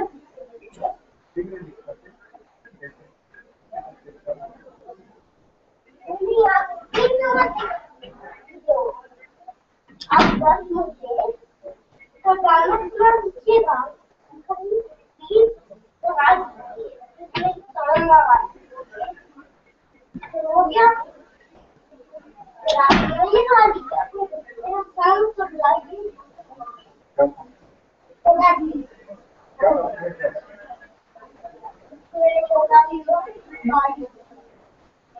अभी वो गाड़ी नहीं है नहीं मैं अब मुझे लगा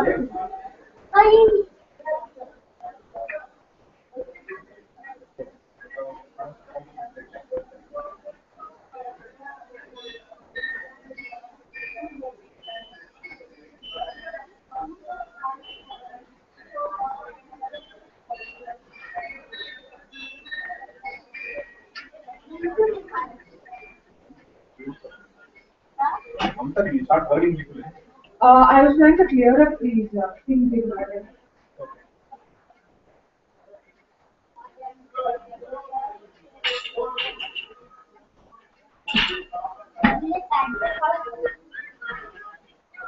Is the light still going on? Yes. You're just showing up and feeling something. It's not good or not good.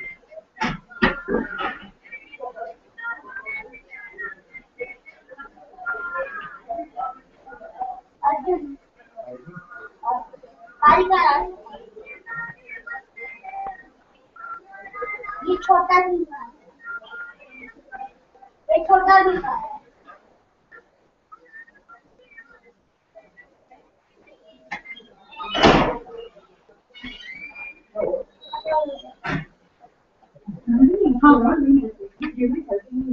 Yeah, sure.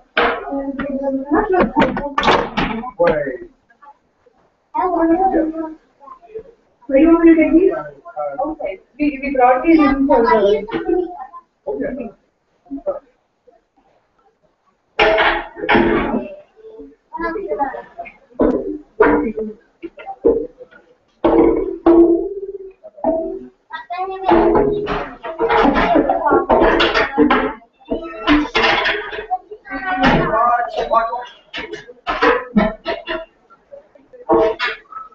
Gavin, can you just run?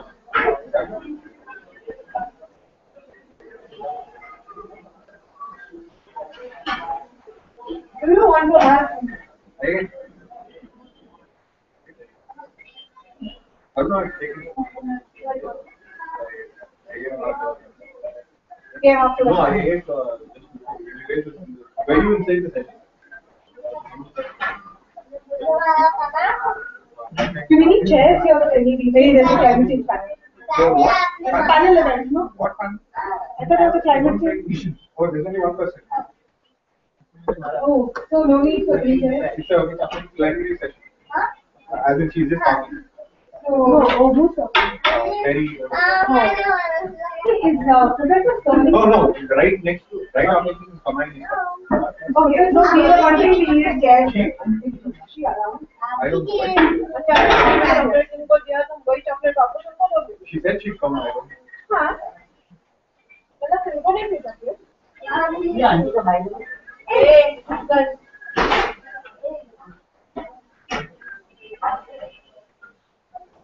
Aunty की टीवी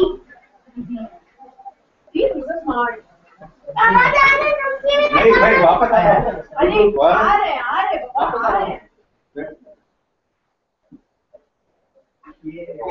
माइक करने के लिए एसपीओ खत्म हो गया वो खत्म हो गया फोन पे लगा के टीवी लगा ना ये फोन पे लगा Amrita, please go back. I'm going to go with coffee.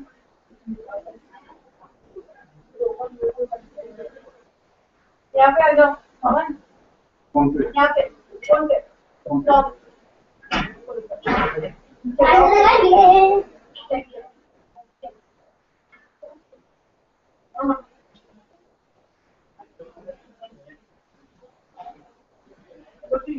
बारिश की बूंदें थोड़ी सी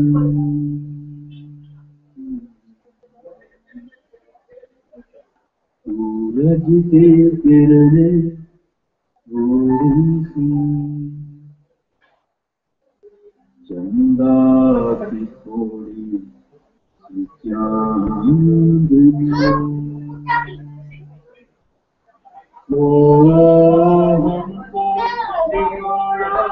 साथ जाए इसकी बूंदें थोड़ी सी are working. Shiva? They update us about what is happening. नहीं तो मैं टीवी दूसरा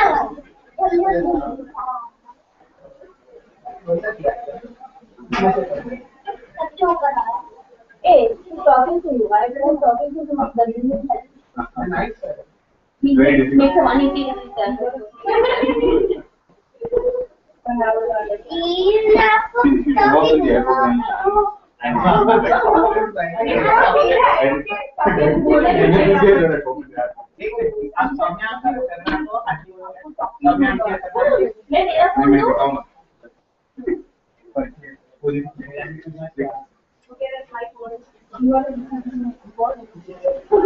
No, he doesn't come.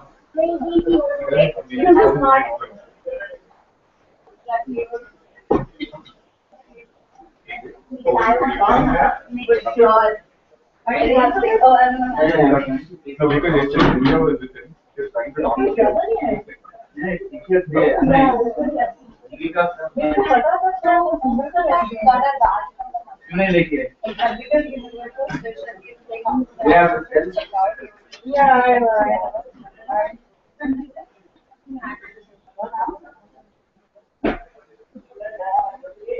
Wow. ये बच्चों का है, लेडीज का है।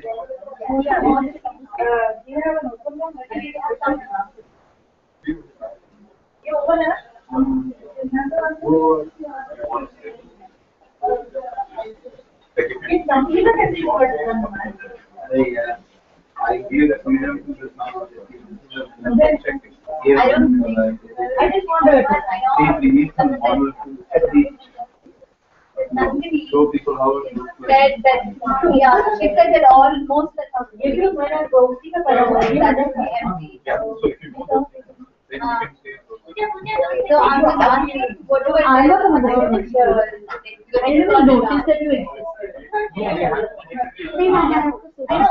I'm just like we were in a conversation. We become very unprepared. Yeah, very unprepared.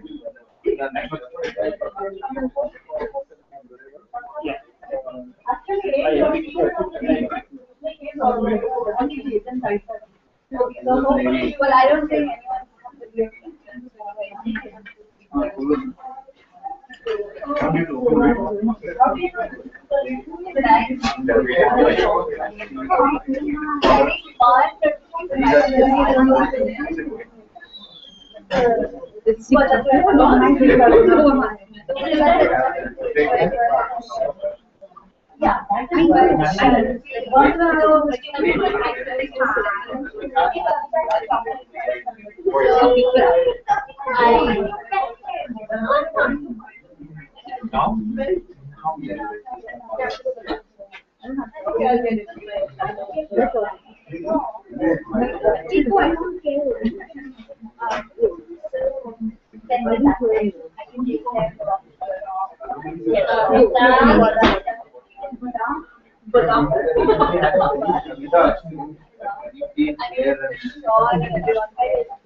I don't. Naga, do I also make a model? Yeah.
So this is smart.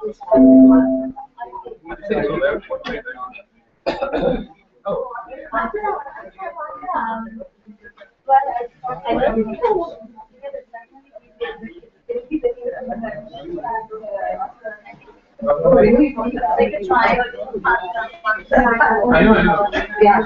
Kaushik is falling asleep. Somebody call you.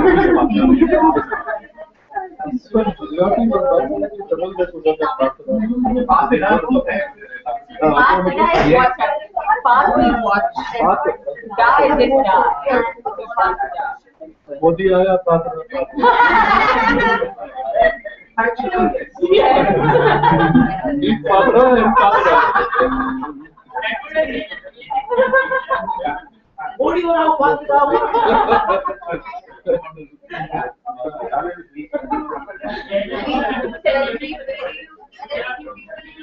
We thought Jalita and Modi are good friends.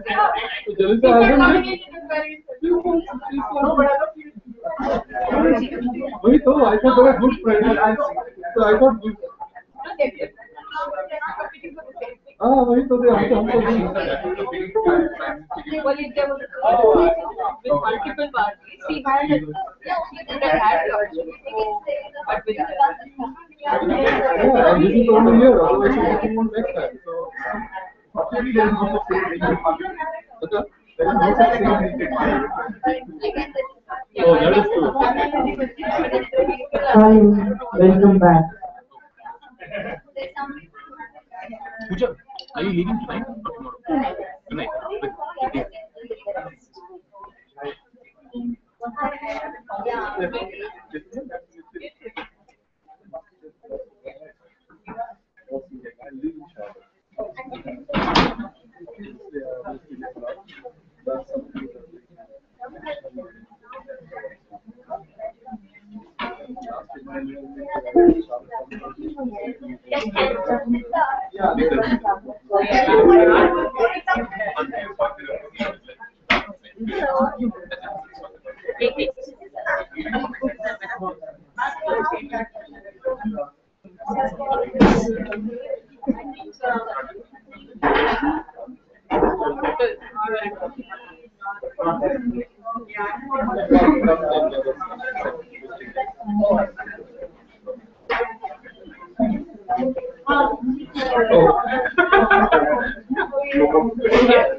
Future.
So actually, उस पर target पे जाती है.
Hello. So I used it like a filler, no credits to the JJSS or my work. This is a Feed India campaign that is in the Times of India group run. So it's out of that. All of you or many of you would have heard it. Huh?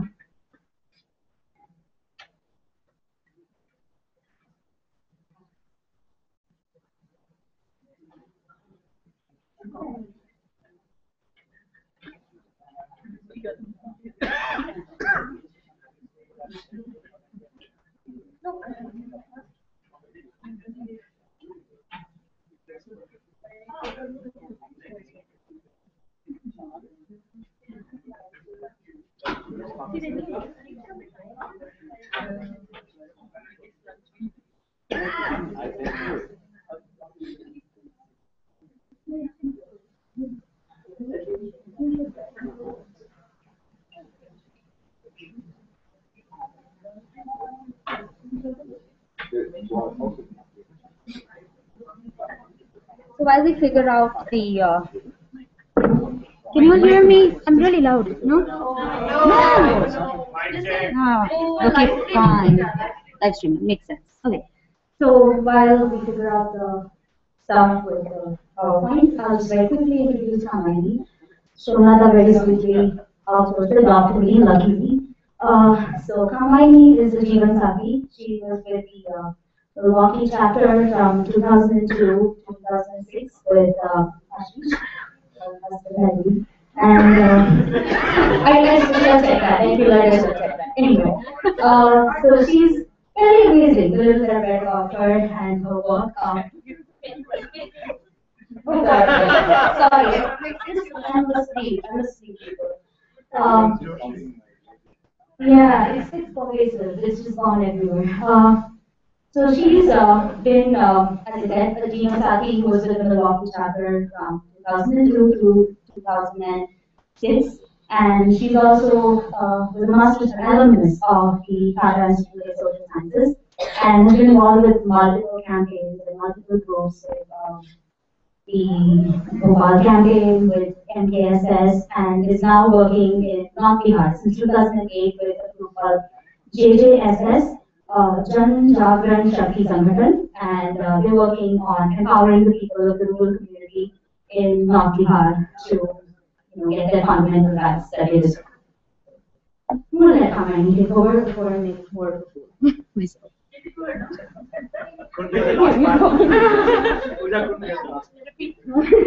Before I make So my presentation is going to specifically draw from the work we do with the Jan Jagran Shakti Sangathan. Now the JJSS works in mostly North Bihar districts, but we come together at the state level and at the national level with other campaigns and on issue-based support for each other, and I'll talk about it later. The JJSS, the Jan Jagran Shakti Sangathan, has certain characteristics that I've tried to lay out here. One is a non-party initiative, but at the same time, we believe that we are involved with political work because we believe that politics is not just about casting our votes and making an impact on who's in state power, who has control over the state. It's a process. The way it plays out is an organization, but everything is a process. And there's a learning in the process itself. We decided to register it as a trade union. There is a Trade Union Act in India, and I'll talk a little of why we decided that. And how did it begin? So I just want to talk a little about that. So these are the basic characteristics. It actually began with a survey. In 2008, Professor John Wes and Dr. Ritika Khera were economists and maybe world renowned, but in India definitely they have a name, and they have both played very critical role in bringing about some very good progressive legislatures in the country. They had initiated the survey to find out how one such legislature called the MNREGA, that time the NREGA, the National Rural Employment Guarantee Act, was doing. And I had just come back, like it was 6 months since I come back from the US, and even Ashish had, and we both wanted ways of finding out how to work, where to work, the kind of work we wanted to do. And at that time, I was an associate Jeevan Sati, so I had an association with it. As this party mentioned introducing us, introducing me was that we were here as volunteers in late Milwaukee for 3 years, and then I had moved back initially, and then Ashish joined in. This we thought would be a great way of doing it, and then we thought would Bihar work out, and it completely with that team, they were really open to going to Bihar also to find out about the status of NREG. We had lots of students, and then we had coordinators with people like Ashish, me, and others who wanted to do something, but were neither student volunteers and neither were they working in some places. So we took charge of going to Bihar and doing the survey. And we had some local volunteers, a local group we would link with, and they would help us with the survey. And we were about 2-3 weeks in Araria district. It's a North Bihar district. It neighbors Nepal. And our train line actually ends at Jogbani, and then you can hop over to Nepal. So we were there for 3 weeks with local volunteers who were extremely enthusiastic, and they gave up so much of their time to be with us. And it was one of the few places where we were expected to have 2 volunteers, but actually in Araria they gave us a team of 12 to 14 people who would sit with us, talk about the survey, what had happened, and stuff like that.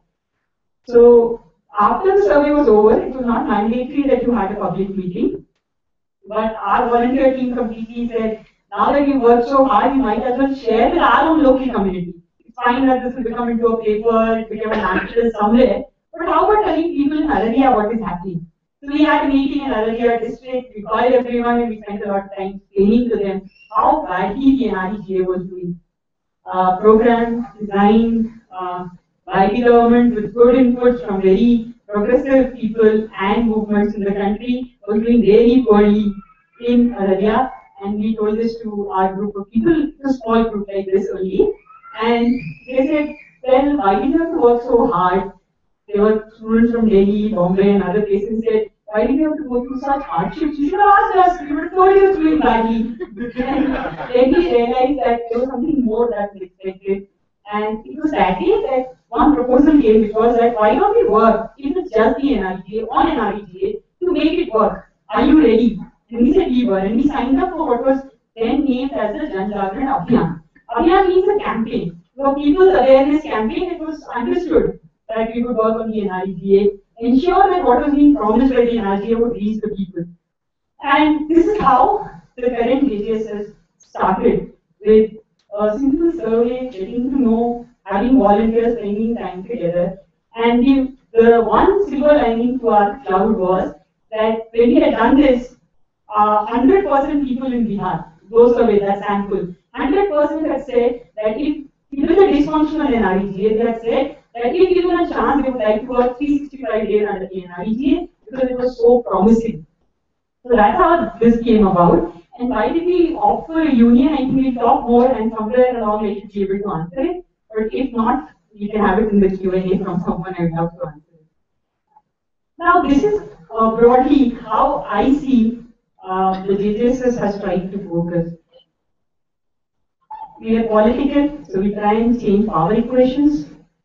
This is something that I heard in 1999 from an ex-student of our college, and he used to sit with us in informal spaces and he would talk to us about different things. And he said this, he said, you give a man a fish, you feed them for a day, you teach them how to fish, and they are done for a lifetime. But why don't we ask the question that there is someone who's hungry and they're next to a pond which is full of fish? And not to take it literally, but that's how society does work. Even in abundance, there are people without anything. And how does that happen? And of course, you've seen the comment down below. I'll go forward. Now, just to contextualize, and it might also help aiders visualize what I'm talking about, because as volunteers, we work a lot with states. We saw in our charts, Bihar was one of the least we were working with. One of the many states we are not working with, or working at a very low level with. Just to contextualize, it's actually one of the poorest states of the country. And in fact, if, there are lots of people who say, this is the Bihar of our state. Which is to say, this is the most deprived district of our state. They say every state has a Bihar. Mean that, the most deprived sections are, which is true. So if you were talking in the Kerala context, you could say Wayanad, or I'm sure everybody can think of districts in their state. But it just so happens that we have it concentrated in this particular state, where there is this multi-dimensional poverty index. It was developed by Oxford University. In around 2010, they did this churning of data, and they said that 81% of the population of Bihar was multi-dimensionally poor. You can read more about the index. Whoever is interested, probably Google it on the net or go to their website. The per capita income. So this is the index which is replaces the human development index. So you're talking about maternal mortality, you're talking about health indicators, you're talking about educational and other social indicators.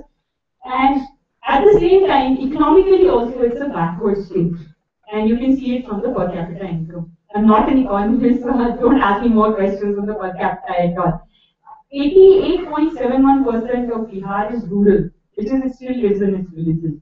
As we said, India lives in its villages. In saying it for Bihar, we still live in our villages, and we very much need our villages to change. The sex ratio is poor, like many other states in the country. Now, what does the JJSS actually do, and how does it go about it? I intentionally changed the color from red to the highlights to blue and then green, because usually, especially in groups like ours, you have other volunteers, other people question you from outside. They say, why is that red so prominent there? You can tell them that no color is political in nature. You associate the politics with it, but each color talks about the need for giving dignity to every human being. This is one of our initial updates. We had used this quote from Gandhiji, which says, cooperate where you can, resist when you must. And that is how we try and do it. So then people say, oh, you're pandering to the administration. Why aren't you on the streets? And we use the first part, and we say, but we must try and cooperate till they can. And then people say, oh, you're a battleground with always on the street. And then we say, no, see, we were trying to cooperate on this and that, and we really do both. So either way, even if it sounds like the middle path, this is the path we want to take. And that's how we moved so far. 90% of members of the Janjagra Shakti Sangathan are Dalits, mostly landless, a lot of women. And therefore, every day is a struggle. Which is not to say that people are unhappy. Not at all. We're very happy with what we have, and we have vibrant life, yet there's a struggle every day for every little thing that you can think of. Even simple things like being able to put 3 meals together in a day for your family, for your children. And it is in this context that I mentioned that the struggle is only natural. Now, all we are saying is that the JJSS has decided to take it on as a political means of organizing, doing collective mobilization and using it. A lot of which has already been said in the other two presentations which have been made.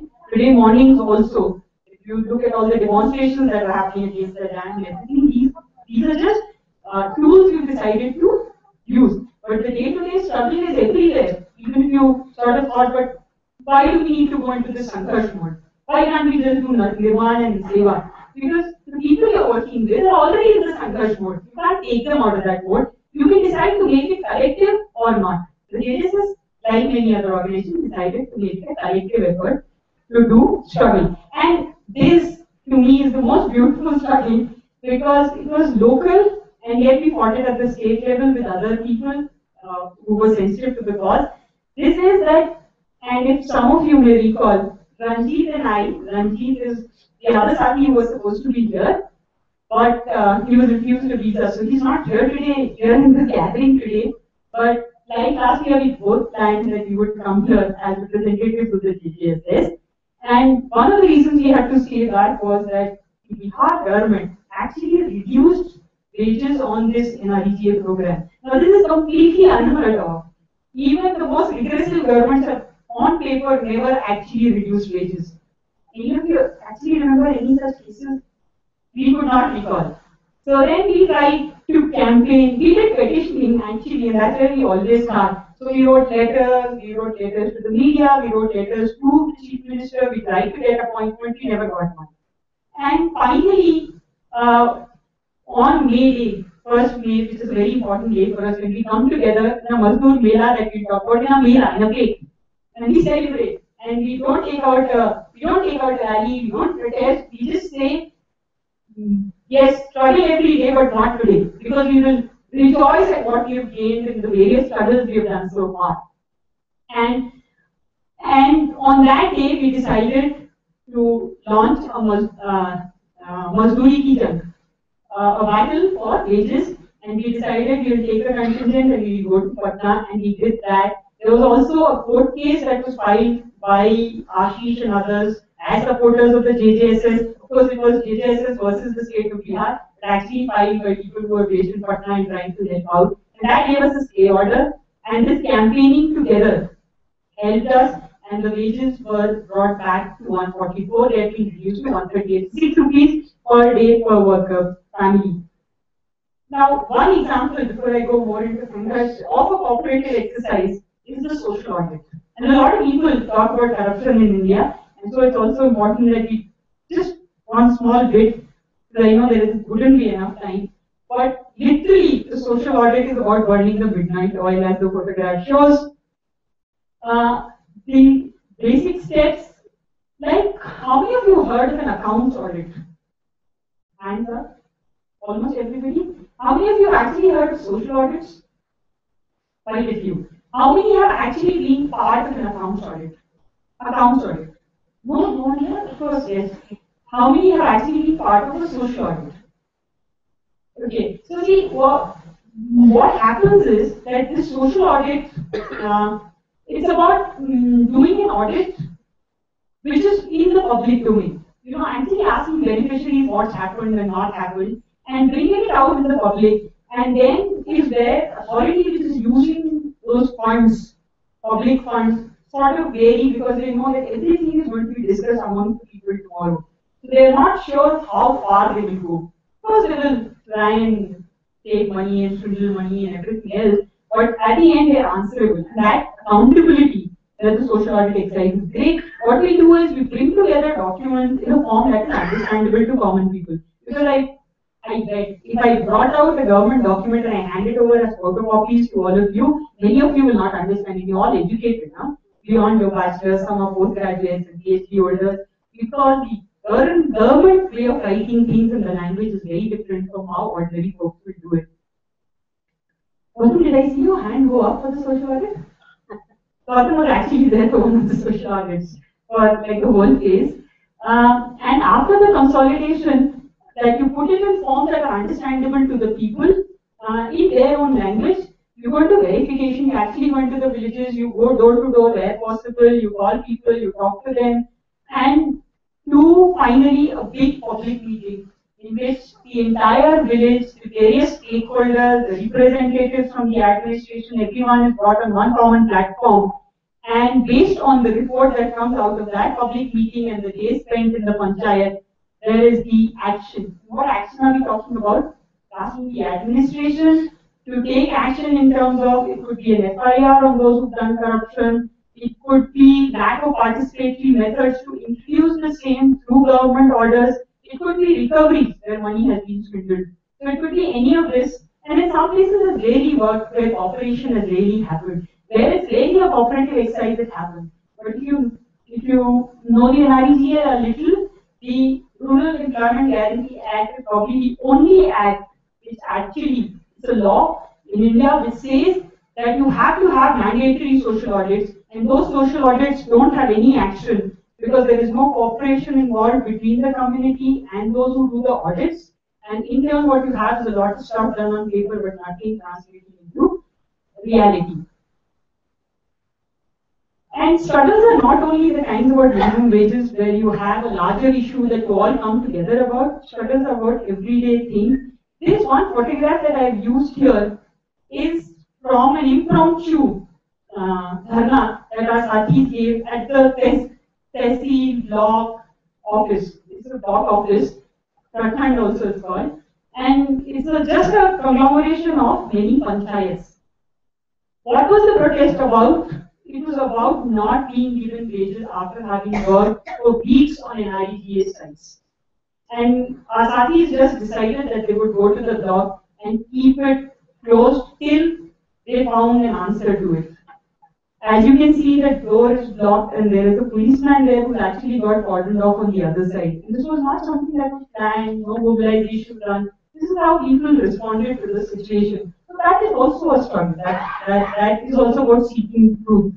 But this is how usually we will go about it. And in this case, also petitions were done. They could be verbal, they could be written. A local struggle would actually start by trying to understand where the problem lies. So, not on esoteric, nothing reaches us. For example, if you were to ask even our sathis in our villages, सरकार से क्या मिलता है? कुछ नहीं मिलता. So to go beyond that, कुछ नहीं मिलता. बिल्कुल कुछ मिलता है, पर बहुत कुछ नहीं मिलता. We try and articulate the loss that is missing. That is when we start. When we try and use other tools that are available to us. We use the RTI, try and get information. We use the NREGA provisions itself, like say, do social audits because they are made mandatory in the law. But when all of it fails, it's about satyagraha, and it's about satyagraha, as some of you may already know, is about seeking truth in non-violent ways. At the national level, there are other campaigns that we are part of. The National Campaign for People's Right to Information, the Right to Food campaign, the Pension Parishad campaign, and some of you may already know about it. There is a National Alliance of People's Movements in India called NAPM, and all those have led us through struggles to common sit-ins, dharnas, satyagrahas where they've happened. Here are two photographs. One is at the state level in Patna. This was when RTI amendment was being proposed, and yes, many of you actually know about it because you also supported the campaign. This was our way of reaching out in Patna. The other is actually one of the biggest mobilizations that the Pension Parishad did. And Pension Parishad, I'll talk more about it, is the campaign for universal pensions for the unorganized sector in India. Now, this is a large number, and you can see flags of various colors, because everybody came together. And I think that's not necessarily the strength of the JJSS, but that's the strength that building networks coming together for even issues brings to any group. Now, the Pension Parishad, specifically talking about it, is a universal campaign which is saying that pensions should be half of minimum wages for the unorganized sector. How many of you know if in India, many people do come from India, how many of you know that whether a rickshaw puller, when he or she gives up finally, is old, doesn't want to cycle rickshaw anymore, do you think they get a pension from the government? Those who think yes, please raise their hands. Okay. Few people think yes. How many of you think that when the rickshaw puller retires, they get a pension? Please raise your hand. Does not get a pension, please raise your hand. Okay. Now, see, there is a truth in between this. The truth is that actually they are supposed to get a pension that two of you talked about. But the other truth is that mostly they don't. And why do they not? Because they are excluded for very arbitrary reasons. One, that they may not figure in the below poverty line list, which is so unbelievable because what does a rickshaw puller earn at the end of the day? So it's very hard to understand how they cannot figure out on a BPL list, but they just don't, so they get excluded. The other reason for exclusion can be that they just don't have an identity. They're migrant workers somewhere and they never have an identity because they never have residential proof. In such a situation, we must remember that there are pensions in the country. The first two people who raised their hand, there is a pension, it is not universal. And does anybody know? I mean, not just these two people, but now that you remember maybe that yes, there is a pension in the country, all the unorganized sector, and therefore every rickshaw puller who retires, they are entitled to a pension in India. Does anybody know or has any idea what the amount is of that pension? Yeah. 20 rupees per day, per month. Yeah. So the closer answer is that it's about 200 rupees a day, and then someone also said less than 500. 200 rupees a month. And maybe I'm thinking of what should be and not what is. So 200 and below 500. What the government has done is that it gives a pension of 200 rupees per month to all elderly above the age of 60 who fall in the BPL category. Okay? And then it gives a pension of the same amount to widows and to people who are differently able. And in that also there are criteria. Okay? Precisely. I just go into that. So that is the 3 times they give, and now out of some women fancy, which is hard to understand, everyone who crosses the age of 80 is supposed to get 500 rupees. Okay. So now when the average age for a working class person is not anywhere near 80, what is the best way to say, oh, our pension amounts are actually between 200 to 500, 200 is not the right amount. And it's for all of you to figure out, in the Indian context, do you think 200 rupees is anything more than peanuts for a month? That amounts to what, 4 rupees a day? Is that correct? Somebody do the divisions, 200 by 30? 6-7 rupees a day. So that's, you can live like a queen, a princess or something. So this is very hard to understand why this amount. But as Sati here said, this amount can be made respectable, and it has been made respectable in some states, for example, Tamil Nadu being one of them, where the amount is actually 1100 rupees a month. Now, how they done that is that state also contributes. But then you have arbitrary and whimsical states like Bihar, which adds, you know, how much to the monthly amount. And when you ask them why, they say we universalized pensions. Then we ask how, and they say we have 6 pension schemes in the state. Okay, which are the 6 pension schemes? They say 3 from the center, and we've added 1 in which we cover all widows. So the central government, wherever central government is not giving a widow because she's not in the right age group, we give it to her. And we cover everyone with disabilities. So what we do is, when the central government says 80% disability, we say 40% disability. And the 6th scheme, oh, the 6th scheme is actually not implemented. But that scheme says that everybody who has an income of less than 5,000 rupees a year can apply, can get a pension. It's not functional. So effectively, it is not universalized, and we don't add a penny to the 200 rupees a month. So we continue to give 200 rupees a month, we continue to say that we have universal pension.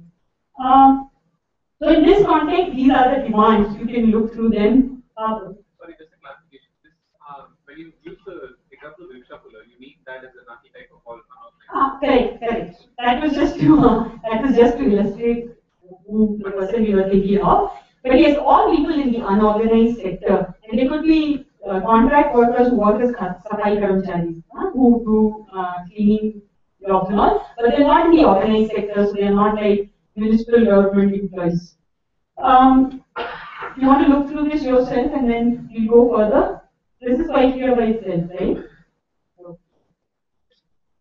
Here is a song that I've been wanting to share with all of you. And you can also give your feedback in the Q&A session. This is a song by Sathis called Vinay and Charul. Many of you already know them. They've asked that this song not be circulated in present form, especially for aiders, just to get me make my presentation better. So I can't give you soft copies, but at the same time I can give you soft copies of some very brilliant stuff which Naga has put on a pen drive for me, and we are hoping you'll contribute to take a pen drive with you. We're not selling it, but we are hoping that you'll contribute and take some pen drive, which will give you some films and some of these songs by Vinay and Charul, and also some documents that we have put together. So now to the song.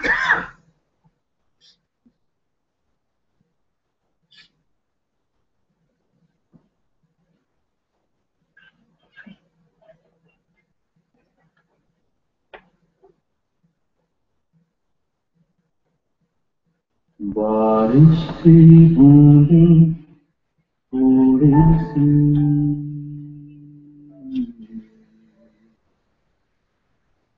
सूरज की किरणें थोड़ी सी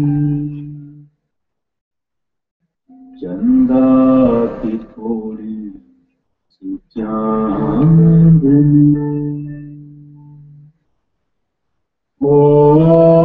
हमको भी थोड़ा सा हक है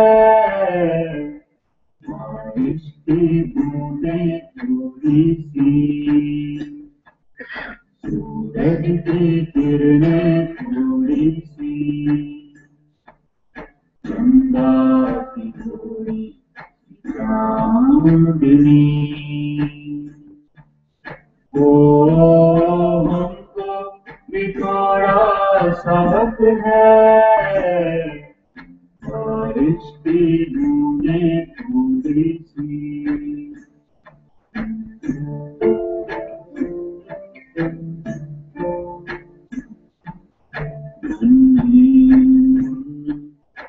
उंगली पकड़ के इशारा जाते हैं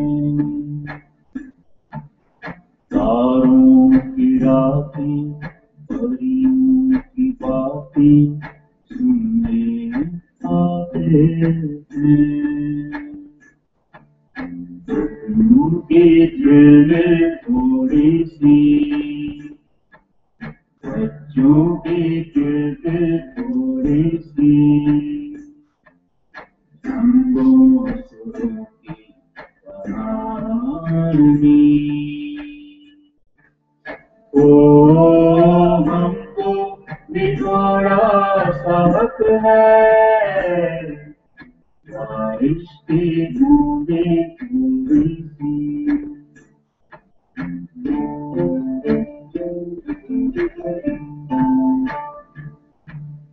सुना सना हो जीवन हमारा तारे मांगे तुम थोड़ी दवाई इज्जत की रोटी थोड़ी चाहे तुम कंबल के गर्मी थोड़ी सी बच्चों की नरमी थोड़ी सी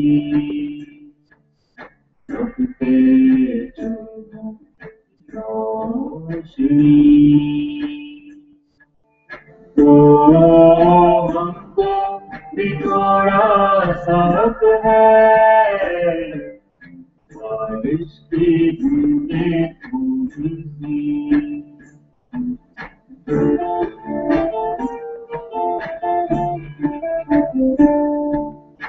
इन हाथों में जन्नत करके देश बनाया जिन्हीं थोड़ी आँखों में सपना सजाया जब तक सांसों में सरगम थोड़ी सी सीने में धड़कन थोड़ी सी बेकस न हो जिंदगानी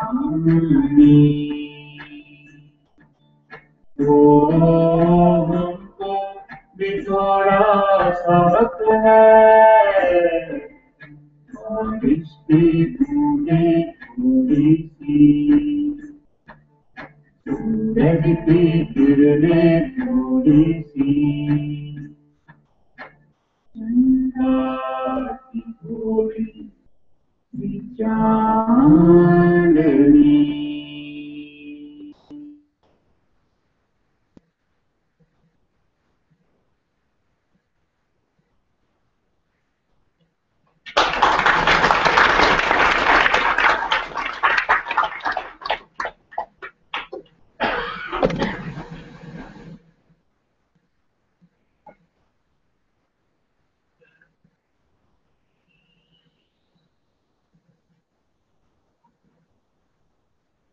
And then, actually, I was thinking what Kyali said about not discriminating on the basis of age is not discriminating. Not discriminating on the basis of age is actually true because it happens, and this kind of a campaign has made people like me definitely more sensitive to what is happening around us in terms of our own eyes and how we ourselves. It's also a check on your own self. Anyway, so next, we have this nara called Ladenge Jeetenge. We shall fight, we shall win.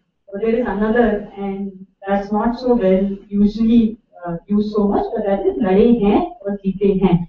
We have actually fought battles that we have won.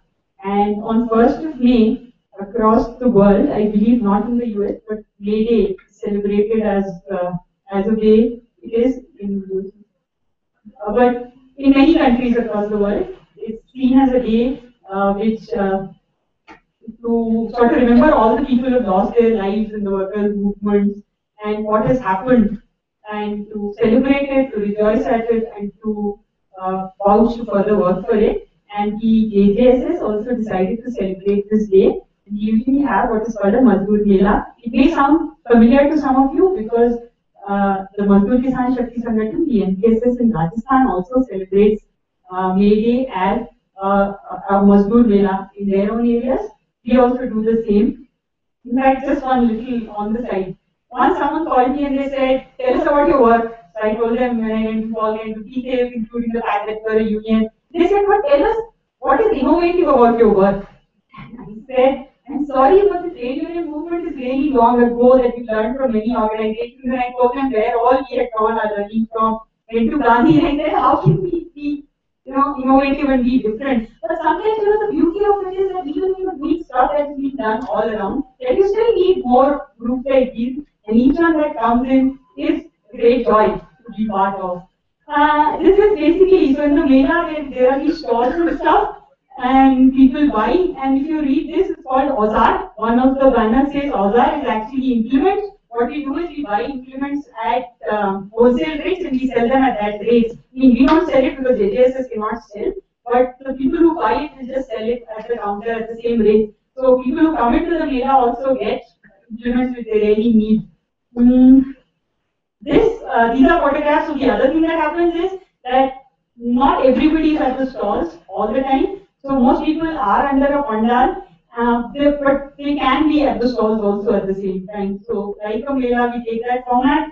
And in this particular May Day, in 2014, on 1st May, we had a group called Atish who had come in to perform a play, and you see a section of the audience. The interesting thing about this group was that, like many people here, they are all professionals who do different, not all, one of them is not, but all the others are professionals who do their own work. They took time out of that, they took holidays, and they came to just perform for us and share with us. And one very sweet thing was that one of the volunteers of this group had visited us about 4 months before May Day, maybe more, in November or December of the year previous 13. And she sat and she talked to small peasants and workers and all. And the contradictions of being a peasant and a laborer, a landless laborer, were being brought in front of her, but we were all discussing. And then I saw in the morning that the play was to be performed in the afternoon. In the morning she said, you want to look at the script? And I had no clue what the script was, so I looked at it. It was so touching to see that not only had the person come, it actually, made mental records of what she was seeing, hearing, and they were able it out in this play. How there is need for unity across what sounds like different sets of people. One is a landless laborer, the other is a farmer. Sounds so far away, but they are not. So the farmer who's working their field is no different from a landless laborer. Because the landless laborer may be taking the land on lease, but they're still working with their own bodies, putting in that strength and energy, like the small businesses or the marginal. But then, some of you may already be thinking, बस लड़ते रहते होंगे, झगड़ा करते रहते होंगे, बहाने खोजते होंगे झगड़ा करने के. But ऐसा नहीं है. We try and do everything depending on what our interests are. We've had some very nice volunteers come to us, because of which we've been able to build on this idea that we had for a long time. Some people here may actually remember our first update. I think first was when we actually wrote an update and sent it on email. It ended with Sangharsh Jari hai, Nirman ki tayari hai, and it is 4 years later that we have actually started that Nirman that we were preparing for. So it took us 4 years to prepare for it and actually bring it to some concrete shape so I can share it with you. This is a group of children with whom our Sathis went and did very simple exercises in which they shared some Pratham books and did some writing, learning kind of assessment. And it was such fun, they tell us. They were also saying about how initially they said, okay, no parents, we want to work with the children. Then they realized that the parents all gathered around to see what the children were doing, and then they would protest children. ऐसा क्यों नहीं कर रहे हो? ऐसा क्यों नहीं कर रहे हो? And but our Sati who observed was saying about how beautiful it was to see parents engage with learning. Because even when many parents here will get a chance to engage with their children's learning, mostly in the set of people we are talking about, JJSS members, because they come from deprived communities, especially economically deprived, they are usually not part of the learning process. Because no government school takes nicely for parents visiting the school. No military. Uparambar.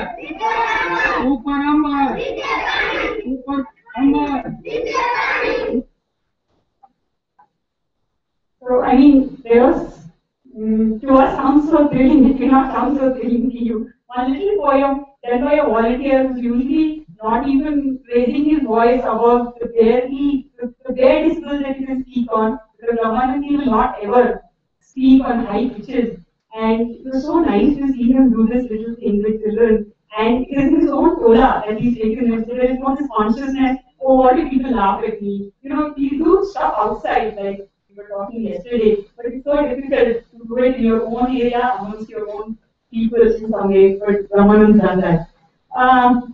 This is another initiative of Bunyadi Nirman. Bunyadi Nirman, by the way, means fundamental activities relating to building a foundation. Thank you. It's like building a foundation from the beginning itself. And this is a scholarship program which was started, which I mentioned yesterday also, which was started by a volunteer who puts in the resources, the financial resources needed. And then we all put our minds about what trainings to do and stuff. It's a very small amount of 200 rupees a month given to young girls who want to study beyond the A standard, but only those whose parents have been part of the JJSS for at least 2 years and now 3 years. So that we know that their parents are interested not only in the scholarship, but parents are generally interested in understanding the larger purposes of the JJSS. In this particular training, you also see our center, which is a space, this is a physical space we use for our learning exercises. This is a discussion that has happened on 17th May. 16th May election results were declared, and on 17th May when we had our training, we actually shared the results and talked about what the elections meant and what we did. I don't know how many of you have actually seen Ram Ke Naam, a film by Anand Patwardhan? Okay. So actually few people, maybe all of you should think about doing a screening and discussing it. It can be controversial, but it's worth going through and talking about. And we actually did that screening with this group of girls, the age group of 14 to 18 years, and it was an interesting watching, because as I said yesterday, most of them did not speak. Then, so here is one little thing that we also do, and we watch some films that I was mentioning yesterday. And I'm just going to play this short video of a young girl watching Meena. How many of you see Meena? Yeah, you missed a call, Meena. Okay, so in our generation, it was almost like a given that everybody watched Meena, and it's a brother and sister in their life around gender discrimination and how they cope with it, both of them together, and how happily they watch it. Anyway, it's a cartoon series. It can be downloaded online, by the way. Me too.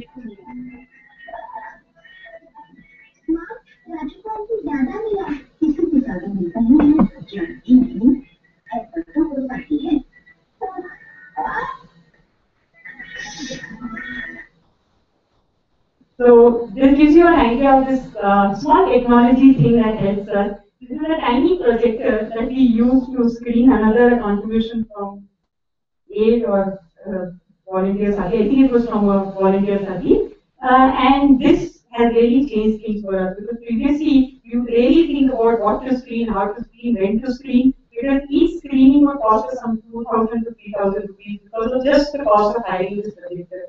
And this has also become very handy. So our Satis take it to the village, like in this particular photograph. It's a very makeshift thing. We don't work very hard on it. And then slowly kids will gather, some parents will hang around and see. And as you see, I mean, this is not in an enclosed place, but we've done these screenings, they really work, especially Meena.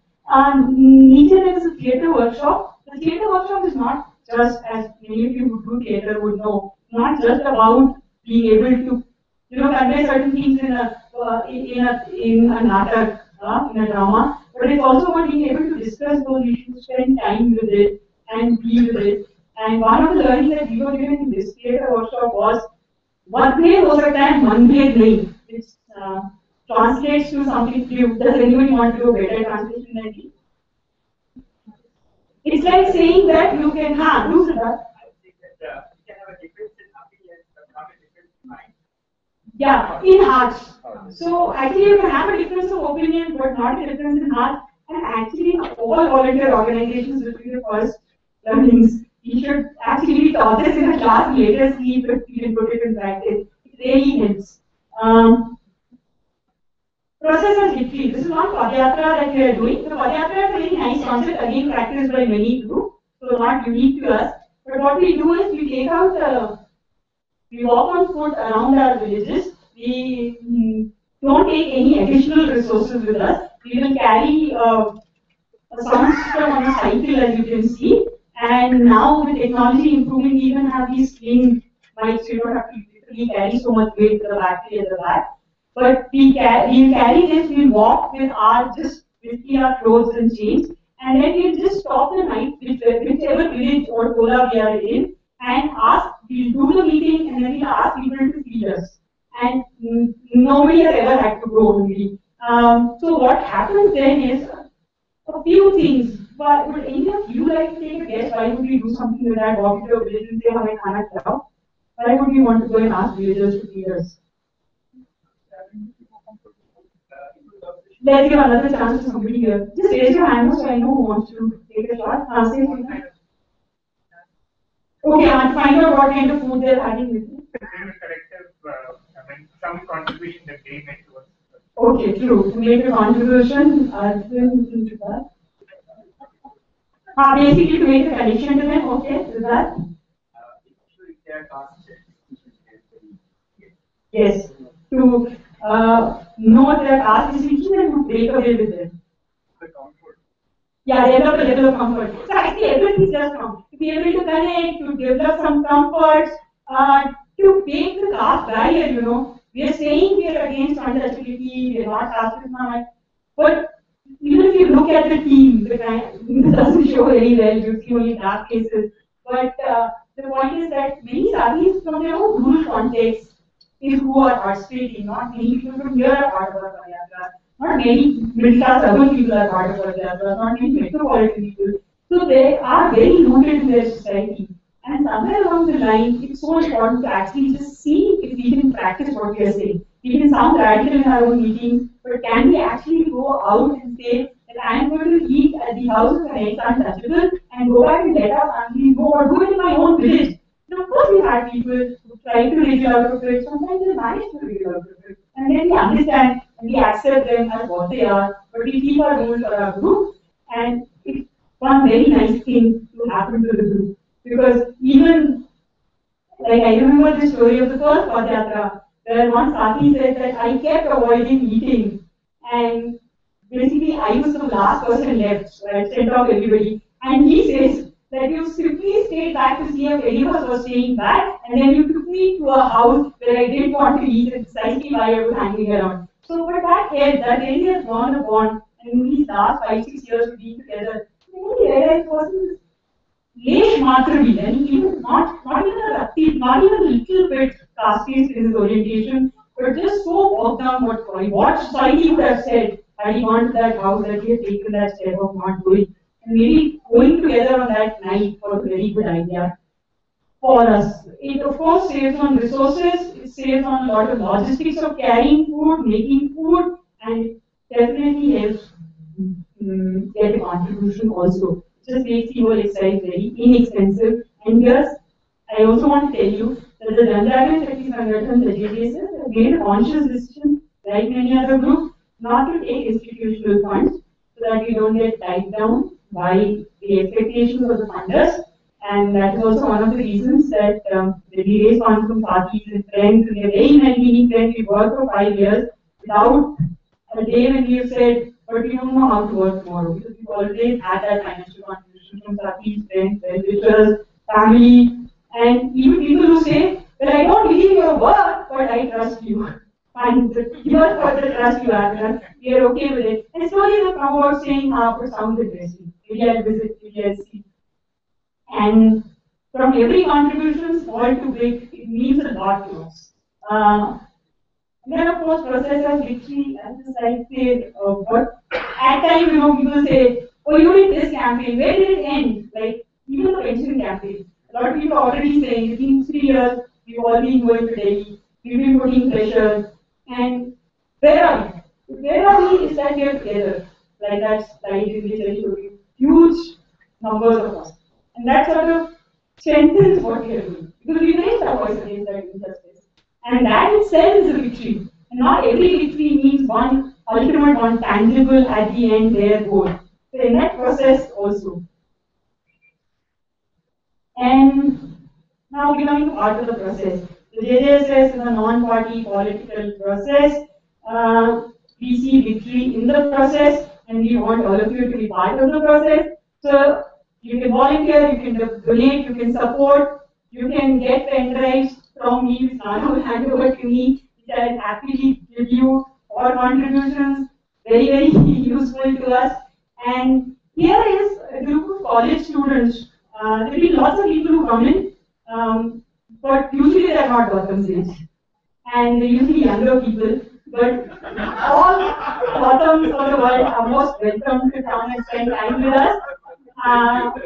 There have been other areas also who have visited us and actually spent time with us.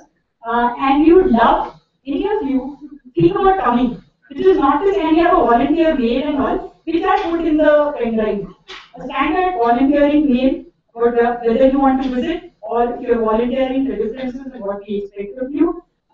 There are also small write-ups for people who volunteered with us. You can also think about going to the Satyameva Jayate website. There was one episode on social auditing. In that, on the website, there is a link, which I think I put here, but I put it at the end again. Just explore it. It talks about volunteer experiences. And the 3-4 volunteer experiences are there. And one of them is from a 8 volunteer, Rajesh Vidagwan. And he's from ITU West Coast, right? West Coast volunteer. And then one of his also is on the Satyameva Jayate website. So it might be interesting for you to see. I'm going to play this video just to give an idea of what the volunteers are. They're just introducing themselves. Just let's hear. मैं भोपाल का हूँ और मद्रास में पढ़ाई कर रहा हूँ engineering की। मैं अनुश्री राणा, मैं दिल्ली में पढ़ती हूँ, पर हूँ मैं बंगाल की। बंगाल में पढ़ते हैं और हमारा घर है गांधीनगर कर्नाटक। नमस्कार, मेरा नाम शारण गुजारा है, मैं दिल्ली में पढ़ रहा हूँ और वैसे पंजाब के रहने वाला हूँ। जी नमस्ते, हमारा नाम अभिषेक है, अब दोस्तों में गाँव पढ़ी थी, हमारे घर पर एक गाँव में।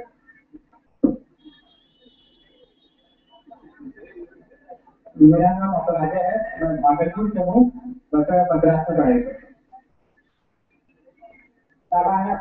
मैं नरेगा के रहने वाला हूँ, मैं ठाकुरगंज ITI इंजीनियरिंग में पढ़ता हूँ।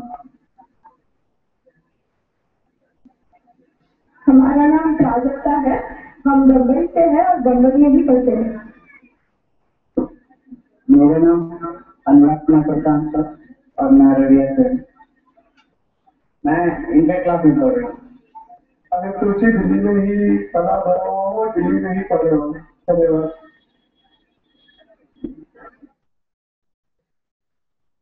That sort of ends the presentation.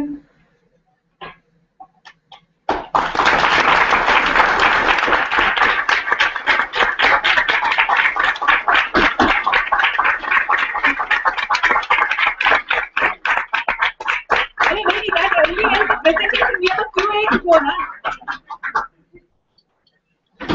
And I'm just putting it there, and I'm sure many of you will have questions which relate to how a small initiative in some North Bihar district, but how does it change the larger balance? Something that many of us think, and some of us, especially after spending many years in it, when we sort of start spending all that time and energy, and we say, but why would we want to do just this? You know, a lot needs to change, which is absolutely true. And this is my way of looking at the lot that needs to change.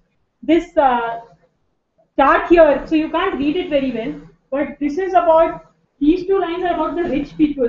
This is the middle class, and this is the poor. And the red and blue, the blue is the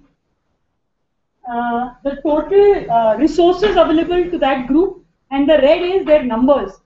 No, the red is the resources, and the blue is the numbers. So if you look at the rich section, the numbers are very small, but the resources available are very large. In the middle class, is almost the same, and in the working poor, it's just the other way around. Numbers are really huge, the available resources are really small.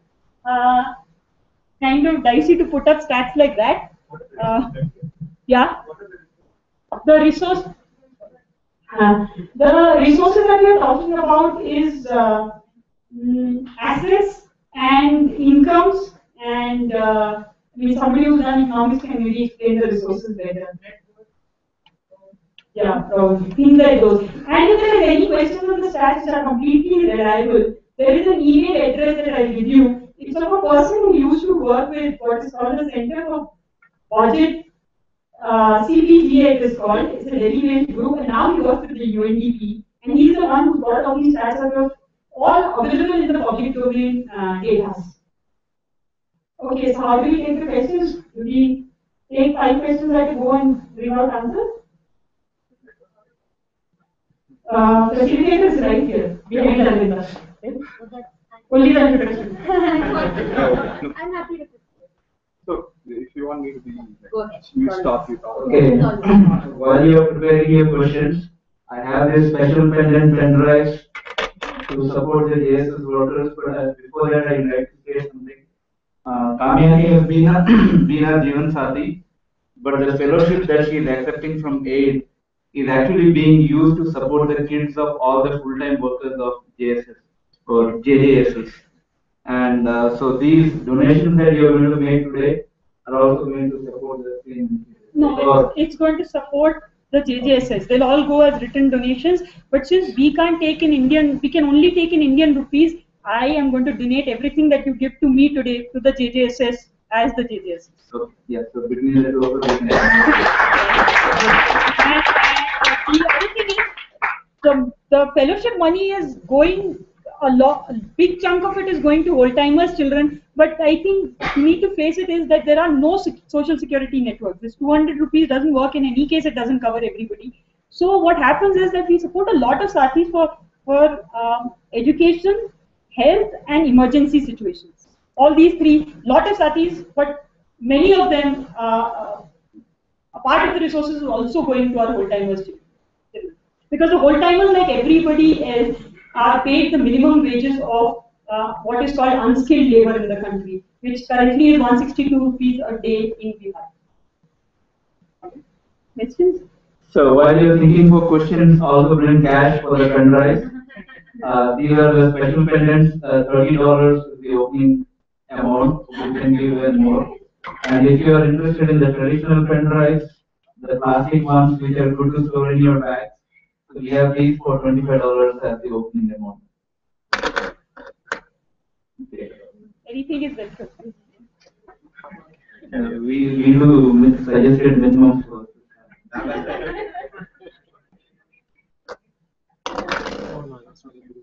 We take 4 questions at a go so that you can answer them.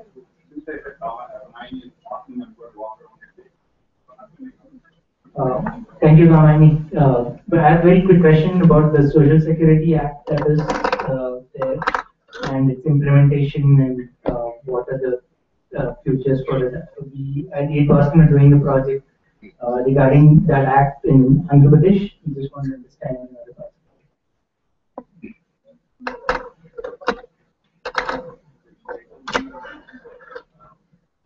Thanks. Also, I had a question about this graph actually. I wondered how this correlates with occupation. As far as I know, like 600 million are in agriculture and 200 million are in informal sector, and there's like 20% in the service sector. So is the middle class like informal sector, service sector, and the lowest strata is the agriculture? Yes, that's just right. Very inspiring. Thank you so much. I just wanted to understand more about how A and JJSS interact. I know you're a Jeevan Sathi, but I'm still curious about more details about interactions. Thank you. So like no more questions are on that slide. So I wanted to know what was in your Padyatras, you mentioned that you see that people outside. And what is the reaction from the community? Can you remember all this? Yeah. There's one more question though, teacher one. So one is the Social Security Act. Right now, within we don't have an act. Like an act is something that is proposed in Parliament, passed by Parliament, and then it's like a law. And you can go, it's justiciable in the court of law. So you can go to the courts. No Social Security Act as yet. What we, in terms of Social Security pensions, what we have in terms of pensions is that every state has a central money which is one basic, and then every state can put in their own. Most states do, but some don't. That is as far as I. But at the same time, I'm not the most knowledgeable person, so when you look at the pen drive, there's a section on supporting the pension parishad, like the basic documents to support the pension parishad. And in that, I think we already have the email IDs. In case not, I can just write them on paper. The second question on the graph, how does it correlate with occupation? I am not sure, but this is how I would like to, I would think it is. Then again, that email address of the CBTA person, Prashant Prakash, is going to work better. Is that when we say that of rich is the 55 families, in fact, I made a mistake, sorry. It says that there are 55 richest families. That is what Bharat के 55 सबसे अमीर लोगों की कुल संपत्ति 13,04,920 करोड़. भारत के 8200 सबसे अमीर लोगों की कुल सबसे गरीब लोगों की कुल संपत्ति 51 lakh. This is all about the rich only. So this 8200 and 55 is what is being referred to as the richest. And my belief in occupation terms would be that they would be usually industrialists. When we talk of the middle classes, we talk of a lot of salaried people. And these salaried people definitely in the government sector and also in the private sector. But in the taxable income group. Like that. This is what I would think. Then, what the 8 and JJSS working together? See, I think my fellowship amount I've been taking for 2 years. Before that, I was associated with PH for the last 6 years as a linkage, which gave me the strength to think that for every campaign that I was going to raise, there would be one people who are vested into aid and therefore would help me think through things, not just me, but as an organization also. And second, that there were volunteers who would actually do campaigning. That is my belief, and I think it's correct. Is that if I actually said, we actually said from the JJSS or larger campaign that we are associated with, we wrote a mail, maybe to individuals or to CBC, somebody would put a point across and we could jam the fax machines of the chief ministers, of the prime ministers who are not listening to people's voices. I think that is the confidence which helped us throughout, and sometimes when I meet our ASRPs, of course, they've been when they've come, or like even now being older, sometimes they say, oh, but we are so few. The CSH only 6 of us come. And I come from one of the weakest chapters of AA, Milwaukee, which doesn't even exist actually. But even those 6 people, I mean, what gave us the strength to walk to the board, Dow board members' house? What gives us that strength? The fact is, there are so many of us at the end of the day, because we are at the end of the day 40 chapters. And that is our strength. In terms of actual financial, I don't know, but even volunteers coming in. They have been taking a name too many times, I won't get it. But yes, it helps. It helps to have them come, have them make constructive critiques. And that I would hope for all of you. Come, please make criticism, be constructive on it so we can do something about it. That really helps. I think these 2-3 things. The strength that there is a volunteer base to help us in our campaign. And of course, financially, another thing is that when there is a crisis and we ask for support, I know that it doesn't come from aid the organization, but a lot of it comes from aid volunteers because they vibe and they understand. The sensitivities are very honed to understand our situation. Asking about reactions from the community or from the group that we speak with.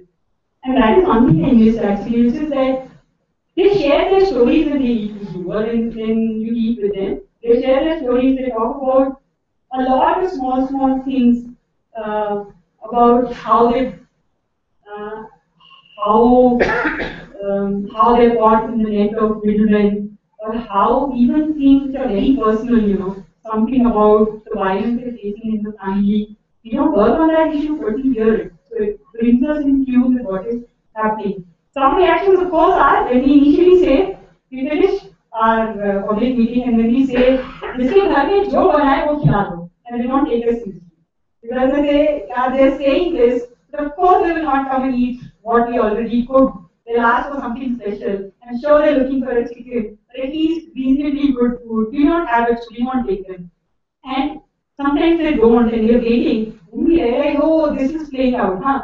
Then we say, but we need to eat, so take us. Then they say, oh, we've decided the ward member, who's like elected representative of a ward, or the mukhia, they are going to organize your dinner. We say, no, we are not doing that. And we just walk, we catch one person, the first person walks, and then everybody's taken to different houses. Of course, sometimes there are situations in which you can't cross it and you will end up all in one house, 7 of you meeting in one place. But that is a highly avoidable situation, and we try our best to avoid it, not to go to centers or far in our own village and sit with them. And then also the same people will say, oh, so here you are lecturing us on how we should not go to middlemen in the NREGA, and you are eating at the middleman's house, because most likely the mukhia or the sarpanch or the ward members are those very middlemen who charge them for these services. And through the question.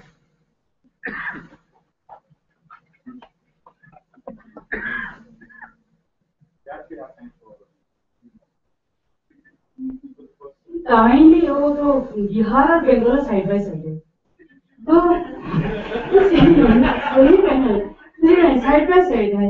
तो बिहार, आप तो बंगाल बिहार हो गया, अब बिहार बंगाल हो गया, क्योंकि बिहार का लोकल जहन्नम बोलते थे और बंगाल का सेकेंडरी बोलते थे, अभी बंगाल जहन्नम हो गया। तो मुझे ये नहीं पता चला तुम्हारा, मुझे सीखने हैं हाउ मेनी डेज, 100 डेज के 365 दिन का तुम शादी करते हो, 100 दिन जो है उसके अंदर कितने दिन काम होता है। हमारा बंगाल में 35 इयर्स लेटेस्ट गवर्नमेंट में 7 दिन हुआ, 7 डेज जो रिपोर्ट है, अभी भी कोई नेट खुलेगा तो मिल जाएगा उसमें। जो ममता जी आया है ना, उन्हें बोला है 100% डेवलपमेंट कर दिया वो बंगाल का, तो उसका सही है, वो बोलते हैं हमारे टाइम 1 साल उसका गुजर नहीं कंप्लीट किया तो उन्हें डिक्लेयर किया हम 100% काम कर दिया। तो मैंने अभी 100% डेवलपमेंट हो गया वेस्ट बंगाल में, तो 15 डेज काम होता है। ये है कि पूरे बिहार में कितने दिन होता है यार? ये पहले सवाल है। दूसरा सवाल ये है क्या, फॉर्म आप फिलअप करते हैं क्या? उसमें मान मिलते हैं फॉर्म नंबर मतलब मतलब जो एप्लीकेशन करना है ना, मुझे काम चाहिए पंचायत में, क्या बोलते उसको? हाँ हो गया, मामला में क्या बोलते हैं, तो वो उसमें मैंने इसे थोड़ा सा एक्सपीरियंस हमारा है कि हम साथ साथ भी काम करते हैं 100 डेज बनरेगा तो इसमें है कि हम गया है वहाँ, पब्लिक को बोलते हैं, पब्लिक हमको बांध के रखता है। पहले जहाँ भी जाता है हमको पकड़ लेते, मुसलमान भी पकड़ता है, सावताल भी पकड़ता है हमको, बोलते कि जो कोला है ना उसका पहले बांध के रखो, काम करो, वो प्रूफ होगा तो उसको छाड़ो। तो मैंने गया है गांव में, बोल लीजिए 100 डेज का काम है, चलो माइग्रेशन मत हो, यहाँ से बहुत सारा कम्प्लीट हो जाएगा, फुल इम्यूनाइजेशन नहीं हो रहा है, एजुकेशन कम्प्लीट नहीं होता है, यहाँ काम है। तो बोले चलो अप्लाई करें, तो वो उसमें जो अप्लाई किया था हमका रख के गया घर में, पंचायत में जमा किया, और पंचायत का जो प्रधान है ना वो भी आ गया घर तक, वो लेके आए ये बोलने के लिए कि एप्लीकेशन करने पड़ेगा, हमारा काम जब होगा तब दूंगी। हमारा पंचायत बोलते हैं बंगाल का पंचायत लेटेस्ट गवर्नमेंट में, ये 2011 में तो प्रिया यूनिसेफ का एक प्रोग्राम था, इसमें बड़ा वही एक काम उस टाइम हम काम करते थे, अभी भी वो चल रहा है। ये एक प्रॉब्लम है। दूसरा प्रॉब्लम ही ये है कि बहुत सारा संथाल औरत है जिसको 40 ईयर्स से लगता है, उसको उम्र 35 ईयर्स और 40 ईयर्स होगा ना, हमारा उधर तो स्टोन क्रेशर है, उसमें काम करते हैं तो बुढ़ी बन जाते हैं, तो साथ में बुढ़ी भी बहुत सारा है, उम्र हो गया, तो उसको जब हम बोला है चलो पंचायत चलो, हाँ बोलो तुम पेंशन के लिए, तो पंचायत का आदमी बोलता है क्या, पहले बोला है कि मैं तो उम्र हो गया तो मुझे पेंशन चाहिए, तो बोलता है क्या शादी कब किया तुम जो उम्र हुआ? सवाल सोचो, ऐसे बहुत गंदा गंदा सवाल भी करते हैं हमारे सामने। दूसरे भी बोलता है जे ओ तुम तो आयशा के साथ आया, तो बदमाश लड़की है, मुसलमान लोग उसको निकाल दिया घर से और सावताल का घर में आ गया वो, तो तुम्हारा बिहार में ऐसे कुछ होता है क्या? ये सवाल है, बंगाल में बहुत होता है। So I think Amani will translate that question. Yeah. Kamini, I just wanted to follow up on Nitin's question under the Social Security Act of 2008. I think that has been passed actually of 2008. There was Unorganized Sector Social Security Act. Correct, actually, I made a mistake. Yeah, it has been passed, but the pensions part of it is not for all unorganized sector, and it's also contributory, right, in the Act. So I think the pensions campaign is specifically trying to go beyond it. So I think that is what it is. It's the loopholes to say that not the Umbrella Act, but it's not addressing. But I did make a mistake. Yes, in 2008 it's been passed. But I'm not well versed. You briefly spoke about it, but I was wondering if you could comment on how much of your work and interaction is with the middlemen or the elected representatives versus the government officials, and also how many of the elected representatives are on your side and actually walk them through the meeting.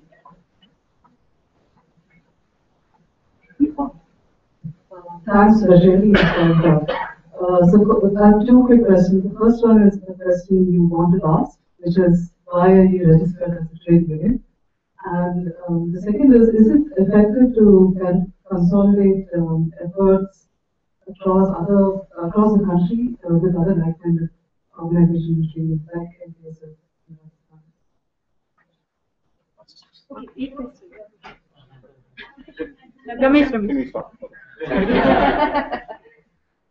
So,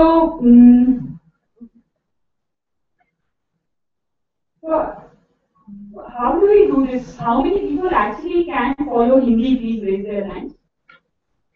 Okay, hands down. How many will simply not follow anything in Hindi? Okay, 2, 3, 4. Can I ask someone who can, probably Siddharth, you can do translation? I'll speak in Hindi. Please sit with these 4 people and do parallel English. Just basic question and answer between Aisha ji and me. That will help. Instead of doing it twice. So can the 4 people who don't understand any Hindi or not enough to make everything work, sit with Siddharth somewhere? Siddharth, where will you sit? Behind Nitin only, no? Who else was non-Hindi? Come here, because there are 3 people, 4 people here. Just okay. Whoever wants to translate wherever, that is also fine. Have you found a translating partner for anybody who doesn't understand any Hindi? You want to go back? You want to go with Neela? Okay, so let us we'll do a Hindi answer. तो जो सवाल आयशा जी ने पूछा वो ज्यादातर लोगों को समझ आ गया होगा. जिनको नहीं समझ आया आप मैं अंग्रेजी में बोल देती हूँ, फिर आंसर दे देती हूँ. जो मुझे समझ आया, one is that, but I think that is a little. You said Bengal is worse off than Bihar. One. The first question is how many days in Bihar do you get under the NREGA? The second question is when you file a work application, lots of allegations are made on you personally, and applications are not accepted. The third was about pensions, that when a person who's a single woman goes, they're told, become a widow and come, because you're not married, so I take your pension. So these are all discussions actually, but जहाँ तक हो सकता है मैं सवाल जहाँ तक बनता है वहाँ पर जवाब देती हूँ. बिहार में नरेगा में ना हमारा जो स्टेट का औसत है, एवरेज है, वो 22 दिन का है, और वो 10-11 की स्टैटिस्टिक्स, 11-12 की स्टैटिस्टिक्स जब हमने पीक किया था, हमने सबसे अच्छा किया, और एक्चुअली ये बहुत बेकार है, और इसको लेकर के काफी कंसोलिडेटेड एफर्ट किया गया, जिसे कहना चाहिए लॉबिंग एक तरह से. कोई स्ट्रगल नहीं था, पर लॉबिंग किया चीफ मिनिस्टर के साथ, क्योंकि बहुत सारे लोगों को उन पर बहुत उम्मीद थी, पर मुख्यमंत्री ने बात नहीं सुनी कि इतनी खराब हालत है. थोड़ा बहुत उन्होंने किया, पैच वर्क कुछ करने का कोशिश किया, पर वो बहुत नहीं किया. मगर उसके साथ साथ मैं ये कहूंगी कि संगठन की पंचायतों में बहुत सारी हम लोगों ने 100 दिन भी लॉक किया, 100 दिन का, 1 साल का, और कई पंचायतों में हमने 20 दिन भी लॉक किया. वो निर्भर करता था कि हमारा जो समूह था वो कितना जुझारू, कितना डरात्मक था, कितना स्ट्रगल ओरिएंटेड था या है. और फिर बीच के रास्ते भी थे जिसमें 40 दिन मिला, 50 दिन मिला, पेमेंट नहीं मिला, तो लोगों ने कह दिया कि जब पेमेंट नहीं मिलता तो मैं क्यों काम करूँ, मैं जा रहा हूँ. और कई बार जो माइग्रेट करते थे वर्कर्स, हम लोगों ने खुद उनसे कहा कि देखिए एक परिवार को 100 दिन का काम मिलता है नरेगा में, आप जाइए अपनी पत्नी को काम कर लीजिए, क्योंकि वो आते हैं पंजाब नहीं जाएंगे, आप वहां से चलाइए पोस्टल इकोनॉमी, भेजिए एटीएम में पैसा और उनको काम करके दीजिए, क्योंकि 100 दिन हमारा हक है. आज नहीं तो कल वो पैसा हमको मिलेगा. ये नरेगा का है. और आपने जो कहा आयशा जी, और आप दिन में भी कह रहे, कल भी कह रहे थे आपकी इसमें कि पहले लेफ्टिस्ट सरकार थी और अब ममता जी की सरकार है और चीजें बदली नहीं है, मगर दोनों कहते हैं कि हमने बहुत बदला. तो ये हमारी सबसे प्रिय कहानी है. सत्यमेव जयते पर भी सुन सकते हैं, शंकर जी के मुंह से भी सुन सकते हैं, पर मैं मेरे मुंह से बोलना चाहती हूँ क्योंकि मैं इसको सुनाने में बहुत बुरा लेती हूँ. एक चोर पकड़ाया, और मैं पुराने जमाने की बात कर रही हूँ, ऐसा मत सोचिएगा कि आज की बात कर रही हूँ, आज के लिए हकीकत है, पर मैं पुराने जमाने की बात कर रही हूँ. तो ये कि एक चोर पकड़ाया, उसको राजा के सामने खड़ा किया गया, और राजा ने उससे पूछा आपने चोरी की? उसने कहा हाँ सरकार मैंने चोरी की. और उसने फिर बताया कि वो कैसे हीरे का चोर है, क्यूकुम्बर का, और वो हीरे का चोर नहीं है. उसने बताया कि वो बहुत गरीब है और उस गरीबी के चलते उसको रोटी जैसी चीज चुरानी पड़ रही है, और इस वजह से वो चोरी किया. राजा बहुत इम्प्रेस हो गया, कहा कि वाह एक चोर जो सच्चाई और ईमानदारी में खड़ा है, उसने मुझे पूरी बात बता दी. उसने कहा कि भाई तुम बताओ तुम्हें क्या सजा चाहिए. तो ऑप्शन दिए राजा ने उसको. कहा एक तुम 100 कांदा खाओ, 100 प्याज खाओ, दूसरा तुम 100 जूता और जाओ. तो वो चला गया कसाई के पास. कसाई ने उसको कहा कि भाई क्या खाओगे, जूता की प्याज? और उसने एक टोकरी में जूता, एक टोकरी में प्याज रखा और हाथ में जूता ले लिया. आदमी ने क्या कहा होगा, आपको क्या लगता है उसने क्या मांगा होगा? पहले प्याज मांगा. और हर साथी यहाँ पर, जब मैं गाँव में बात करती हूँ, हर महिला जानती है, पर यहाँ तो सब जानते हैं कि प्याज काटते काटते क्या होता है, उनको मजा आता है। और वो तो फिर बेचारे प्याज खा रहे थे, 1 2 3 4 5वीं प्याज पहुंचते पहुंचते उन्होंने कहा मैं नहीं सह सकता, सर में दर्द होता है, आंख से आंसू बहता है, मुंह जलता है, मैं नहीं खाऊंगा। और उन्होंने कहा भैया आप मुझे जूता मारो, उसने जूता मारना शुरू किया कसाई ने, और उसने 4 जूते खाए। और वो तो हम सब जानते हैं क्या हुआ, उसका दिमाग टूटने लगा। उन्होंने कहा भैया जूते नहीं खाओ। और ये करते करते उसने 100 प्याज खाई और 100 जूते खाए। तो वो तो हमारी नियति है, ये वो दोनों पलट पलट के मारते हैं, और वो केंद्र में कोई और मारता है और वो राज्य में कोई और मारता है। और वो सच्चाई है कि इन सबकी बेसिक नेचर जिसे कहते हैं ना, वो एक है। वो एक पर एक बात है, आज के कॉन्टेक्स्ट में मैं ये जरूर कहूंगी कि मैं आपको वोट पॉलिटिक्स के दायरे से बाहर देखने के लिए बिल्कुल नहीं, हाँ, मगर मैं कह रही हूँ कि इसके लिए प्रिपेयर्ड रहना चाहिए। इसको आप मिडिल क्लास सिटीजन भी कह सकते हैं कि नए पौधे बोल के दूसरा अगर ये सवाल है कि वर्क एप्लीकेशन देने में जो होता है, ये बात सच है, बहुत सारे पर्सनल एलिगेशंस लगाए जाते हैं और वो ऐसे होते हैं कि अरे जैसे हम जो बाहर से एक्टिविस्ट आते हैं, बाहर से कहिए या जो उस गांव के नहीं होते वो आते हैं, जैसे मैं हूँ, तो बहुत तरह के एलिगेशन रखते हैं। पर स्थानीय लोगों के, और मैं सह लेती हूँ क्योंकि मेरे पास एक बैकअप है। और वो फिर विजय भाई के सवाल से जुड़ता है कि वो बैकअप क्या है, वो बैकअप आप लोग हैं ना, मेरे पास एक बैकअप में एनआरआई कम्युनिटी है। हंसी में नहीं कहेंगे, व्यवहार ही नहीं, सच्चाई है कि अगर मुझे कुछ होता है वो मेरे मरने के बाद ही होगा ना साथियों, तो भी आप खड़े होंगे, दोनों खड़े होंगे, अरुणा जी खड़ी होंगी, मेधा जी खड़ी होंगी, वो एक बार आंसू आएंगे मेरे, बहुत सारे लोग चले भी आएंगे तो हमें उनके बारे में पता नहीं चलेगा, क्योंकि वो वहीं के थे और वो सबसे ज्यादा धमकी सहते। उनको हर छोटी चीज में धमकाया जाता है, उनको कहा जाता है अच्छा हीरो बनते हो, कल से राशन नहीं देंगे, तो ये बहुत छोटी धमकी लगती है। हमारे साथी को कह दिया कि जैसे तेरे बाप को गोली मारी थी तुझे गोली मारेंगे, और भाई साहब वो काम कैसे करेगा आपके संगठन के साथ, परिस्थिति वो होता है आपके साथ, वो रहती है आपके साथ, उनको कहा जाता है कि आप अकेले जाती हैं, आपको मैं देख लूंगा, मगर वो फिर भी काम कर रही थी संगठन के साथ, क्योंकि हम सब में एक इनर स्ट्रेंथ है, और वो इनर स्ट्रेंथ किसी क्लास स्पेसिफिक नहीं है, जेंडर स्पेसिफिक नहीं है, रिलीजन स्पेसिफिक, ये स्पेसिफिक नहीं है, और वो स्ट्रेंथ हमें हिम्मत देती है। और इस तरह के बहुत सारे एलिगेशंस को हम कुछ मिटिगेट कर पाते हैं। वो ये है कि हम लोग हरदम समूह में काम करते हैं, कोशिश करते हैं कि कोई व्यक्तिगत कहीं नहीं। तो अगर जैसे जब हम लोग पहली बार काम के आवेदन डाले तो हम लोगों ने पदयात्रा की 5 पंचायतों में और करीब 1200 लोगों के आवेदन डाले, ताकि किसी एक को आप पकड़ ही नहीं सकते, तो सब हैं, अब आप किसको मारोगे और किसको नहीं।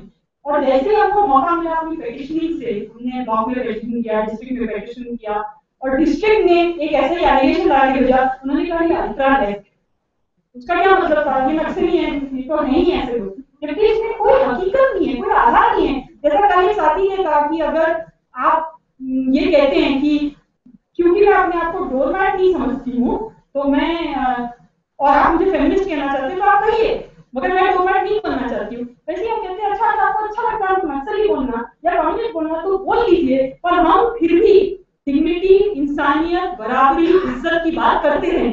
और आप उसके लिए कुछ भी लेबल करिए, हमको नहीं फर्क पड़ेगा। और नहीं फर्क पड़ा, हम लोग स्टेट लेवल पे गए पेटिशनिंग करने के लिए, बहुत अच्छा रिस्पॉन्स आया। और जो उस समय अफसर थे बहुत अच्छे अफसर थे, कुछ लोग जानते भी होंगे, अनूप मुखर्जी नाम के। और जब हमने उनको कागज वागज दे दिया, सब हो गया और फिर नहीं कुछ हो रहा था, तो हमने उनसे कहा कि हमारे पास एक डेमोक्रेटिक राइट है सत्याग्रह और प्रदर्शन करने का, हम उसको एक्सरसाइज करेंगे। चर्चा भी करा हमने उनसे कहा कि वो बहुत रिस्पॉन्सिव थे, हम बिना किसी पहचान के उनके कमरे में घुस गए थे और उन्होंने एंटरटेन किया बैठकर। हम और आशीष गए थे उस समय, बैठकर बात की, 2008-9 की बात है, और उन्होंने पूरी बातें समझी। तो फिर हम लोग अगली बार जब उनके पास गए तो हमने उनकी ये बात कही और उन्होंने कहा of course it's your democratic right, please go ahead. I mean, which is not that he was advising us to go and do what we felt like, but all he was saying is whatever is your democratic right, you will work well in your means to practice it, and that is if that is the spirit of the state, then cooperation become possible. We went on the first पहले protest में हम लोग 900 से 1000 लोग बस बड़ी संख्या में जमा हुए, और उस बार बंगाल के 2 साथी आए थे, खुशीलाल जी और एक साथी और आए थे अनुराधा जी के ग्रुप से। और मुझे अभी तक याद है उन्होंने बंगाली में स्पीच दी थी, शायद बंगाली होने की खूबसूरती है, हम लोग बहुत इमोशनल हो रहे थे क्योंकि उस समय हमें कोई साथी आसपास जानते नहीं थे। ये हमारा पहला प्रोटेस्ट था, क्योंकि हम लोग जितन भाई की तरह, एंड आई मीन इट जितन, कि मुझे सचमुच नॉर्थ ईस्ट का ज्योग्राफिकल दर्द तब शुरू हुआ समझना शुरू हुआ जब हम अररिया में आकर बसे। और मैं सचमुच कहती हूँ कि काठमांडू में कैपिटल दे दो, हम दिल्ली नहीं आएंगे। इतना अनडिग्निफाइड है साथियों, मैं टाइम लूंगी मैं बोल देती, इतना अनडिग्निफाइड है। जब हम ट्रेन में अंदर डब्बे में भरकर जाते हैं प्रोटेस्ट करने के लिए, वो आपने देखा 15-20 हजार लोग जमा हुए, हम लोग उसमें 1000 का कंटीजेंट लेके जाए। इतनी प्लानिंग, इतनी मेहनत, 5 ट्रेनों में चढ़ेंगे, 5 दिन में चढ़ेंगे, अलग अलग चढ़ेंगे, अलग अलग आएंगे, मगर क्या होता है भीड़, इतनी भीड़, हैमॉक बनता है साहब। हैमॉक जो मैं सोचती थी जब मैं पहले पढ़ती थी ना नॉवेल्स वगैरह, तो मैं सोचती थी रियली, मतलब जब मैं पढ़ती थी मार्केट वगैरह, तो मैं सोचती थी कि लैटिन अमेरिकन स्पेसिफिक चीज है, वहाँ हैमॉक यूज होता है, हम लोग को आइडिया नहीं है क्या होता है। मैं शायद 100 डब्बे नहीं चलती, क्योंकि वो हैमॉक ऐसा होता है कि पैर रखने की जगह नहीं, तो ऊपर से ऊपर बांध करके कपड़ा वहां लटक जाते हैं कुछ लोग, और 24 घंटे 36 घंटे वो वहां से उतरते नहीं, ना टॉयलेट जाने के ना पानी पीने के, और ऐसे डब्बों में महिलाओं की क्या हालत होती है वो आप सोच सकते हैं। और वो पूरे देश का रिप्रेजेंटेशन हमारे देश में, तो वो इंटीग्रिटी नहीं होनी चाहिए। और हम लोग कहते हैं कटिहार जंक्शन है हमारा, हम लोग कहते हैं gateway to the North East. अगर gateway to the North East में आपको ऐसी आवाज सुनाई दे रही है इतनी दर्दनाक, तो उससे आगे जाते जाते बंगाल, असम और सेवन सिस्टर्स में क्या सोच रहे होंगे लोग, कभी तो रुककर सोचेंगे हम लोग कि क्या, मतलब एक एनसीपीआरआई की कॉन्फ्रेंस मुझे याद है, एक बिल्ला बना था कि अगर मतलब अगर सेपरेट स्टेट मांगना हेल्दी है डेमोक्रेसी, मुझे लगा कि सचमुच, क्योंकि कम से कम मेरे अंदर का मवाद तो निकलेगा, कम से कम आप मुझे कुछ अधिकार, ये सेंटर और स्टेट की लिस्ट में क्या है, मतलब आपने देख लिया, मुझे एक्ट के बारे में नहीं मालूम था, सिक्योरिटी में बहुत वेल वर्स नहीं हूँ, मैं बहुत सारे इमोशंस के साथ काम कर रही हूँ, मगर मैं ये कह सकती हूँ कि ये सेंटर और स्टेट लिस्ट पर बहुत सारा मजाक बन के रह गई है, क्योंकि रियल स्टेट पावर्स कुछ है ही नहीं। हर स्कीम को सेंटर से टाई कर दिया, अनटाई फंड्स नहीं आते आज पंचायतों, केरला को छोड़। तो डिसेंट्रलाइजेशन की बात की जरूरत है, उन सब की जरूरत है, पर थोड़ा सा डाइवर्ट कर गई। मैं कह रही थी कि ये एप्लीकेशन वाले में ये सामूहिक स्ट्रेंथ एक चीज है, बहुत लोग इस्तेमाल करते हैं, और वो जो 900 लोग हम लोग गए, उसके बाद देखिए, उसके बाद काम खोले गए, उसके बाद बेरोजगारी भत्ता किया हम लोगों ने कहा, और मुख्यमंत्री ने कहा कि छोड़ो बेरोजगारी भत्ता क्यों लोगे, इस एक्ट में है कि अगर 15 दिन में पूरा काम, अगर आपको काम नहीं दिया जाता है तो आपको अनएम्प्लॉयमेंट अलाउंस दिया जाएगा। मैंने कहा छोड़ दो ये बात, हमने छोड़ दी। और उसके बाद एक बार एक मीटिंग हुई जिसमें कौन थे, कृतिका थी, हम भी थे और चीफ मिनिस्टर साहब थे, उन्होंने कहा कि मेरे यहाँ ऐसी कोई जगह नहीं है जहाँ काम नहीं मिलता काम मांगने पर। उन्होंने कहा कि ये तो जानती है रामायणी, ये तो बता रही है। मैंने कहा हाँ बता रही, मैंने खूब एंथुसियास्टिकली उनको बताया कि कैसे 1000 लोगों ने काम मांगा था, हमें काम नहीं मिला, मगर हमें बहुत अच्छे ब्यूरोक्रेट मिले, उन्होंने कहा वेट करो तुम्हें काम मिलेगा, तब तुम अनएम्प्लॉयमेंट अलाउंस खोलोगे। मुझे कहानी सुनी है, फिर चीफ मिनिस्टर ने कहा आप कौन होती हैं ये तय करने वाली कि आप अनएम्प्लॉयमेंट अलाउंस देंगी या नहीं, कानून बना है और कानून को लागू किया जाएगा। और मैं पार्लियामेंट में था जब ये कानून बना, मैंने सोचा था, और उन्होंने उस समय पास किए, यानी 2008 में जो बेरोजगारी भत्ता उन्होंने मांगा था वो 2014 में मिला, और वो 450-500 लोगों को दिया गया। तो फेडरल्स में सारे नेगोशिएशन है, और ये नेगोशिएशन हमें थोड़ा सेव कर देते हैं, और खास करके अगर कलेक्टिव स्ट्रेंथ। ये जो पेंशन का मुद्दा आपने कहा कि ये एक्चुअली एक कैंपेन इशू है, ये बहुत इंपॉर्टेंट है। आपने कहा कि विडोज के लिए पेंशन है हमारे हिंदुस्तान में, तो एक्चुअली पेंशन जो हैं वो एकल महिला के लिए नहीं है। अब कोई मान लीजिए परिपक्वता है, या किन्होंने शादी नहीं की, या किनके पति उन्हें ऐसे ही छोड़कर चले जाते हैं, या उनके पति 7 साल से घर नहीं लौटे हैं, तो हो सकता है कि वो मृत हो।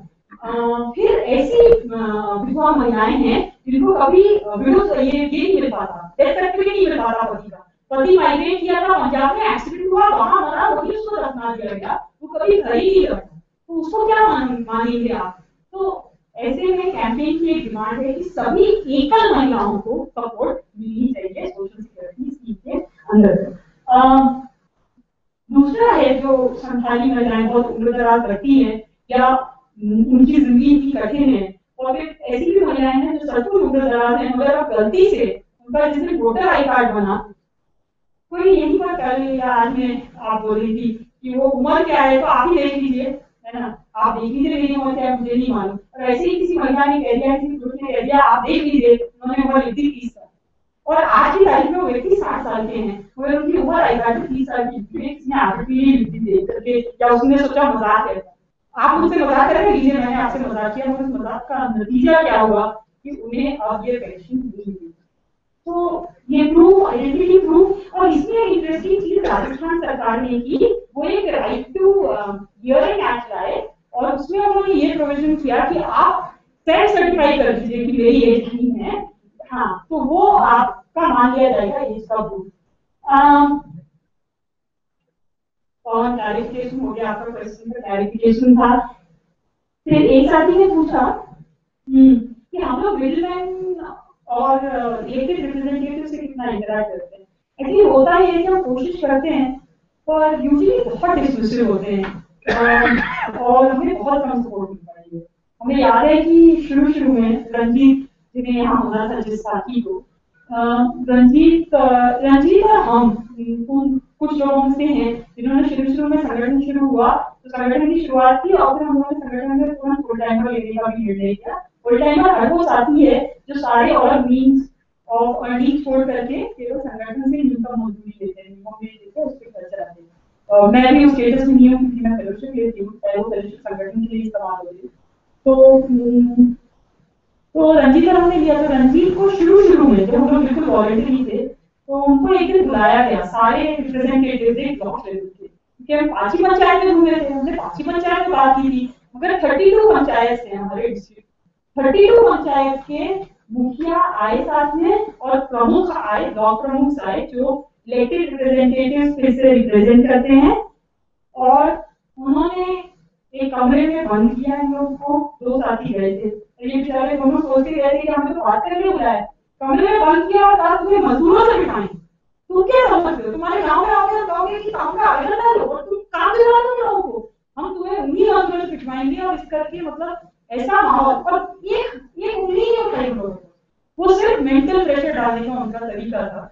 और वो सब खत्म हो गया, सारे रिप्रेजेंटेटिव वहां थे, मुझे लगता है सबसे वेल अटेंडेड मीटिंग रिप्रेजेंटेटिव खुद भी नहीं अटेंड करते अपनी। और फिर ना शाम में हम लोग उस समय एक मेडिकल क्लिनिक में बैठे थे, उन्होंने हमें अपना रूम दिया था।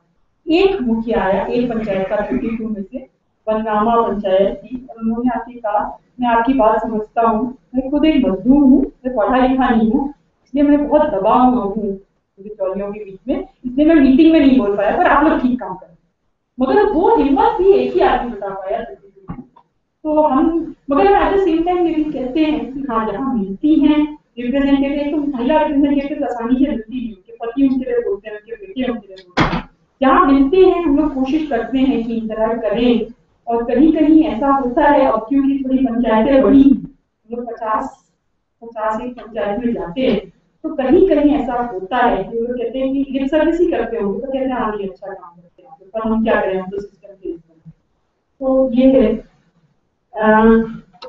आखिरी क्वेश्चन जो मैं चाहती थी जिसका जवाब देना, हमने ट्रेड यूनियन की तरह क्यों रजिस्टर किया। एक्चुअली हुआ ऐसा था कि हम लोग सोच रहे थे कि हम रजिस्टर करेंगे, और ऐसे समूह देश में हैं जिन्होंने किसी भी एक्ट में रजिस्टर नहीं किया, और उन्होंने कहा कि by the way, should I go on in Hindi or English? I actually forgot. I shall English. Okay, so let me go on. So I shall also understand English. So why registered as a trade union? So what happened was when we decided not to register, and then for the first 6 months we were totally voluntary. In fact, we even decided that we would pick up our own cost of traveling at all. But then within 6 months we realized that it was not practical. You couldn't just spend everything you could gather without asking for support. So then we wrote our first emails to Sathis outside saying that this is how we were progressing in the Jan Jagran Abhiyan, and would they like to support us, even if it was for our personal integrity. And I at that time had an ICICI account, and I said please send donations to that account. And we thought that soon enough we will get an account for the Abhiyan, because there were other organizations which had accounts. So 6 months had already passed. Another 6 months flew by, and we started going to the banks. And from all the banks we got the same response. Unregistered organizations, we will not give bank accounts. Then I said, how do those exist?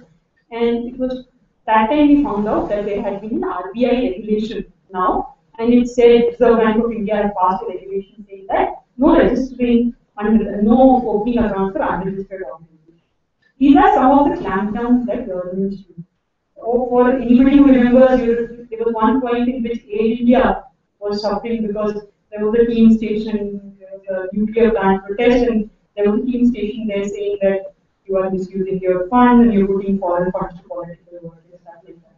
So these are ways of making things difficult for people.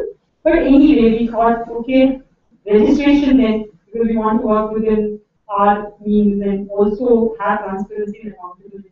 We could still continue without registration, without a bank account, using a personal account, but then that raised questions about transparency and accountability.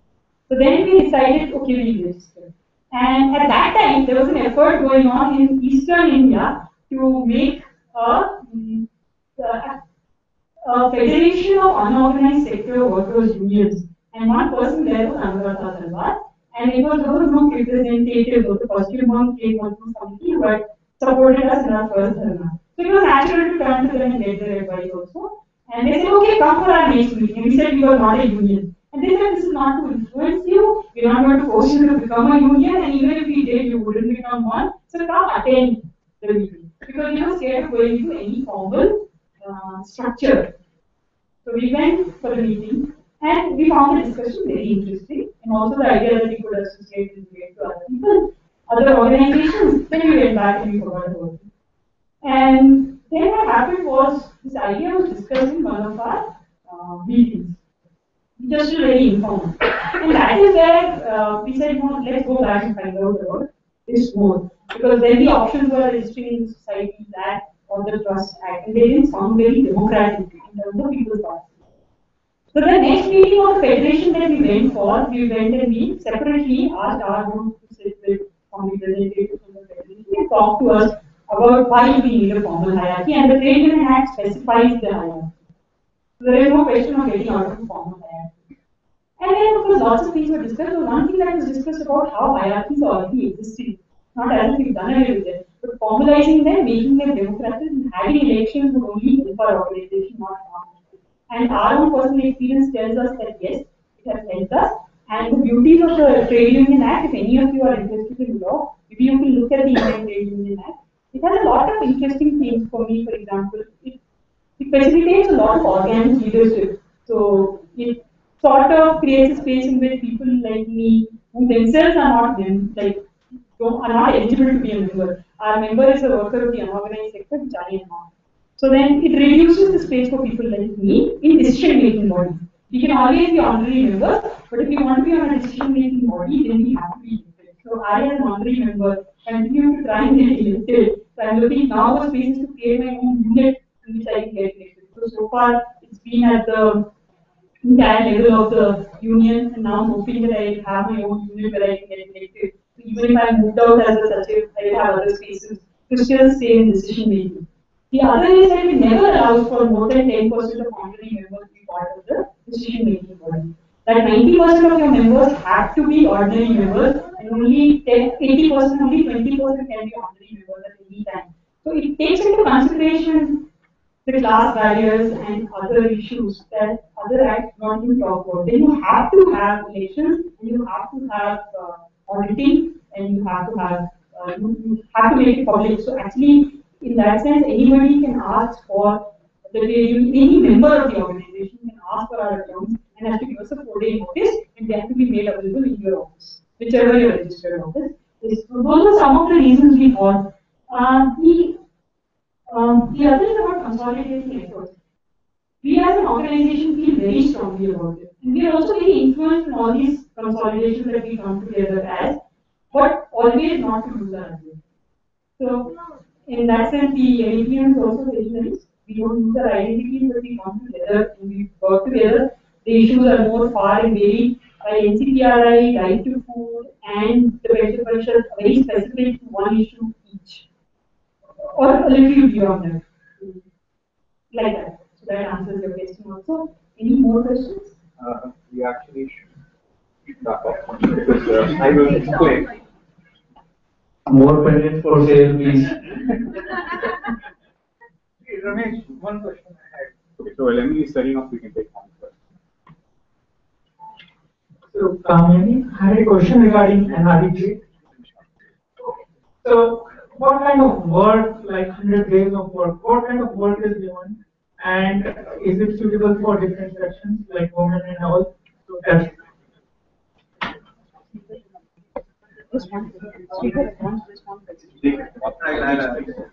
So, NREG is very simple. It talks about all work which are taking only. And then 40% can be used for materials. So it's very specific. What you have is usually roads, ponds. In Bengal, they use agriculture. In our state also they have, but it's not gone into Bagani, like small gardens. But we also do forestry. So that. Thank you. Achha, the other thing is, specifically for anyone who is interested in songs and cultural activities, there's a collection of songs, and maybe you can get a book. I don't sing well myself, so I can't give you any samples. But online, there are lots of samples you can look at.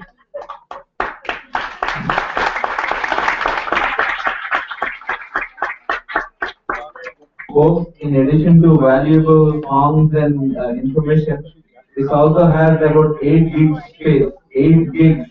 So. Okay, there is no break now. Please, if you can have your seat here, the next speaker. She has to leave at 4:30, so please, let me explain why she's here, how she's here. You can please take your seats. People, let me explain why you need to sit down right now. Okay, so Terry, the next speaker, isn't here because her mom is sick and she had